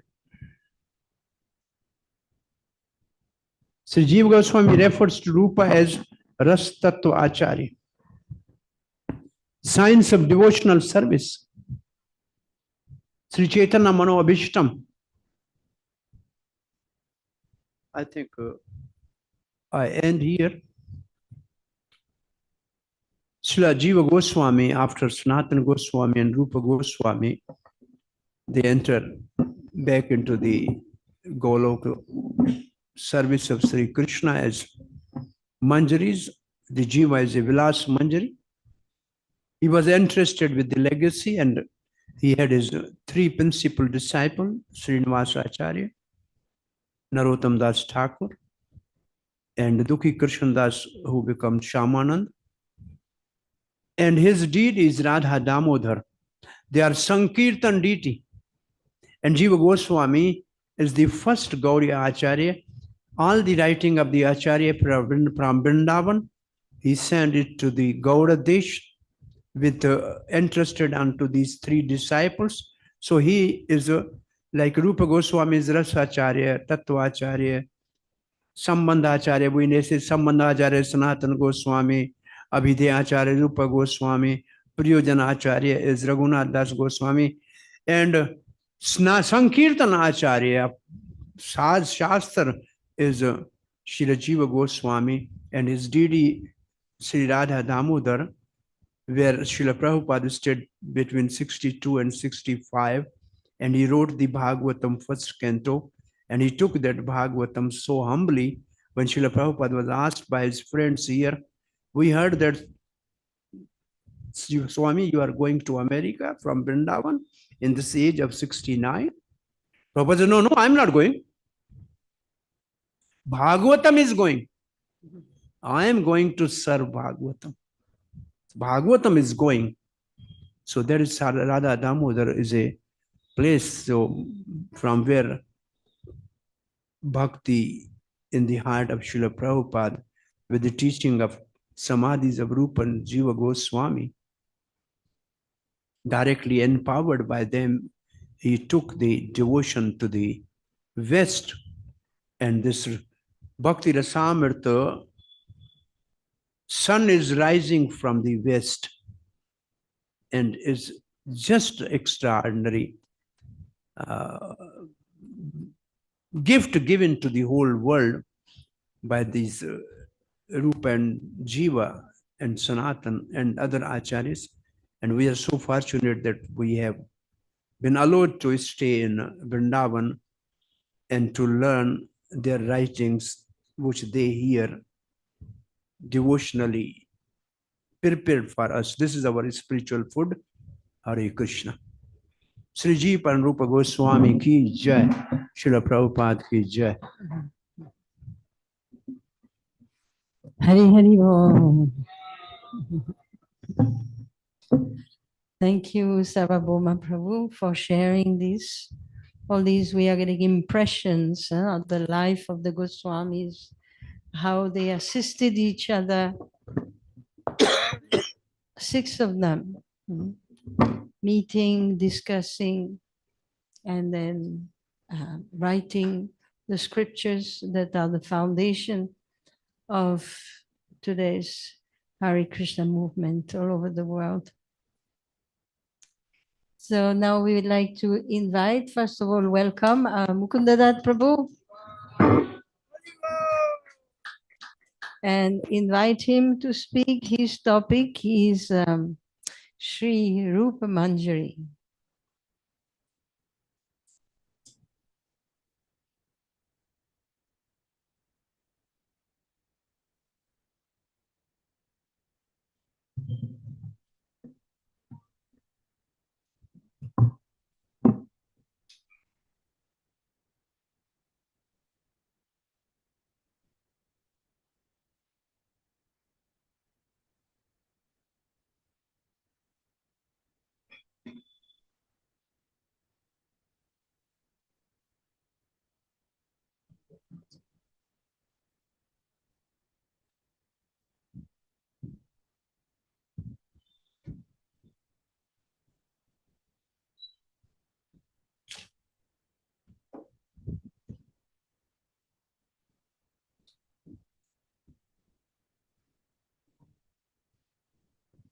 Here's something.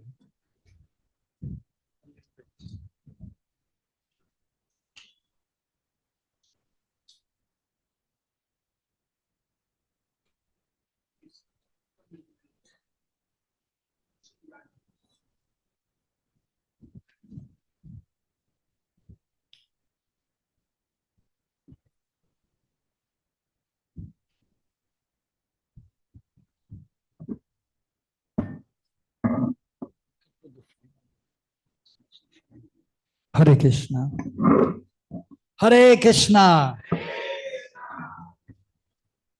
Gurave Gaura Chandraya Radhikaya Tadaraya Krishnaya Krishna Bhaktaya Tad Bhaktaya Namo Namaha Sri Chaitanya Mano Bhistam Stapitam Yena Bhutale Sayambro Pakadamayam Tadati Sabadadikam Adadanastaram Damya Chepuna Simad Rupa Padam Bojo Duli Shama Janma Janmani. So we are very fortunate to be here in Sri Vrindavana Dham by the mercy of Sri Radha Shamasundar, and especially Sri Chaitanya Mahaprabhu, who is none different from Sri Radha and Krishna, and he has come to establish the Yuga Dharma, the chanting of the holy names, and he has come to give Braj Bhakti, devotional service towards the lotus feet of Sri Krishna. And of course, especially Chaitanya Mahaprabhu came to give Unadojala Ras, the Madhurya Bhav, the loving sentiments of the gopis. And for that purpose also he, of course, he's coming with his associates, but specifically his most dear associates are there, Lalita and Vishaka, Krishna's associate. They come as Sarupa Damodar and Rai Ramananda Roy. And then the 6 Goswamis, very dear associates of Chaitanya Mahaprabhu, who in Krishna Lila they are Manjaris, assisting Sri Radha Krishna, specifically Srimati Radharani, in their divine exchange. And amongst them, the Goswamis, so Sri Rupa Goswami is considered to be very dear, most dear to Sri Chaitanya Mahaprabhu. So therefore, the Acharyas have told in our Sampradaya that we are Rupanuga Vaishnavas, we are followers of Rupa Goswami as a sadhaka, as practicing devotee. So Rupa Goswami, he has mentioned in Bhakti Rasamrita Sindhu that devotional service is performed twofold. Seva sadaka rupena, siddha rupena chatrahi tad bhavalipsanakarya vrajalokana sarataha. Vrajalokana sarataha, we should follow in the footsteps of the Brijbasis. Both as sadaka, seva sadaka rupena, as practicing devotees. There we follow Rupa Goswami, we follow Raghunath Goswami and the other Goswamis. And then of course our acharyas in our sampradaya. And then specifically we follow Srila Prabhupada. But then as Siddha Rupena Chatrahi, then when we are more mature or purified in consciousness, in regards to understanding that we are not this body, we are split soul, then we take shelter of Sri Rupa Manjari, who is very dear to Srimati Radharani. So that is in our sampradaya. That Sanatana Goswami also, he himself, although he is the elder brother of Rupa Goswami, but because he was very much dear to Mahaprabhu, therefore, even Sanatana Goswami, he practically accepted Rupa Goswami just like his spiritual master. Of course, loving exchange is there. And Rupa Goswami accepting Sanatana Goswami as his spiritual master, so to say. So that is the humility of the Vaishnava. Respecting each other, taking guidance or inspiration from each other. And they were discussing, and in Radha Damodar temple specifically, there behind Radha Damodar is a place where they used to sit together, the Goswamis, and discuss topics about Sri Chaitanya Mahaprabhu and topics about especially Radha and Krishna. And then the Acharyas, after the 6 Goswamis, specifically Narottam Das Thakur, they accepted the shelter of Rupa Goswami. Of course, we know that Narottam Das Thakur was disciple, Diksha disciple of Lokanath Goswami, who was much senior than Rupa Goswami, very dear associate of Mahaprabhu also. And he was one of the first who came to Braj of the associates of Mahaprabhu, performing his devotional service. But then in his songs, Narottam Das Thakur is famous for his songs. So he glorified Rupa Goswami. He was taking shelter of Rupa Goswami. And there's a beautiful song in glorification of Rupa Goswami in his Manjari Swarup. Manjari means a younger gopi. The Manjaris are also gopis. There are 5 kinds of gopis, beloveds of Krishna. Saki, Nitya Saki, Prana Saki, Priya Saki, and Param Preshta Sakis.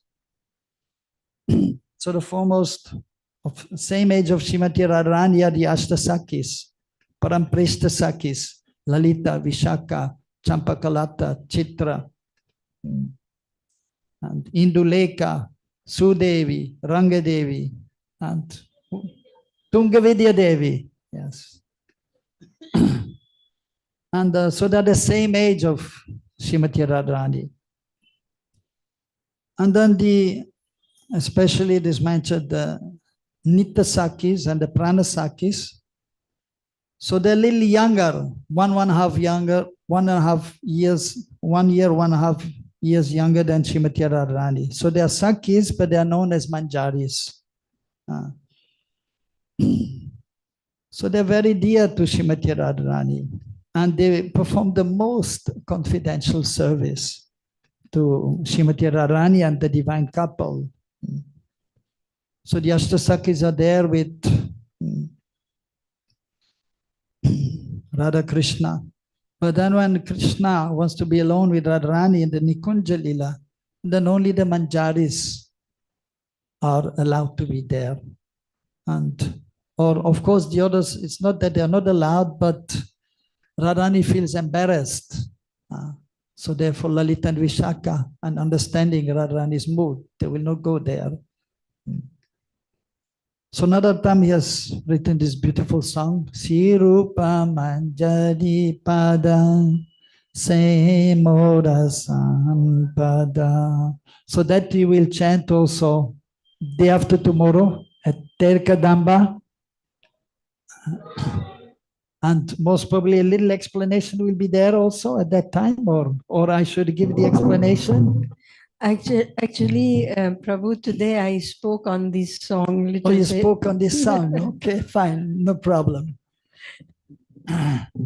We are flexible. We are spontaneous. And actually, Prabhuji, Ratna Prabhuji, he was asking, so what you would like to speak? And I was saying, as you say. And then he was saying, maybe you can speak about the song Sirupa Manjari Pada. I said, okay, but no issue, no problem. There's so much to say, we can go on till 4 o'clock without touching the song Sirupa Manjari. So no issue, but so we have to follow some schedule, and I'm supposed to stop at 3:20. And then there will be Artik, right? We will go downstairs, and then downstairs there will be Artik to see Radha Govinda. And of course, then Mahaprabhu is there, the picture. And then the Goswamis are there, Rupa Goswami. Giriraj is there. So Artik is to all of them. But so Radha Govinda, actually the Ishtadev of Rupa Goswami. So as Prabhuji was saying, so Sambandha Videya Prayojana-Acharya. So because they have given, for example, Sambandha Gyan, he has given specific knowledge about Sambandha Gyan, Sanatana Goswami, but at the same time we should understand that Sanatana Goswami, he was giving Sambandha Gyan, Abhideya Gyan, and Prayojan Gyan. Similarly, Rupa Goswami, he was giving Sambandha, Abhideya, and Prayojan Gyan. So they give everything, the Acharyas. And also Raghunath Das Goswami, he was giving Sambandha, Abhideya, and Prayojan Gyan. But because Rupa Goswami, he was giving Bhakti Rasamrita Sindhu, Upadeshamrita, which Prabhupada introduced, which is now there in the VIHE for Bhakti Shastri. And because that is most essential for the devotees practicing devotional service. So in the beginning, we get some understanding. We are not this body, we are a spirit soul. Krishna is the Supreme Lord. He's in Golok, and we are here in the material world, and somehow we have to get out of this material world. So we get this knowledge, and then we have to try to figure out, how am I going to get out of this material world? So then the Abhideya Gyan is there, the process of devotional service. So Sanatana has given some guidance also, but specifically we are following Rupa Goswami's guidance by studying Upadeshamrita and then the Bhakti Rasamrita Sindhu. So we may come to the highest stage, Prayojan, the necessity, pure devotional service. And for that, Raghunath Das Goswami has given some literatures, but also Rupa Goswami. Even in the Bhakti Rasamrita Sindhu, actually everything is there. Sambandha Gyan, Abhideya Gyan, and Prayojan Gyan. It's explained about the 5 rasas, the 5 relationships. Shantaras, Dasyaras, Sakyaras, Vatsalyaras, and Madhuryaras. In the beginning, so we don't have any idea, but by practicing and by hearing from the devotees and then practicing more, then we can have some understanding. So he has explained already in the Bhakti Rasamrita Sindhu about this 5 rasas. And actually in the beginning, so although the relationship with Krishna is there also, is already there, our relationship with Krishna, but it is dormant and we have no idea. We only know I am not this body, I am spirit soul. But only those who are highly advanced, they will know what is my relationship with Krishna. So as practicing devotee, when we become a little more purified in consciousness, then we may understand our inclination towards Krishna, in which relationship. At that point, it is not called ras. Ras is only there when we are realized. Then the ras is there. At the beginning, it is known as rati, shantarati, dasyarati, sakyarati, vatsalyarati, and madhuryarati. And then as we are practicing in this platform, which is for those who are a little more advanced, then there will be an exchange with Krishna. If one is more advanced, means almost Uttam Vaishnav, when Nishta Ruchi is there, and then Asakti, attached to Krishna, and detached from this material world, and a bhav. Then it is exchange is there with Krishna. Krishna is Vishaya Vigraha, is the object of our love. And then the Ashraya Vigraha is there, the devotee, and of course there is specifically, it will be there Srimati Radharani, who is the greatest of all the devotees, associates. And so then we should take shelter of the associates of Krishna, according to our inclination, which will be revealed in purified consciousness. And so first is Vaidhi Bhakti, following the rules and regulations. Vaidhi Sananda Bhakti. And then, under the guidance of the spiritual master, then we may enter the second part of sadhana bhakti, which is known as Rag Anuga Bhakti. So this following the devotees who have deep love for Krishna, Rag. Different stages of prema there. Prem, Krishna Prem, nothing to do with this material world. In the material world, we also say in India, Prem. But that is material love is there. So which is there also, that we don't deny, but the real Prem is when Krishna is at the center. But the different stages are there. Sneha, affection, transcendental affection. Even in the material world is affection, but it is material. But when Krishna is in the center, then the affection is there. But that is for those who are advanced. Prem, Sneha, Pranaya, Man. Man means, Pranaya means also more deep love. Then Man means transcendental anger. Sometimes the gopis, they become angry at Krishna. Maria showed also, Krishna is doing some little nonsense, stealing butter. Although there's so much butter in his house. Nanda Baba is the king of Braj. They have how many cows? 900,000 cows. So they have enough butter in the house. No need to go anywhere else. But still, why he's going somewhere else? Because the gopis, the other gopis, they also have love for Krishna, not Mother Yashoda only, but the elderly gopis also. And they're praying, they're churning the butter, praying. Oh, it would be so nice if Krishna would come to our house. We're also thinking, right? Oh, it would be nice if Krishna comes in our house. If we are fortunate, we have Radha Krishna deities. If not, then we have Mahaprabhu, then we'll be thinking also. It would be nice if Krishna would come to our house. Right? Anyone wants to see Krishna in his house? Yeah, when he's in his room, yeah? Or in the heart? Right in the heart, you want to see Krishna in our heart. And he's actually there, but we cannot see because of ignorance, which has to be removed. And it will be removed by chanting Hare Krishna, Krishna Krishna, Hare Hare, Hare Ram, Ram Ram, Hare Hare. In some places it is mentioned chanting Hare Krishna is enough for liberation. It is true, but not in the beginning. In the beginning we are chanting Hare Krishna, but if you are not hearing Hare Krishna from Sarvabhaum Prabhuji or Prashanta Mataji, then we cannot nicely chant Hare Krishna. So therefore the VIHE is there to give some transcendental knowledge, how we can progress and hear something about Krishna or about Mahaprabhu. And then we may be able to chant nicely. Therefore Shravanam is there. First we have to hear about Mahaprabhu, about Krishna. And then there's a chance of remembering Krishna. But if you're only hearing and not chanting, then also we cannot remember. But even that is not enough, but we have to serve also. Hari Guru Vaishnav, we have to serve the spiritual master.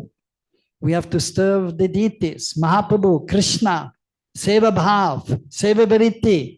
Even Krishna is saying to Arjuna, Tadvini Paripatane Pariprashna Sevaya.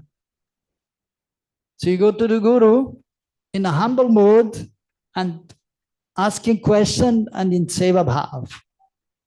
Ready to do Seva, but not only ready to do Seva, then practically to do Seva also. If the spiritual master is saying you do this and this and that, then we have to do, then we do. So Seva Bhav has to be there, and then we will be able to remember Sri Chaitanya Mahaprabhu and Krishna, and then we can advance to the higher level, and then so we may understand everything very clearly. So the gopis, they are calling to actually Krishna from within the heart, and they're praying, please Krishna, come to our house. And then Krishna, of course, is answering the prayers of the gopis and is going to their house and is stealing the butter. So Rupa Goswami has, when he has explained about these different angas of bhakti, or then even about these different relationships, so he has given many examples, like in Shantaras, Tasyaras, Sakyaras, Madhuryaras, between the relationship of Krishna and the particular devotees. So anyhow, so we were, in regards to anger, I wanted to tell. So when the gopis see that Krishna is coming because they're calling him, then they become angry externally, but internally they're happy. Krishna came to our house and he stole some butter. But externally, oh, Krishna stole butter. They're complaining to Mother Yashoda. You boy, he came to our house and he stole butter. And then Mother Yashoda, she's chastising Krishna. Why are you going to others' house? We have so much butter in our house. And she's chastising him. Man, angry. So, but that is transcendental anger, and love is there. The main thing is love, actually, and that is always there. That is sthai bhav, that is called sthai bhav, permanent ecstasy. Vatsalya bhav, she has parental affection for Krishna, that is always there. But then the different emotions are coming and going. So anger is coming and it is going, and then she's happy and sometimes sad. Different emotions are there. They're coming and going. So man, pranay, rag, deep attachment, transcendental attachment and love. And then anurag, bhav, mahabhav, and so on. So, but most of the associates, they have rag, deep attachment for Krishna. But then the gopis, they have bhav, mahabhav. Only the gopis, the beloveds of Krishna, like Radharani and her associates. So, so Krishna is reciprocating with his devotees. So all these things, so Rupa Goswami has mentioned there and given the examples in Bhakti Rasamrita Sindhu to some extent about those in friendship, those in parental affection, those in servitorship, and those in conjugal love, for our understanding.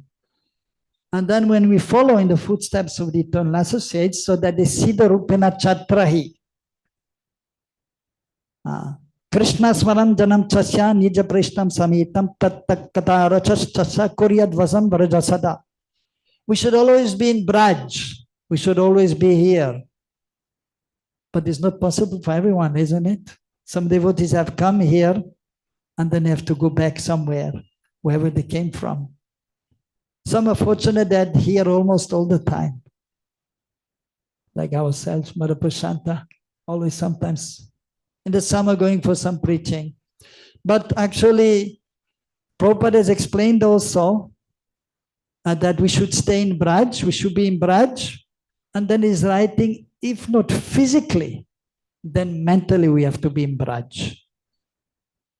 So in this verse, so these two verses are from the Bhakti Rasamrita Sindhu, and they are mentioned in the nectar of instruction in the 8th verse. Tannama Rupotsava Sukirtana Smitana. Kramena Rasana Manasin Yoja. Tistan Braje Tad Anugami Jan Anugami. Tad Anuragi Jan Anugami. Kalam Nayat Akilam Ityupadesha Saram. The essence of all advice is that we should hear and speak about the wonderful sweet pastimes of Krishna, about his name, form, qualities and pastimes. And then we should try to remember Anusmitya.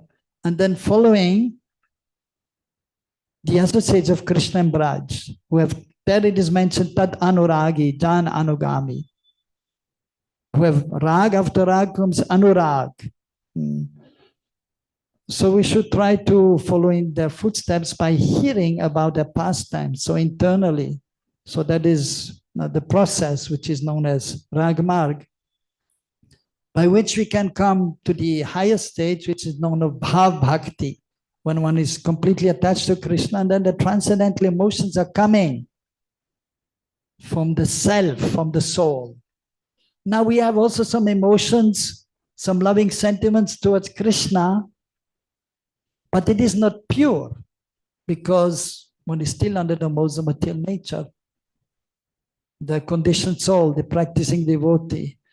But when one is properly situated on the transcendental plane, realizing that one is completely different from the gross and subtle body, when one is situated in the Atma Tattva, on the transcendental plane, and then the loving sentiments will be there, coming from the soul proper. Now it is not coming from the soul. Ultimately, it is from the soul, but it is perverted because we are covered by the modes of material nature that we have to understand. So that is the essence of all advice. So in this purport also Prabhupada has quoted these two verses, so which are very important for us. As sadhakas, we are following Rupa Goswami and of course Srila Prabhupada, the previous acharyas, but as Prabhupada also, after offering obeisances to his spiritual master by reciting Om Jnana Timirandasya, then the second one is Sri Chaitanya Manobestam Stapitam Yena Bhutale Sayam Rupa Gadamayam Tadati Swapadantikam. So taking shelter of Rupa Goswami. And then of course, but then Srila Prabhupada also, so on the other also even Nama Bhakti Vinodaya Satyanananda Namini Gaura Shakti Surupaya Rupanuga Varayate. Bhaktivinoda Thakur is the greatest of the followers of Rupanuga. Rupanuga Varayate. Varaya, the best of the followers of Rupa Goswami. Of course, that is glorification of Bhaktivinoda Thakur. But after Rupa Goswami, the 6 Goswamis, the Narottam is also the foremost. And then Vishwanath Chakravarti Thakur. And then Bhaktivinoda Thakur and Bhaktisiddhanta Prabhupada. And then our Prabhupada. And then actually Rupa Goswami, that was the point also. So he has explained about these loving sentiments of the Brijabasis.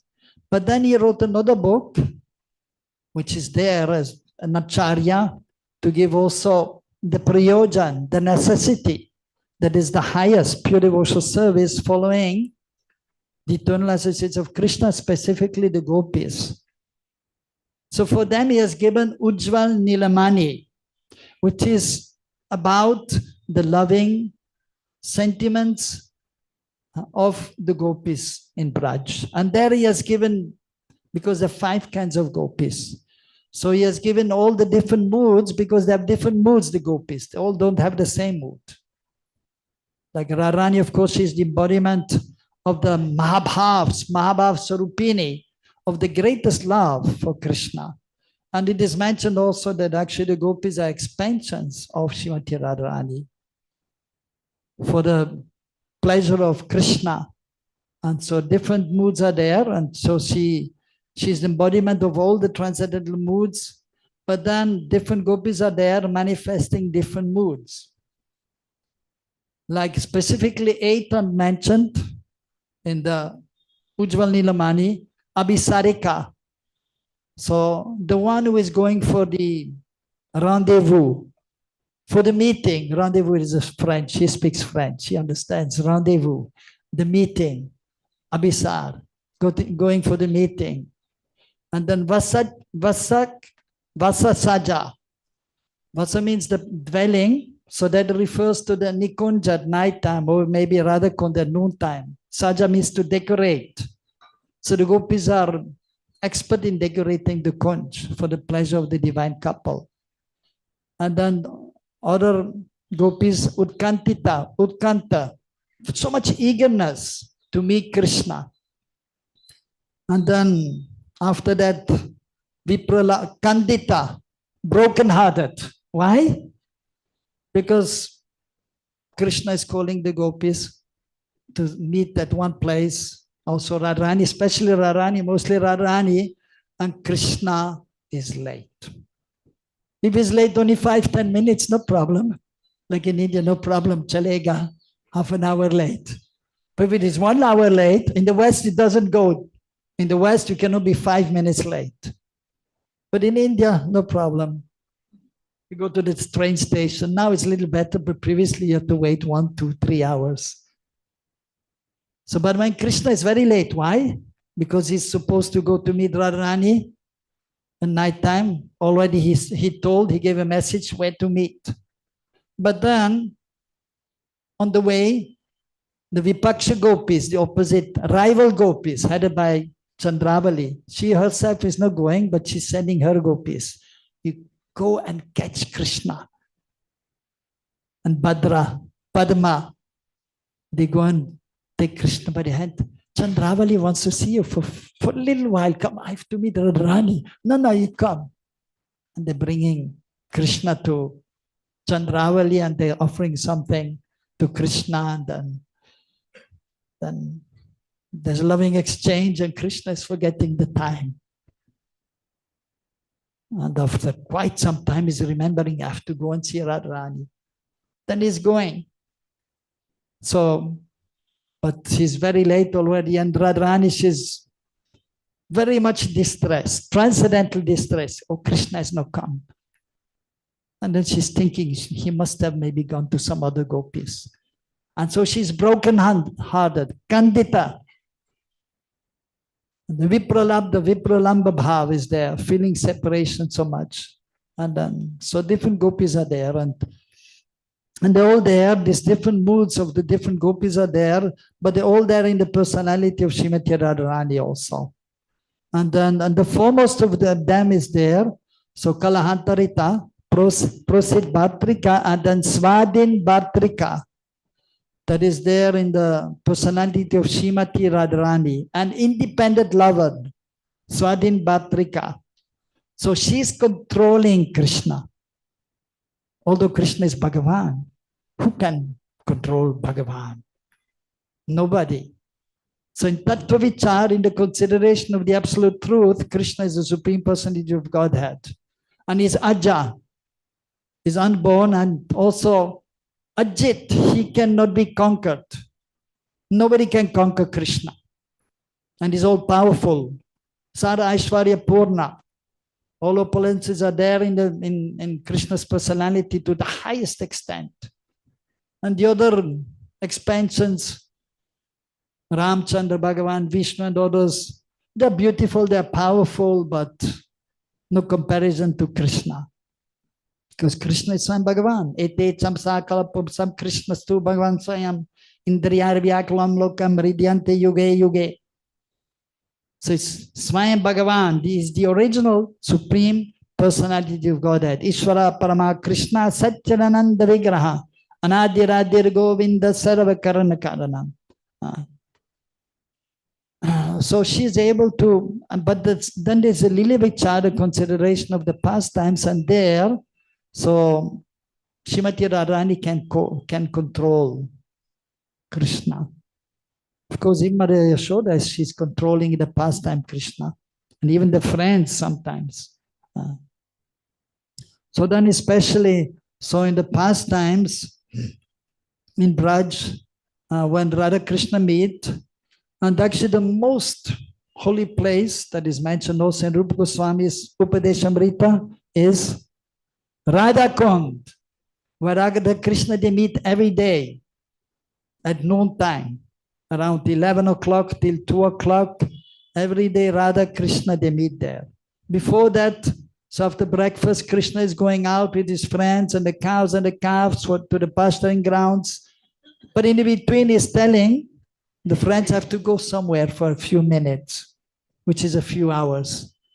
And then Krishna is going to Radha Kund and meeting there the gopis. And then so they're serving the divine couple. So the gopis, and especially the foremost of them is Sri Rupa Manjari. And even at night time, so they meet in the kunjas, and as explained, when it is almost time to take rest, the gopis, they will also take rest, but the manjaris, and especially Rupa Manjari is there to do different kinds of services for the pleasure of Shri Radha and Krishna. So that is explained in Ujjwal Nilamani also, the different kinds of gopis and the different moods which are there. There's so many. So therefore he had to make a different book, a whole book to explain that in more detail. So we are explaining also about Ranganath Das Goswami, who is the Acharya for Prayojan. So he's given also some thoughts or some writings in this regard, the necessity of life, of pure devotional service in regards to the internal aspect of devotional service, Braj Bhakti, Raganuga Bhakti. But there specifically, there's one book, Vilap Kusumanjali. Vilap means the Vilap, the feelings of separation. Kusumanjali, Kusum means flowers. Anjali means the both hands together. When we do Pushpanjali, we offer flowers to the lotus feet. So there he has heartfelt prayers, mostly in feelings of separation. Therefore, it is known as Vilap, Kusum Anjali. So therefore, he is the Acharya for, in our Sampradaya, in our line, for Prayojan Tattva, because he's showing us that we should take shelter of the lotus feet of Srila Rupa Goswami, and then specifically Sri Rupa Manjari. And there, so a few verses are there in glorification of Rupa Manjari. And specifically one is there, Sri Rupa Manjari Kakachita Pada Padma Gostendra Sunu Mastakaya Hamodata Kanaka Gori Pada Ravinda Samvahami Sanaka Istavakim Karishye. Praying to both actually Srimati Radharani and Rupa Manjari. So Raghunath Das Goswami is a Manjari also. Rati Manjari, sometimes also called as Tulsi Manjari. So praying to, of course, Rati Manjari is eternal associate, so she's getting so much opportunity to serve. But she's writing as a sadhaka, like for us, so we may know when we are a little more advanced, that how we should pray. That please, Srimati Radharani, give me your blessings, and please give me the opportunity to serve your lotus feet. But here in this verse also is specifically mentioning Sri Rupa Manjari. And what is Rupa Manjari? Because she's most dear to Srimati Radharani. So she's massaging the lotus feet of Srimati Radharani, Rupa Manjari. And then his Raghunath, remembering that his Rati Manjari, he's praying that please Rupa Manjari, give me the remnants of your seva, of massaging the lotus feet of Srimati Radharani. So in this way, by taking shelter of course, Srila Prabhupada, the previous acharyas, and specifically the six Goswamis, and even more specifically Rupa and Raghunath, so we may be able to advance to the highest destination. So our acharyas have explained also, because different kinds of gopis are there.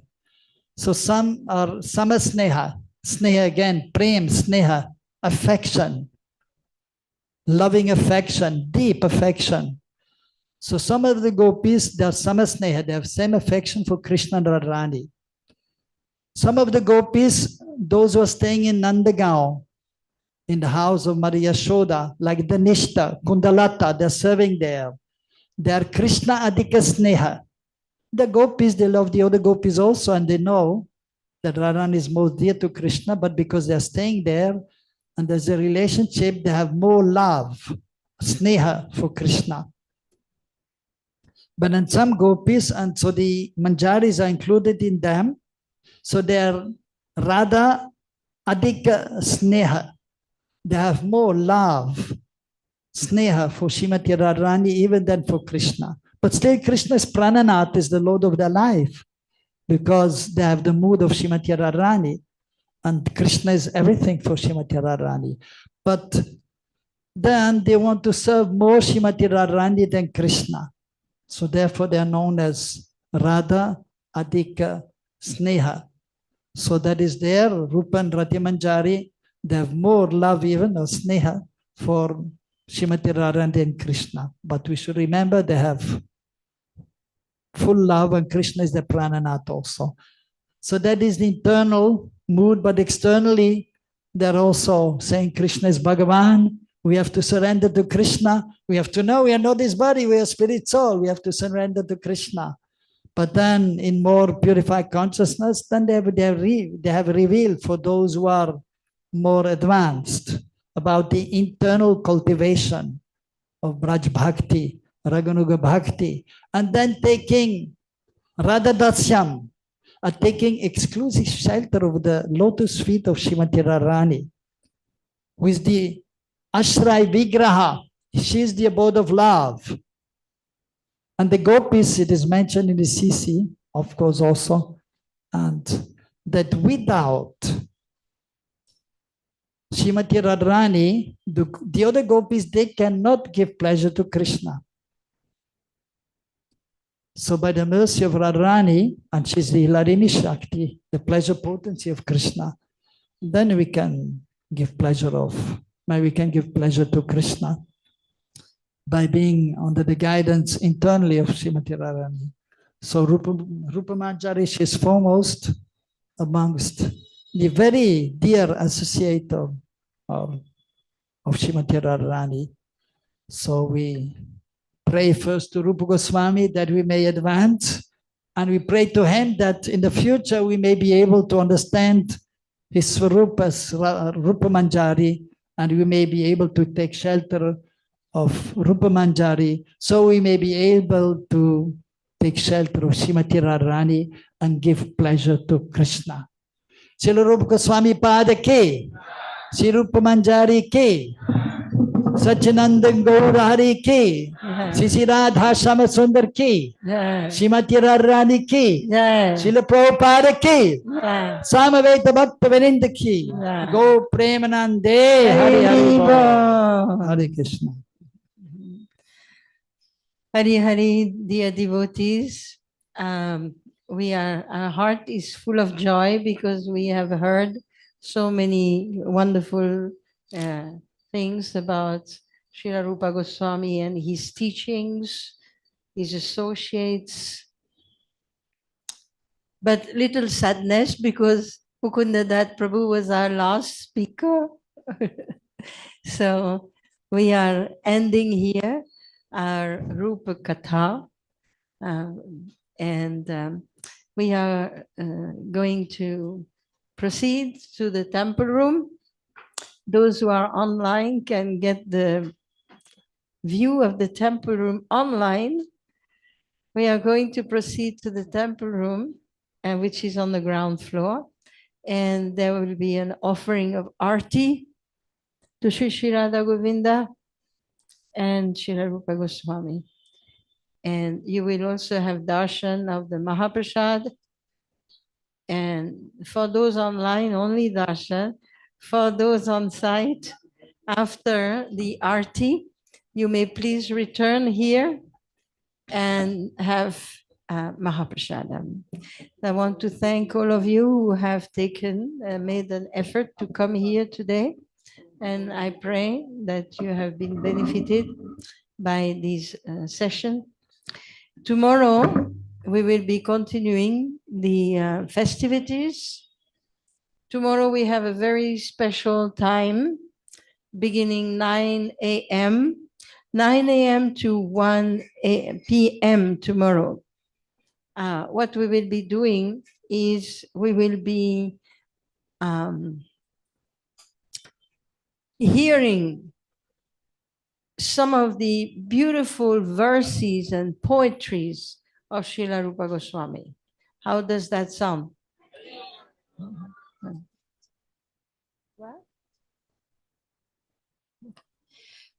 So this is what we will be doing tomorrow, and I really invite you to come. This is a presentation which is rarely found. You will not hear this in many, many places. So our invitees for tomorrow, which will also be like today, some online, some on site, will be, first of all, Dravida Prabhu, who is the international BBT Sanskrit editor and a lover of Srila Rupa Goswami and all the writings, and who has been introducing this, appreciation of the poetical side of the writings. Many times we hear verses and we study their meaning, naturally.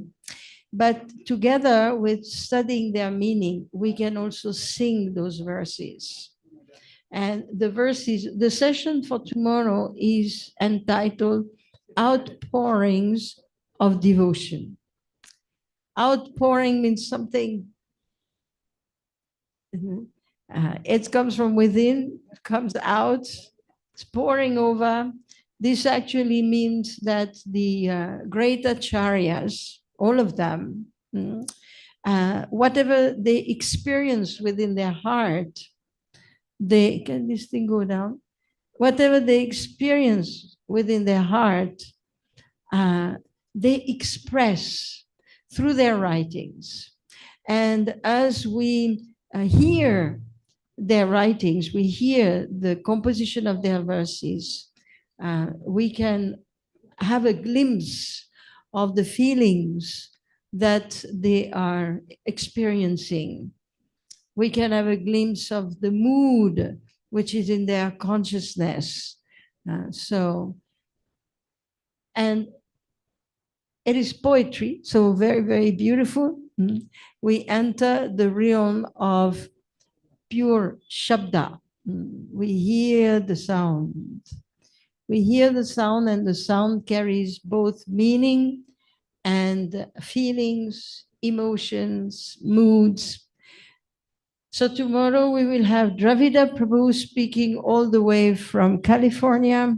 He will be on the screen, but very, very valuable. Dravida is now, I believe, 75 or something. And all his life he has been reciting these beautiful poetries, not only reciting, but he has been translating them in a very particular way. He has been writing versified English poetical translations of the verses. Very, very beautiful. And then we will have some interesting Carnatic singing of at least 3 of the works of Srila Rupa Goswami. a presentation which has been prepared by a devotee from South India. Her name is Radha Varadeshwari, and she's a Carnatic singer. So she will be making this offering. We will also have Nityananda Prabhu, who is a Sanskrit also translator in the BBT. And he will be reciting one particular work of Srila Rupa Goswami. And then if Krishna allows, I will also be presenting some of the verses. So please, if you would like to have this very rare experience, so please come tomorrow. What time? 9. Tomorrow is Ekadasi. So Ekadasi, there is no prasadam served in the temple, so you better take shelter of Srila Rupa Goswami and his divine poetries. So I invite you now to quickly go downstairs to the temple room, attend the arti, pray to the lotus feet of Srila Rupa Goswami, and then quickly come back up after the arti. Hare Krishna. Hare Hare Bol. Srila Rupa Goswami Pad Ki Jai. Srila Prabhupada Ki Jai.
Swami Srila Prabhupada, Rupotsava Swami Srila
जय ओम विश्वपाद परमहंस परिव्रजकाचार्य आश्रिता सत्य शिष्य श्री भक्ति वेदांत स्वामी श्री प्रभुपाद की जय ओम विश्वपाद परमहंस परिव्रजकाचार्य आश्रिता सत्य शिष्य श्री भक्ति सिद्धांत सरस्वती ठाकुर श्री प्रभुपाद की अनंत कोटि वैष्णव वृंद की जय श्री सनातन भक्त रघुनाथ जी गोपाल रघुनाचार्य गोस्वामी प्रभु की प्रेम से श्री कृष्ण चैतन्य प्रभु नित्यानंद श्री अद्वैत गदाधर शिवजल गौर भक्त वृंद की श्री राधा कृष्ण गो गोपाल गोपी गोपीनाथ चांद राधे गोविंद गोवर्धन की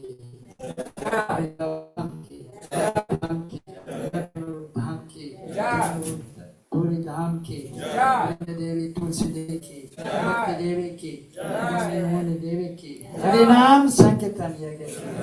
Shri Shri Gauritai ki, Shri Shri Krishna Balaram ki, Shri Shri Radha Shama Sundar ki, Shri Shri Radha Govinda Deva ki, Giri Govardhana ki, Shri Rup Goswami Pada ki, Shri Rupotsava ki, Gaur Premanande, Samare Bhakta Vrinda ki, all glories to the Asnavadavu, all glories to the Asnavadavu, all glories to Shri Guru and Shri Guranga, all glories to Shri Prabhupada, all glories to the Rupa Goswami Pada ki, Gaur Premanande, Hare Gaur.